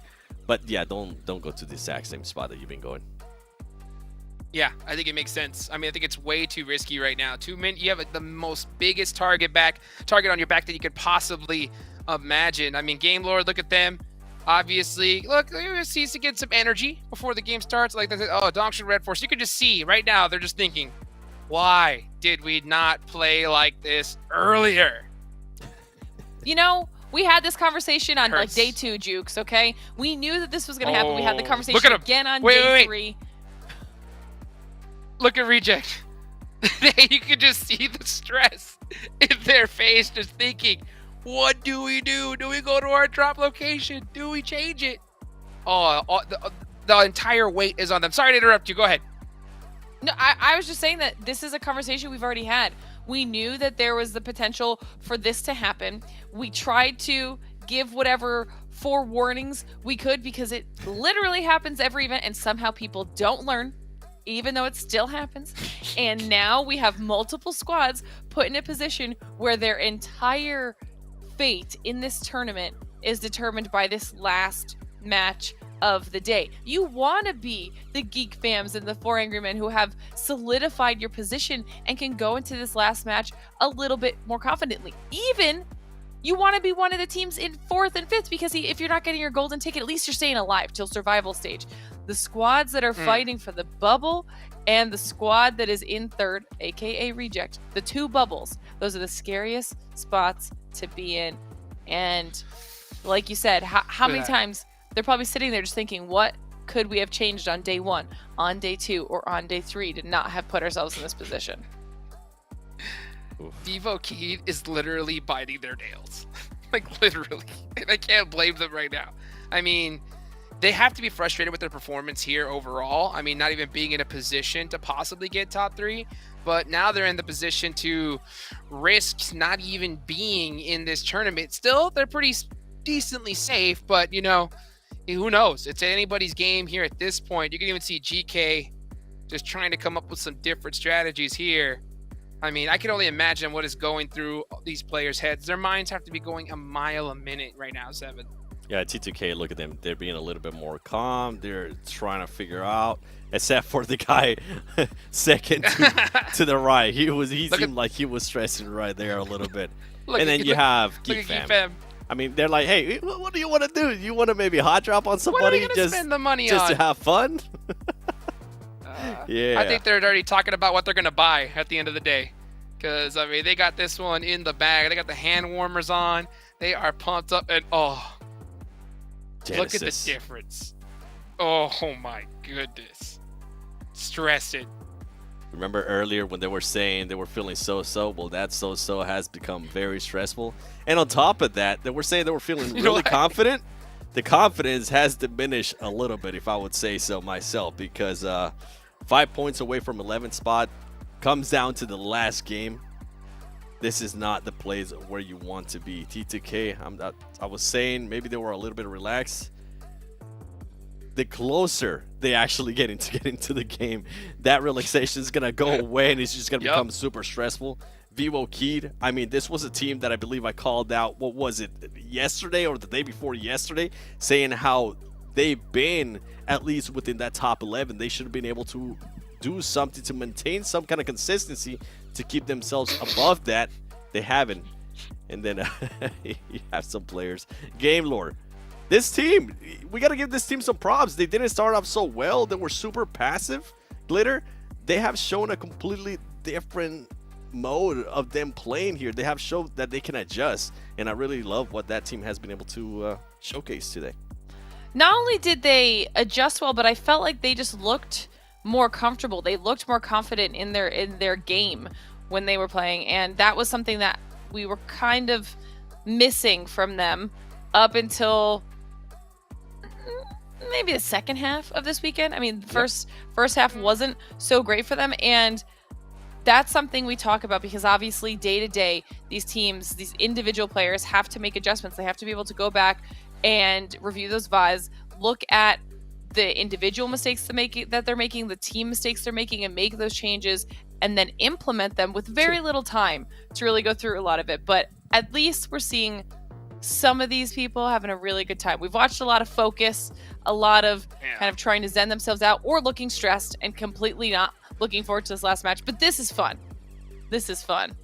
Like the guy in the background. Man, I'll tell you what. The Jukes, the one in the front are all having fun. The guy in the background is like, okay, you guys need to quit. It's like, come on, guys.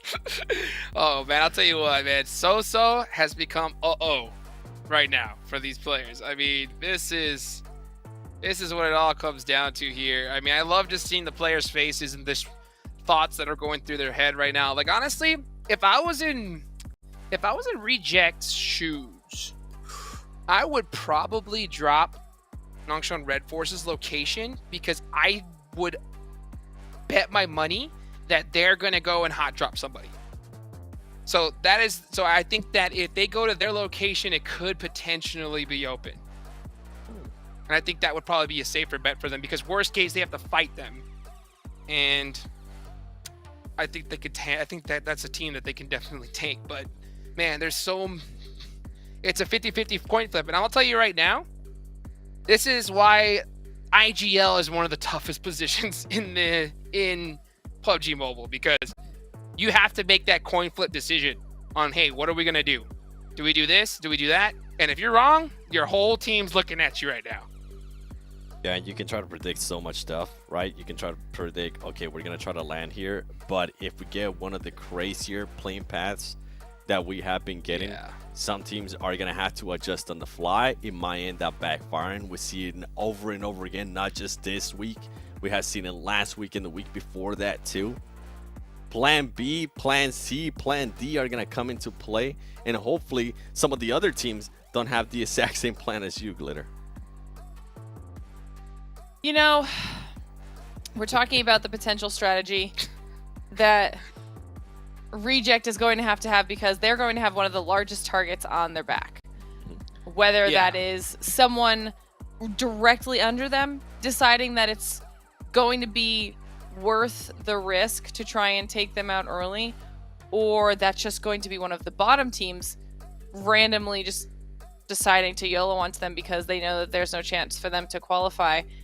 But we probably can also talk about the teams directly below Reject, because they have a decision to make too. Do they try to go big in the last match and take out their competition? Because even if they have a great game, if somehow Reject matches their performance, then their game won't matter. So there's a two-part consideration to their strategy.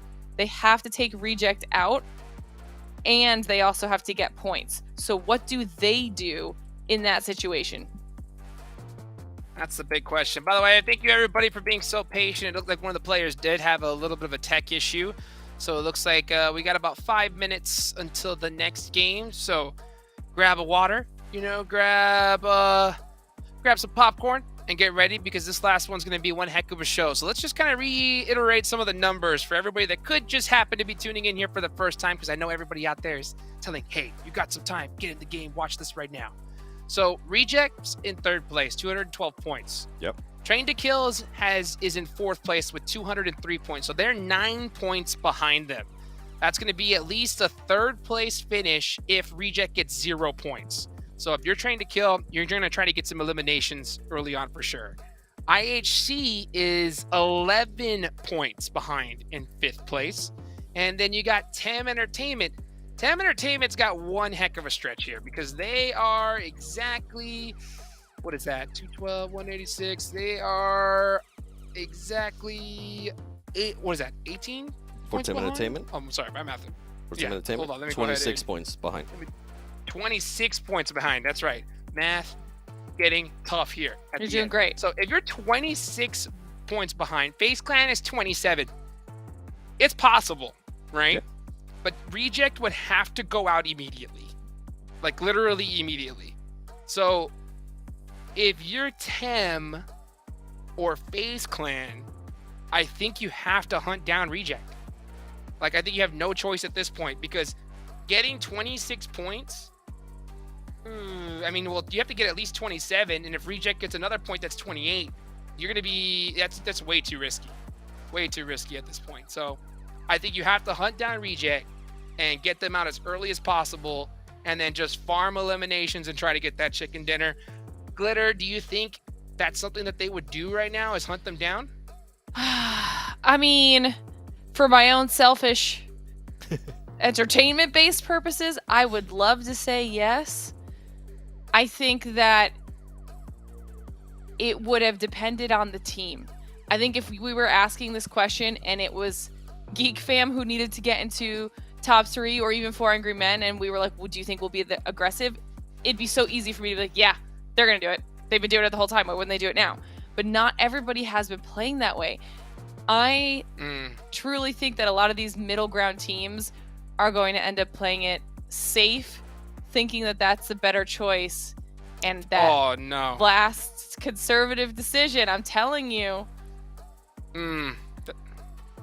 That's the wrong answer. 1,000% that's the well, wrong I answer. think it's the because wrong I'll tell you answer, what, especially, obviously. Yeah. Because, the thing is, especially with a break like this, not to mention you got some teams that are super, bummed out at the bottom. They realize they're going home after this, and they ain't trying to really delay the inevitable at this point. So we've seen this multiple times, right, Seven Glitter? Right at the end, the last game, like half the eliminations are gone within the first few minutes. So for those teams that desperately need them, they're going to be just trying to hunt down teams to be like, where the heck is everybody going? So if they even try to play this slightly conservative, that's it. It's over. They're not going to get top 3. Like, I think they have to land and literally full push every squad and hope for the best if they want something to happen. If they don't do that, it's over. For TEM and IHC, I feel like if they can find a way to find Reject, right? Maybe not a hot drop, but just try to cut them off, whether it's in an early rotation or whatever the case might be. Just an early engagement between Reject, TEM, and IHC. And if they win that engagement, then I would say start playing towards the final. Yeah, if you do see an opportunity to get into a fight, get into that fight. But I just don't know how confident this team will be. TEM, I mean, TEM is in good mood, right? They're currently having the time of their lives. But when it comes to the game, when maybe you have one of your players knocked, the pressure is going to kick in because you're going to have to rethink what you want to do. And then being able to get into those engagements early on, you are risking losing some players. And we always know what happens when you lose those players. You're going to put yourself at just such a big disadvantage, Glitter, that it's not going to work out. So, I mean, we can talk here about different strategies. Yeah. We can do this over and over again. But at the end of the day, these teams are going to be stressing out, no matter whether they're looking stressed on the screen right now or whether they were looking playful, having fun. Once they're in the game, you best believe everything that's flashbacks even are going to be coming back to, oh man, we should have done this instead of that. And that's going to hunt them. That's the worst part. Big time. Big, you can already see, look, the Xavier, they know the position that they're in. They know it's over. And that's all I think they're already thinking about is what could we have done differently? What play we could have done? Well, the one thing I hope is that these players don't really go and start doing the whole, name blame where they're saying like, hey, well, if you would have done this in game 4, game 5, I think they just need to look as a group together and just say, hey, okay, what do we need to work on here for next year and get it done? Because I think we've seen too many teams leave here and then just start dropping players, swapping them out, thinking that's the problem. That's in reality, it's yeah. Well, I feel like it happens a lot more. We see some swaps. Yeah. Yeah. I mean, we see IHC, right, doing some player swaps twice today. I mean, how do you think that has impacted their overall gameplay, Seven? They're just trying out different stuff. I mean, at this point, we've been saying it, stuff hasn't been going their way. Might as well give it a try, right? And for the Xavier, when I was looking at them there, it's just disappointed, man. This is a team that ended up being 5th place in Grand Finals of PMGC 2021. An awful performance out of them, and that's definitely going to be hunting them down. I mean, their fans are not going to be happy. Their country's not going to be happy about that, and I'm pretty sure the players are going to be kicking themselves about They're not their done yet. We got one more game. Oh, you're saying there's a chance now? Okay. Well, guys, get ready because the game is locked and loaded. These players are ready. The final game for the PUBG Mobile Global Championships Group Yellow is on its way. Let's take it on over to the casters for the final time. Thank you, Hot Jukes. This is it. The last match of the day of this tournament of the group stages. It is all coming down to this. And before we head in, before we see the drops, Jukes mentioned something that I really want to touch on. The hot drop. The reject team. Do they drop where they usually do? Because we did see in week number 1, the team of S2G, who was sitting in 3rd place, did get hot dropped and chased down by LGD, the team in 4th place. So it is a threat looming over the heads of the rejects that they do heavily need to consider. I mean, that's why we saw their faces looking the way that they did, right? They were contemplating exactly that. They've had the VOD reviews. They know exactly what's at stake. They know what information is available to the other teams. If they know that they need to hunt down rejects, where they're going to go. Ruins, Razak, there's a little bit of information available for that. So where we need to see right now, these teams heading towards, if we see any sort of movement towards those locations, rejects are going to have a bit of surprise on their hands. Definitely so. Well, we'll know very shortly. It also depends on the playing path. I do believe Ruins typically is where the rejects like to prefer to drop in on. So we see here, playing path out on your screen. It's a good playing path for everybody involved, which also means it's a good playing path for any potential hot drops. Anybody could get to anywhere that they would like. This is gonna get very interesting. Teams dropping out right here. IHC will go for the Novo side. Geek Fam dropping out very early. We've seen Geek Fam take military base as well, though. But one team we don't see is 4 AM, so 4 AM is going to go towards the North George area. I mean, similar situation for them. They don't give anyone an opportunity to get the drop. Another question we have to ask ourselves is who will be going home at the end of this match? One more opportunity, a few potential changes we might see at the end for that survival stage. Vivo Keyed, they had 6 points over on Miramar to keep them safe, at least for now, as the gatekeepers in 11th, but now that's been reduced to 5. Genesis Dogma, I mean, if you want to talk about the survival instinct, if you want to talk about fighting right till the end, this has to be it for them. And they're going to be dropping down right on Milton, right alongside FaZe, that zone heading to the north. And look at where rejects are currently finding themselves. Yep, rejects do drop in Ruins uncontested. There is a team of Vivo Keyed parachuting overhead. I think Vivo Keyed is just trying to go to the South George area, hospital area. That's where they usually loot. So no hot drops.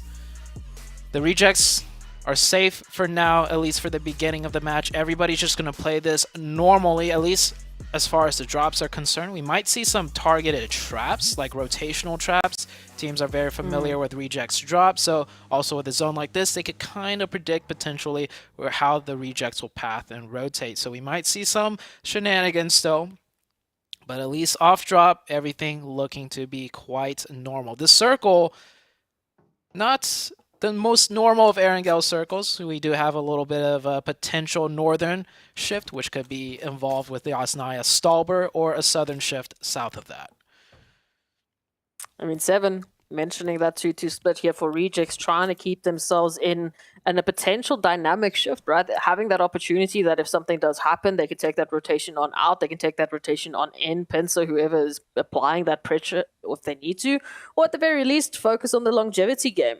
I mean, at this point in time, anything that they can make happen, any potential control they can apply to this wrangle will be making a difference. We're not seeing any of those hot drops, though. They will be relatively uncontested. Falcons, they brought in some extra energy in the previous game. This time, it looks like Team Entertainment have immediately gone for that revenge play. They went out very early on because of Falcons. Is going to be the turnaround. Yeah, we've seen these two teams share this drop almost every single match, but finally in the very last game, Tim Entertainment, with somewhat of a far shot off into the top 3, they're gonna be aggressive. Furious Gaming getting one onto Besiktas. Ooh, that's very not good for Besiktas. Like, they are in 10th place, but if Vivo Keyed and Genesis Dogma Gids come out strong in this game, Besiktas could all of a sudden find themselves knocked out of the survival stage. And 10 Entertainment, they're gunning for it. Never alone. This time is very much alone in this compound by himself. His 2 teammates across the ways does put in some supporting fire to get a knock. But 10 Entertainment, they're like, we've had enough of this. This is the last match on the last day. We're not sharing this with you guys any longer. Falcons find themselves down to 2. Honestly, the only shared point, the only thing that I know for a fact that is concrete at this point in time is that Never Alone needs to change their name. Every single time, they are the only player left for Falcons. So please, can we talk about an IGN change here? Something is happening. But Sam Entertainment, they are heading through NCS Napoliano with a vengeance, looking at Falcons, trying to kill. Again, I would love it for them to make it on into top 3 just purely based on the fact that what this an is one of aid. their first PMGCs. Falcons, they are still feeling the pressure. All the way up to the top. That was a homing missile, if anything. Man, Yusuf definitely wasn't expecting that. Powerful was thinking about running away, and then he realizes the only way we get into the survival stage is if I 1v4 this right here and then pull out a miracle run. So no point in running away.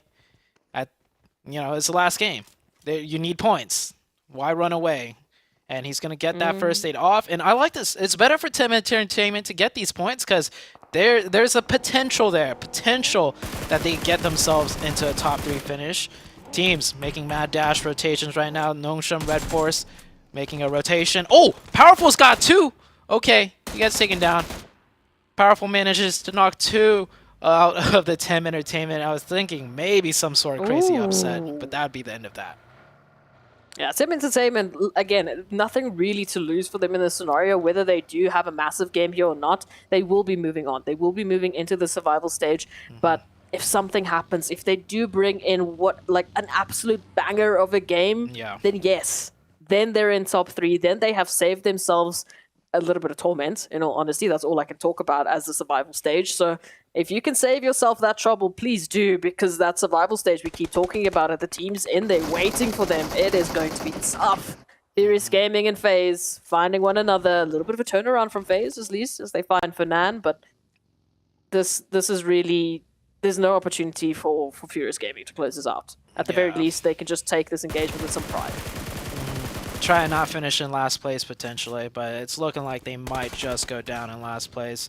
Unless a FaZe messes this up here. They're trying to finish this last player out, and they do manage to find it. Furious Gaming still have Milos all the way long range, trying to do some supporting fire, but at this point, when teams are playing this aggressive, you just got to get close and personal. Milos, last one up. FaZe getting the reset back up to 3. Milos trying to find some sort of angle possible, but it is too late for him. Furious Gaming might find themselves packing it home in a last place finish. You know, that's just going to break Seven's heart. He's been shouting at them for the last 3 days. I think He's been the biggest Furious Gaming supporter since day number 1. I think Seven's given up on Furious Gaming. At some point, seeing this perform like this right here, I don't think it's going to break Seven's heart. I think Seven's already moved past it. He's accepted the fate he knew. Yeah. Coming into today, I mean, it was just looking rough, man. Nongshim Red Force already, they picked up the pacing. They made sure that they're not going to be finishing in last place. So, yeah, for Seven, I guess times have passed. You know, maybe there was a glimmer of hope, but Seven will never tell us that. No. But as we take a look at it, that rotation up into the north, IHC having to make that move on in from the military base island. Yep, goodbye, Furious Gaming. It was nice to have you. They will be uncontested. You know, Genesis Dogma, they actually opted for an earlier rotation, so they left farm/Milta, they left that potential of a bridge camp, and they're focusing on rotations, as I believe they need to. Oh, Train to Kill, finding an important elimination point right there onto 4 a.m. Ooh. Very good shots out of Train to Kill, ripping that player right out the vehicle. That's not easy to do, especially with the direction that the 4 a.m. player was traveling in correspondence to the bullets that were raining down. Tracking that, very good job out of Train to Kill. Now, I'm looking at RC right now, the rejects. They're approaching this last game with a lot of caution. I think they've already breathed a huge sigh of relief by not getting hot dropped on. So now you can see they're playing on the edge. They're 2-2 split. I don't know if that's a 2-2 that they're trying to, you know, pick up some points from inside the blue, like trapping Game Lords on rotation. That shouldn't be the case. If you're going to be trapping players for points, you should be doing it as a 4-man team. I think RC just in coincidence, you know, had Game Lord pass by, but RC is actually trying to remain low and quiet as much as possible. 4 a.m. continuing to play big. They're playing like they have nothing to lose, honestly, making the big rotation still. And, ooh, they need to get out of there. Oh, that's another player caught off for sure. Oh, good shout. Barely getting down the hill, but still ending up getting caught. 4 a.m. all of a sudden down to 2 players. This is more and more of a chance for rejects, if anything, to get second place over the top at 4 a.m. Hey, I mean, they're running in that 2-2 split. Honestly, I just think because they want to give themselves the best possible chance, right? I mean, yes, if they do get caught out on the one side, at least the other side can take that rotation on in. Like we said, you know, having to just make that disengagement, make that choice. But they will be regrouping after that little bit of a scary engagement with Game Lords. Maybe rethinking their plan, maybe rethinking that approach on into the zone, because they're going to be heading in from the west, and the west pretty open except for Geek Fam. So we'll see where they end on up. GK Esports, it's been some good energy from them. I feel like they have really stepped it up just a tad. brought in a little bit more of an aggressive style, brought in a little bit more of those eliminations, which is great. But yeah, they're going to have a tough time when it comes to that survival stage, because now, now this is the proving grounds. They're getting ready for that gauntlet that's coming up next. We see Vivo Keyed, another team trying to make or keep their survival stage spot. Genesis Dogma very close behind. Vivo Key coming in from the northwest, just making their way into the northwestern edge of zone. So they're not going to go for a hard rotation center. Rejects on the far southwest coming in just on the edge as well, playing out much safer, but they will find themselves next to the team of Geek Fam. Now, Geek Fam, they're probably going to take every single fight possible they see. I mean, they are first place no matter what. That's already what they did before they were first place no matter what. So a little bit scary for the Rejects team, getting ever so closer to Geek Fam. We love it. We do love it. An opportunity here. Train to Kill. I mean, honestly, I'm just keeping an eye on Train to Kill and Vivo Keyed. I want to see what these two can do, what Genesis Dogma can do. If we're going to have a difference, coming into this last game, if the 5 players, or the 5 teams rather, that we're going to be saying goodbye to is going to change, it's going to be up to the zone as well. Moving into more to the north, Team Entertainment still in Yasnai Poliana, holding in a fantastic set of buildings and hardcover to work with. They haven't really had to move at all. So maybe they can bring on in some crazy eliminations as those teams have to make the rotations. This is not the rotation you want to make, Rejects. Leave right now. That is all I can say. Yeah, a lot of Rejects players taking damage there, and I'm surprised Geek Fam didn't get in their cars and just decide to chase one of those buggies down. I mean, if I was Geek Fam, first place no matter what, I'd be having fun just like that. And luckily for Rejects, that is not the case. But Genesis Dogma, this is a team we need to watch out for. This is the team trying to break into that bubble. One of their players is knocked. FaZe, we saw them playing very aggressive early on. They get an opening knock, but even then, this compound might be too tough for them to crack as a 3-man team. So FaZe is going to leave them alone for now. Genesis Dogma gets the reset back up to 4.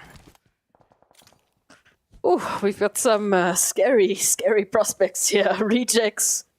Yeah, that made me very, very nervous. But Genesis Dogma, also a team that is fighting for their opportunity, fighting for their lifeline into this tournament. 5 points away from Vivo Keyed. We can see it on the screens right there.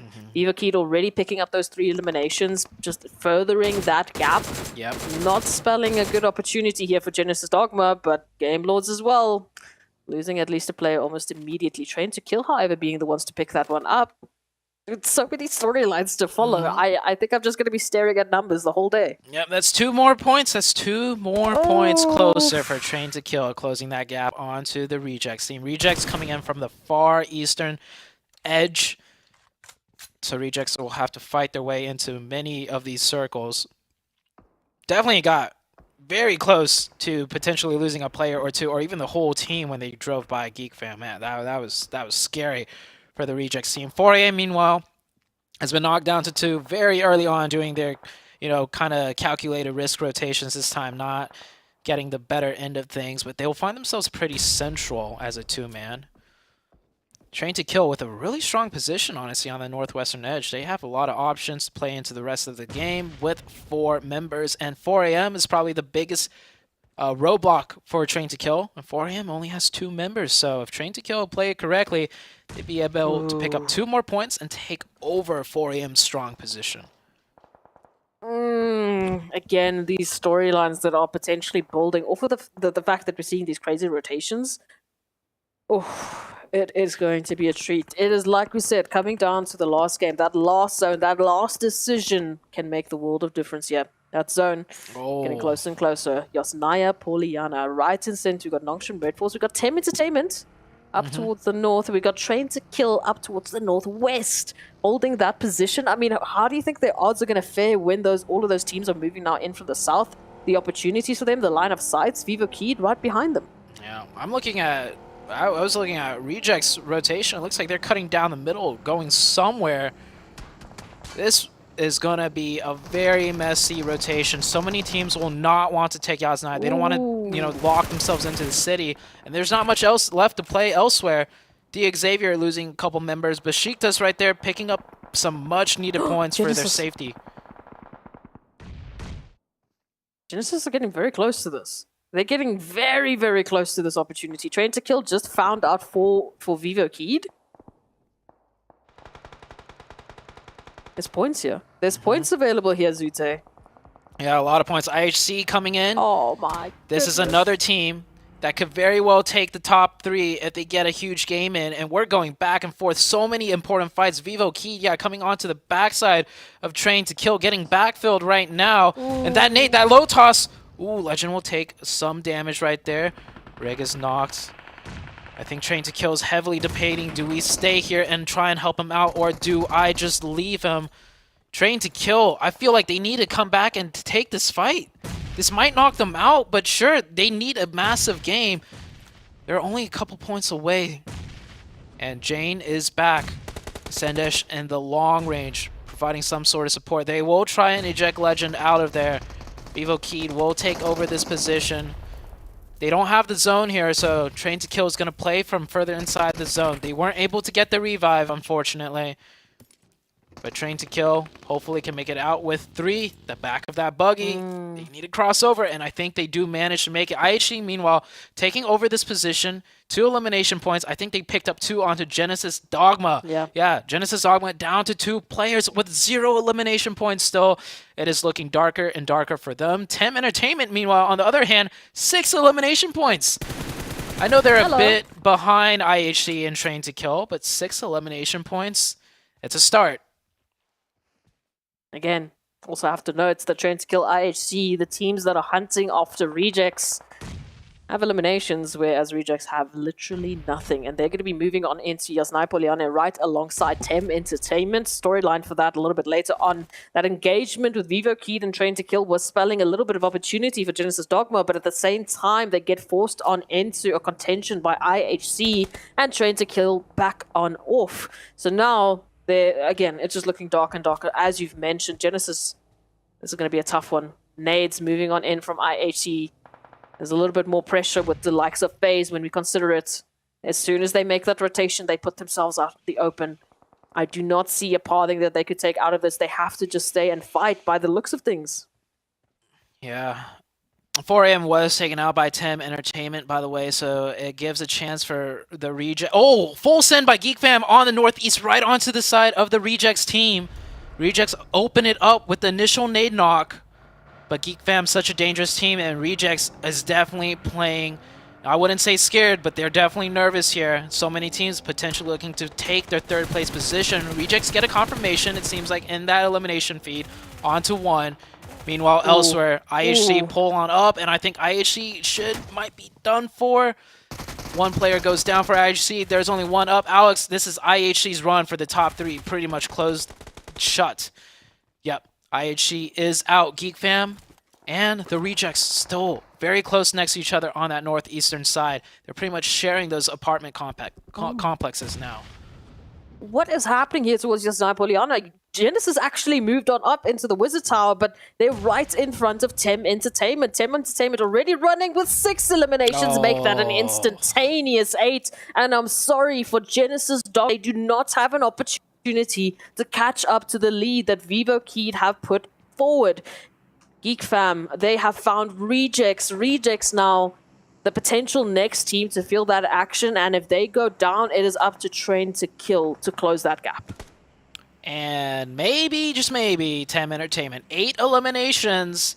I mean, we've always said it, when Tem has 4 and then they're put into the clutches of clutch situations, they clutch it out. Vivo Keed getting a lock onto Rejects now. Long range knocks. I think Rejects are 2-2. It depends on where these 2 knocks are. If they're both revivable, Rejects can get a full reset. But if the knocks have happened in a way where it's a 2-2 split and both are on one side, that is bad news for Rejects. Rejects lose 1 confirmed. They still have 1 knocked. I need to see how the Rejects and Geek Fam fight is going out on that northeastern side, but there's just too much action going everywhere else. Train to Kill moving in on the very edge. Tem Entertainment have their sightlines set. That's Geek Fam losing another player back to the side of Rejects. Looks like Rejects are staying strong and putting up a fight. There's equal footing, yes, but here we go. Ooh, look at this opportunity. Yeah, okay. Rejects are down to 2. That's down to 2. There's no way the Duello is going to be revived in this scenario. GeekFam are just applying the pressure. Ragey holding the line, at least in the same building with Divine. So if GeekFam do ever make this push, or if Tem Entertainment move on in, they do have an ability to run a bit of a bait and switch, to run and work together to just try and hold on to this. But they need to train to kill Tem Entertainment, the looming threats. And again, Tem Entertainment just behind Rejects. So with Vivo Kid involved, GeekFam as well, this could turn around in a matter of seconds in any direction. There we go. Tem Entertainment finding Train to Kill. Yep. Oh, Vivo Kid picking up to 5. Train to Kill, I think they made a mistake. They're just trying to stay alive, but they need to not just stay alive, but pick up points. They're losing all their vehicles out there. They're not going to get much further into the rest of the game unless if they get circle blessed way down in the southwest. Yeah, Train to Kill, that buggy's definitely blown up. They still have 1 buggy left to play with. It's a tough task for Train to Kill to make a play here. Running back to his teammate, providing some more cover with that buggy. Next zone shifts out. They do get the zone very close to them. All the teams on the northeastern side lose the zone. So Geek Fam, Vivo Kid, and the Rejects forced to make a move. Tem Entertainment get the zone at that city, and they're looking like they want the chicken dinner. That's a play for the chicken dinner. Sweep around, clear out the side, and control the whole western front. That would be huge if they could execute it properly. Not only that, but they could take out Train to Kill, one of the teams that they are chasing down for that 3rd place finish already with those 8 eliminations. Could they be adding 3 to the tally? It'll take them up to 11. Quick math, but that is an opportunity for them to get closer and closer. Here it comes. GK Esports actually going to be helping out as well. Tem Entertainment will find that initial knock. Now it is a double bombardment. GK Esports from the backline. Tem Entertainment right up ahead of them. Train to Kill, no opportunity to even breathe as they head into this engagement. They need to hold on, otherwise that is it. That is going to be survival. Oh, he crawls into the fire. No! Oh, he crawls into the fire, goes down to 1 HP. And a stray nade just within certain distance will get him knocked. And there it is. Crawling into the molly, he does end up getting naded. Train to Kill only down to Legend. He finds a knock, however. And Train to Kill down to their very last legs. Tem Entertainment's taking a fight on multiple fronts, so they only sent 2 players here. So it could get dicey for them. I want to see a 3rd player come up to support this front line push. Can they get the revive? Tem Entertainment need all 4 up because they don't just need massive amount of eliminations. They need all 4 to secure the chicken dinner at the very end. And Bevy is confirmed. Tem Entertainment go down to 3. We've only seen Tem Entertainment make huge clutch plays late game to close out chicken dinners with 4. So now that they're down to 3, it's looking a lot dimmer for them. Unless they can isolate that final team. We saw them do it against the likes of GeekFam. Of all teams, they managed to do that on Miramar, but it came down to Nexus hitting some ridiculous openers and then just that zone shift and the pressure they were allowed to add. Now, GeekFam, in the meantime, they've moved on out from Sniper Liana. They're looking for FaZe Clan, looking to take hold of the southeastern portion of the zone. It will be a pretty easy opening if they can just make this move on now before GK Esports move in. There's only one. It's a 2v1 scenario. With a bit of a backline there from U-High, who's finding Rejects. Rejects is Rejects out. Are out. Rejects are out, but they should be somewhat okay. Train to Kill with only 1 player up. And Tem Entertainment, I mean, if Tem Entertainment had 4, I'd be a bit more worried. But Tem Entertainment down to 3. FaZe putting up a fight against Geek Fam. GK also coming in with a hard 3rd party. GK has 4 players up. They could do what they want with this lobby. And that is Geek Fam out and FaZe out in a blink of an eye. Vivo Kid, Nongshim, Red Force, GK Esports are 3 teams that all have 4 players up into this final map of the group stages. Train to Kill down to a sliver of HP as Nexus from Tem Entertainment are moving in. Ooh, they're going to be spotting out GK Esports. Satan out. Will be healing just a little bit of a damage there. But Vivo Kid, Tem Entertainment, that is going to be a discussion point because Tem Entertainment, they are hunting for points. Any sort of eliminations, any sort of opportunities, and team wipes that they can take now to further themselves with those placement points could be a massive, massive change still on the overall rankings. Tem Entertainment, I can't help but to think they should have sent a 3-1 I understand leaving 2 players in the backlines for supporting angles because you get really good angles out into the whole entire field. But the chances of a team full pushing you in Yasnaya when there's another compound open is very unlikely. So they could have just left 1 back here. Zone. Yeah, and keep that 3. Yeah, zone has shifted away from everyone except for... Oh, well, I mean, here we go. They're fighting for the only place left in zone, and GK with 4 come in spades, taking a 4v4 with no Red Force, just down to 1 just like that. And GK, 12 eliminations. This GK team was the team we saw out of day 1, but nowhere to be seen except for the last game of the day. There is Train to Kill taking out. That is not enough for them to pass up rejects. It's all down to Tim Entertainment. I don't want to do the math, but I want to say they need to eliminate everyone in the lobby and a chicken to maybe take over rejects, and that's a huge maybe. At the very least, they have put themselves, I believe, in 4th place, but they need all of these eliminations. They need all of these eliminations and as good of a placement to actually make it. But at the very least, it's possible, Zute. There is a storyline here with Tim Entertainment in the last map. Make it happen. If but they had 4. Only 3. Yeah, I would maybe believe it if they had 4, because we've seen what they could do with 4 time in and time again. But going down to 3, I feel like that was it. GK, however, have 4, and GK are looking strong. They get a knock onto the side of VK and GK. They're gonna keep putting on the pressure everywhere. This is not just points for GK, but points taken away from Tim Entertainment. They're on the hunt. I mean, they've been doing so much damage to Vivo Key. They've been slowly but surely making them potential here. Tim Entertainment going to be losing out another. That 2-1 split not working in their favor. Down to only 1. This is the storyline now thrown out the window. Tim Entertainment staring down the barrel of a 1v4, v potential even 4 for Vivo Key if they can get that res on up. GK Esports, in the last map, they are the thorn in the side of any team trying to take on rejects. Yeah, the GK will be putting a stop to everything here. Up to 14 eliminations. I think the record was 15, by the way. Or was it no, it was 20 out of the rejects. GK looking to maybe... Is there even enough players for them to hit past 20? There's 4 plus 5. No, they'll hit 19. They'll hit 19 at most. Vivo Key managing to keep up 4, though, is pretty impressive. They're definitely on the back foot, though. 3 of their players all behind 1 hay bale. Adrian, luckily, has managed to make it somewhat more into the zone. Tim Entertainment, if they sent that 3-1 split, they clean out that west side. That could have been the opening for the west side to take over GK's spot. And, ooh, yeah. Yep, they're coming in. VK losing 1 member. They did get a trade back. Tim Entertainment doing whatever they can to maybe pull out a couple more points. They spot out 1 player. Oh, maybe the double! Ooh. It was almost lined up, but GK looking like they were going to win this game down to having 2 players knocked. It is in favor all of a sudden to VK now to close out this last game on the very last day. Vivo Key with those 9 eliminations up against GK with the 15, who have just been looking more solid. They've just been looking more aggressive. They've been moving in, being the guardians for rejects. They potentially have already secured rejects and their current position, but what else can they do on this last day? I don't think it's going to make a difference for them in that top 3, but at the very least, it will set some dominance. It will set a tone in for that survival stage to come on up. It will give them that momentum to take on forward, and they're going to need it. There's a tough journey right up ahead of them.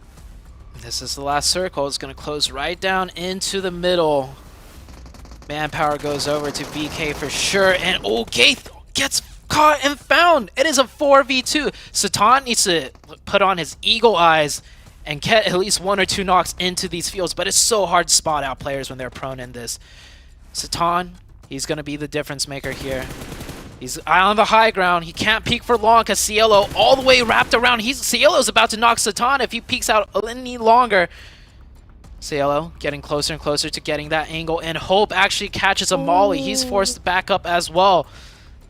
And look at this positioning out of VK. They are pincering in from every side, every angle. Taking control of the center of the zone now too. Satan does have that Groza, which could come into play.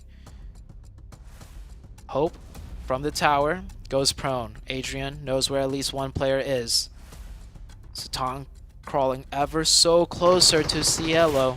And he fires off the shots. He finds Cielo.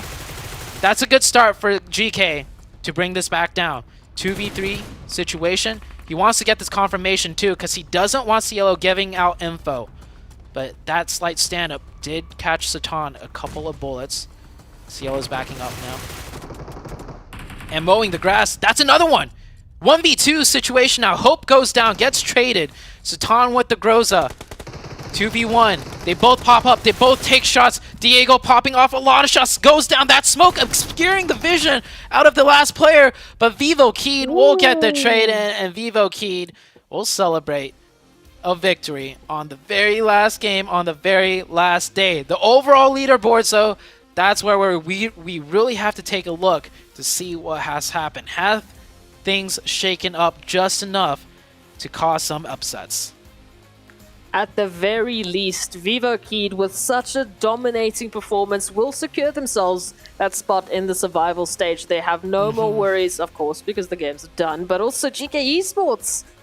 I mean, we started off with that first day. They were a little bit dominant, then they were just a little bit consistent, and then they fell off.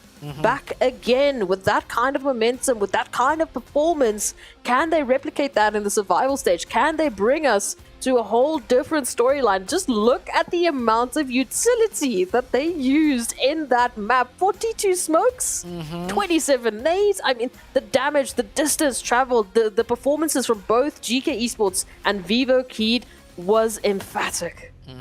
Also 33 smokes out of 10 entertainment, 27 nades. Oh, the util used out in that open field south of Yasnaya. Oh man, every util had to be thrown and used, but that was it. That was the very last game of the day. We are moving on to the next stage now, and at the end, it was Vivo or GK with wait, I'm lost right now. Vivo Keyed. Vivo Keyed with the win. So much has happened today. Let's take it to the desk.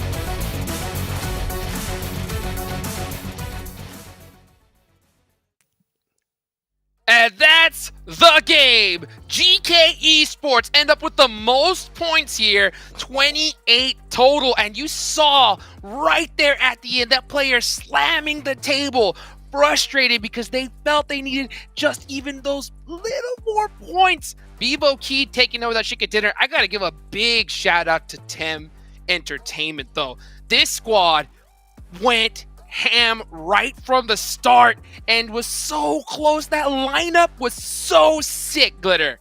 I mean, it was almost the most insane story. They put in such a solid performance and did what we were hoping at least one of the teams in that area would do. They needed to be aggressive, and it was so close.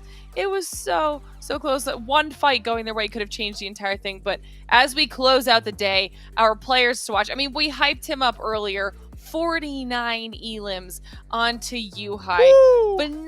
Phenomenal performance. We actually get Icy up here for the top damage, and then Snipes with the assists. I mean, Geek Fam crushed it all day, solidified that first place spot. Very deserved to have two players up here as well, Seven. I'm not surprised to see Yuhai there. 49 eliminations. I mean, we saw him completely pop off, especially today and yesterday. Great stuff out of them. And overall rankings, Geek Fam. Oh my goodness! Oh my god! D2K! Oh wow! Is that correct? Is that there's it came down to a tie and then rank points. Rank points. They tied in chicken dinners. So then it goes to placement points, and Train to Kill outguns Reject. How many times have we said it? It comes down to 1 point. It comes down to 1 point, and that's exactly what happened. Reject has got to be devastated. Wow. I was not prepared for this. You know what's even crazier? GK could have... Oh, Besiktas. Okay, all right. You know what? Forget them. Okay, good for them. GK could have possibly ended up with 214 as well if they would have won that game. So could have Tem. Oh. It was so close. Wow. Oh my goodness. I was not expecting cannot that. believe it. Can you imagine the faces on Reject right now? I mean, I'll say it. That passiveness, that 2-2 split there Yes, towards it was- the end. oh. I mean, you said it, Glitter. Wow. Let's take a look at the qualified teams here for the grand finals. Give a round of applause, though, to Geek Fam. Absolutely dominating this tournament. 4 Angry Men as well. Second place, Train to Kill. I mean, the name speaks for itself, because that's exactly what they did to the hopes and dreams Reject. I am so speechless right now, Glitter. I was not expecting that. I actually totally forgot how close they were to Reject. And Reject, I mean, you said it too, Hot Jukes. We've been saying it throughout the whole day. This team was playing just to barely get some placement points here and there. They weren't playing to actually win and maintain themselves within this top 3. It ended up backfiring. And the MVP, Micah, 48 eliminations, 9,450 damage. Can you ask anything more out of Geek Fan, by the way, having 2 of the top players in Micah and Yuhai? Yeah, I know Yuhai is very close second. That's for sure. I mean, Glitter, what do you think about that? I mean, technically, they've got the MVP, and then they also had the player with the highest eliminations and the player with the highest assists, all 3 different players from Geek Fam. I mean, we've been hyping them up the whole time. They were giving us a level of aggression that we were really hoping to see out of this group, and that's just kind of the cherry on top, that they also get the MVP. Oh my goodness. I mean, Group Yellow did not disappoint all the way up until the end. I mean, it's so crazy to see. Tem Entertainment, I love their aggression at the start. And I always say, when you have a team that goes that aggressive and starts getting those early eliminations, other teams that have been sitting and waiting aren't as hot. They aren't as ready. Their movements left to right aren't just as fast. But Tem, just with that zone, could not make it in. But wow. All right, guys. Big congratulations to the teams at the top. Everybody that made it in. Geek Fam overall was the squad that dominated. So we have a great interview with them and Tash Bunny. Let's take it over to her right now. We have come to the very end of the 2022 PMGC Group Yellow League stage, and ending the week with a massive landslide is Geek Fam. And as a fellow Malaysian, I can't help but feel so proud of this very moment. Yuhai, how are you feeling? I rasa bangga dengan tim I. Alhamdulillah kita orang dapat nombor 1 dekat kita punya tanah negara sendiri. And thank you juga semua orang yang support kita orang dari kita orang start journey kita orang dari awal. And yeah, alhamdulillah, bersyukur. Yuhai says that he's feeling very happy that he's managed to reach this far here in his home country, and he says that he feels so thankful to God as well as their fans who's been following their journey from beginning to end. He cannot be more happier. Okay, so how do you guys manage to, did you guys think that you could make it to the top of Group Yellow this week? Adakah korang rasa yang korang mampu untuk sampai ke bahagian atas sekali Group Yellow untuk minggu ni? Mula-mula bukan kita orang tak expect, confirm kita orang target top 3. And mungkin rezeki kita orang punya hard work. Sebelum ni kita orang training sama-sama, and kita orang first day itulah turning point kita orang lah yang buat kita orang percaya yang kita boleh dapat nombor 1. what he says that honestly he was not expecting to make it all the way to the very top, but he was expecting to hit at least top 3. The turning point for him was on day number 1 when they managed to see their performance, and that's when they knew they could get the top spot here in Group Yellow. Okay, so how did you guys manage to make your aggressive playstyle work? Macam mana korang mampu menjadikan korang punya playstyle yang sangat agresif tu berjaya dalam korang punya tournament ni? Sebab in previous tournament juga kat PMPL MOSG, kita orang gunakan tactic tu menjadi, and dekat C kita orang more to passive. Kita nak tahu macam mana gameplay C, tapi kita orang C tak boleh faham lah. So kita orang try guna kita orang punya meta sendiri, kita orang main agresif. Kita orang lebih pentingkan kill point dari placement point, and kita orang berjaya. Alright, so what Yuhai said was that over in PMPL MYSG, they actually did use this aggressive playstyle and it worked very well in their favor. However, they changed their playstyle when they went to PMPLC, but they didn't seem to find that sweet spot just yet. So coming into PMGC, they decided to kind of like prioritize kill points, elimination points over placement points, and it worked quite well, and it worked very, very beautifully for them. So congratulations, tahniah kerana korang mampu melakukan perdalah tu. Tapi kalau korang mampu untuk memilih korang punya MVP, siapa yang korang pilih? If you guys could choose the MVP for your team, who could it be? If I can choose, ni dari perspektif saya. First day MVP dia Snipe.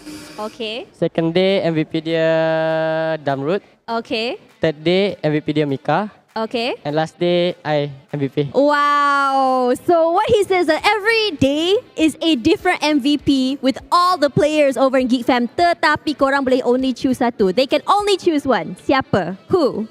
I think Mika. Mika.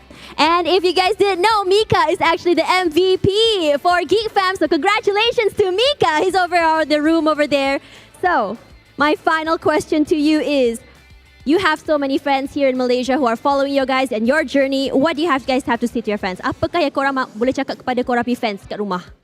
To our fans, thank you for supporting us. Jangan lupa support kita orang dekat PMGC Grand Final nanti. So kita orang dapat mengharumkan nama Malaysia. Thank you so much. Yang kita orang punya Marshall, kita orang punya coach, semualah. BSPN, you, thank you so much sebab organize event ni untuk kita orang. Sebab kita orang memang dah lama nak tunggu event offline. So, thank you so much. Oh, he said thank you to me guys. But yeah, apa yang dikatakan oleh Yuhai adalah terima kasih banyak kepada semua fans di rumah, kepada Marshall, Coach, Tasha dan juga semua yang telah mengikuti mereka punya perjalanan dalam mereka punya ni. Allah, kenapa cakap bahasa Melayu? What Yuhai says that thank you so much to all the fans at home, the coach, the Marshall, me, as well as everyone else who has been supporting him throughout their entire journey here at PMGC. And don't forget to support them when they head over to PMGC Grand Finals in Jakarta. And for now, the end of Group Yellow is here. Congratulations to Geek Fam once again, guys. And we will see them over in Jakarta, the Grand Finals soon. Bye-bye, everyone. Bye-bye.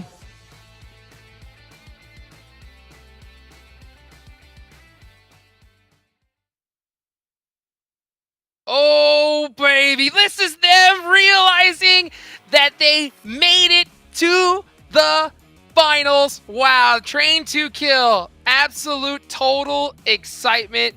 They are so... I mean, man, this is what it is all about, Glitter. I love that they didn't know just as much as we didn't know until the results were actually shown. Because when was the last time we saw a tie in overall points that had to go to the tiebreaker? That was a tie that had to go to the next tiebreaker. That hasn't happened in so long. This was a great way to close it out. That's just, by the way, that's So just not amazing. a grand final spot. That is also an increase of $58,000. That's right. Boy, Oh my goodness. They have to be so stoked right there. I mean, this is what, I mean, how many times, you're right, has it gone to 2 different tiebreakers? But how many times could that tiebreaker been changed by 1 single point? It is so crazy. This is why we stressed it right from the start. Well, guys, now that we go from there, we have to talk about the new schedule and format for what is coming up next. Here is the group stage now. Reject have to be absolutely devastated for not making it, but they are in the survival stage, and as you guys can see, there is a change. There is now 5 teams that can go and get a last chance spot to the finals rather than 4. And I'll tell you what, Reject and the rest of these teams are going to really, really need that next spot.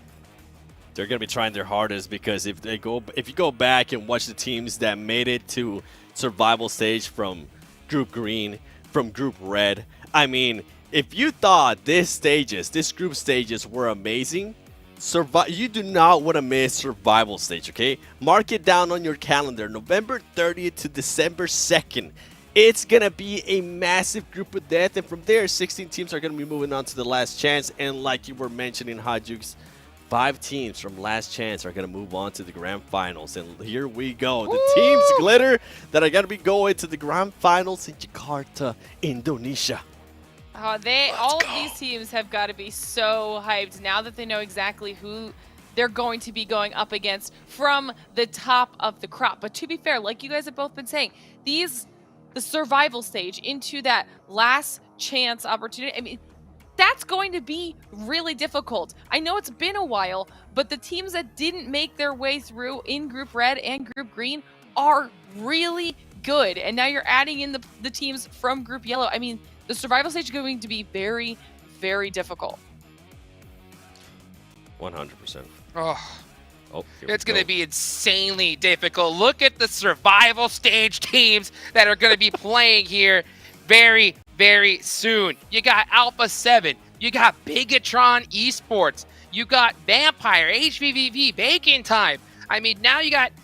I mean, this is just crazy, Seven. Who stands out to you? Box Gaming, yes. Nick Galaxy, LGD Gaming. Are you kidding me? HVVP, a team that pretty much dominated 3 days of Group Green, and they ended up not being able to clutch up the last day. You know they're going to be looking to make it. And then on top of that, you have Reject. This is... You couldn't have a bigger wake-up call, and hopefully you guys are going to be able to change something.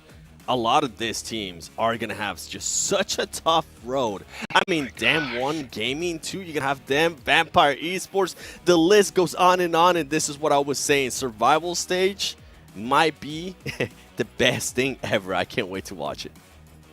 I mean, it's so crazy that Group Yellow was so insane. We just saw it. It was amazing.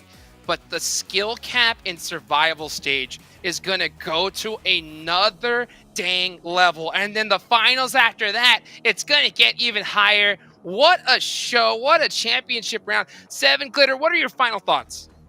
I'm just appreciative, man. I'm appreciative that we got to do Group Green. I'm appreciative that I got to work with you guys. I'm appreciative for this week. Shout out to PUBG Mobile Esports. Shout out to VSPN because this has been amazing. And I can't wait to see, Glitter, what's going to be happening. Survival stage, last chance, and hopefully we'll be there for Grand Finals.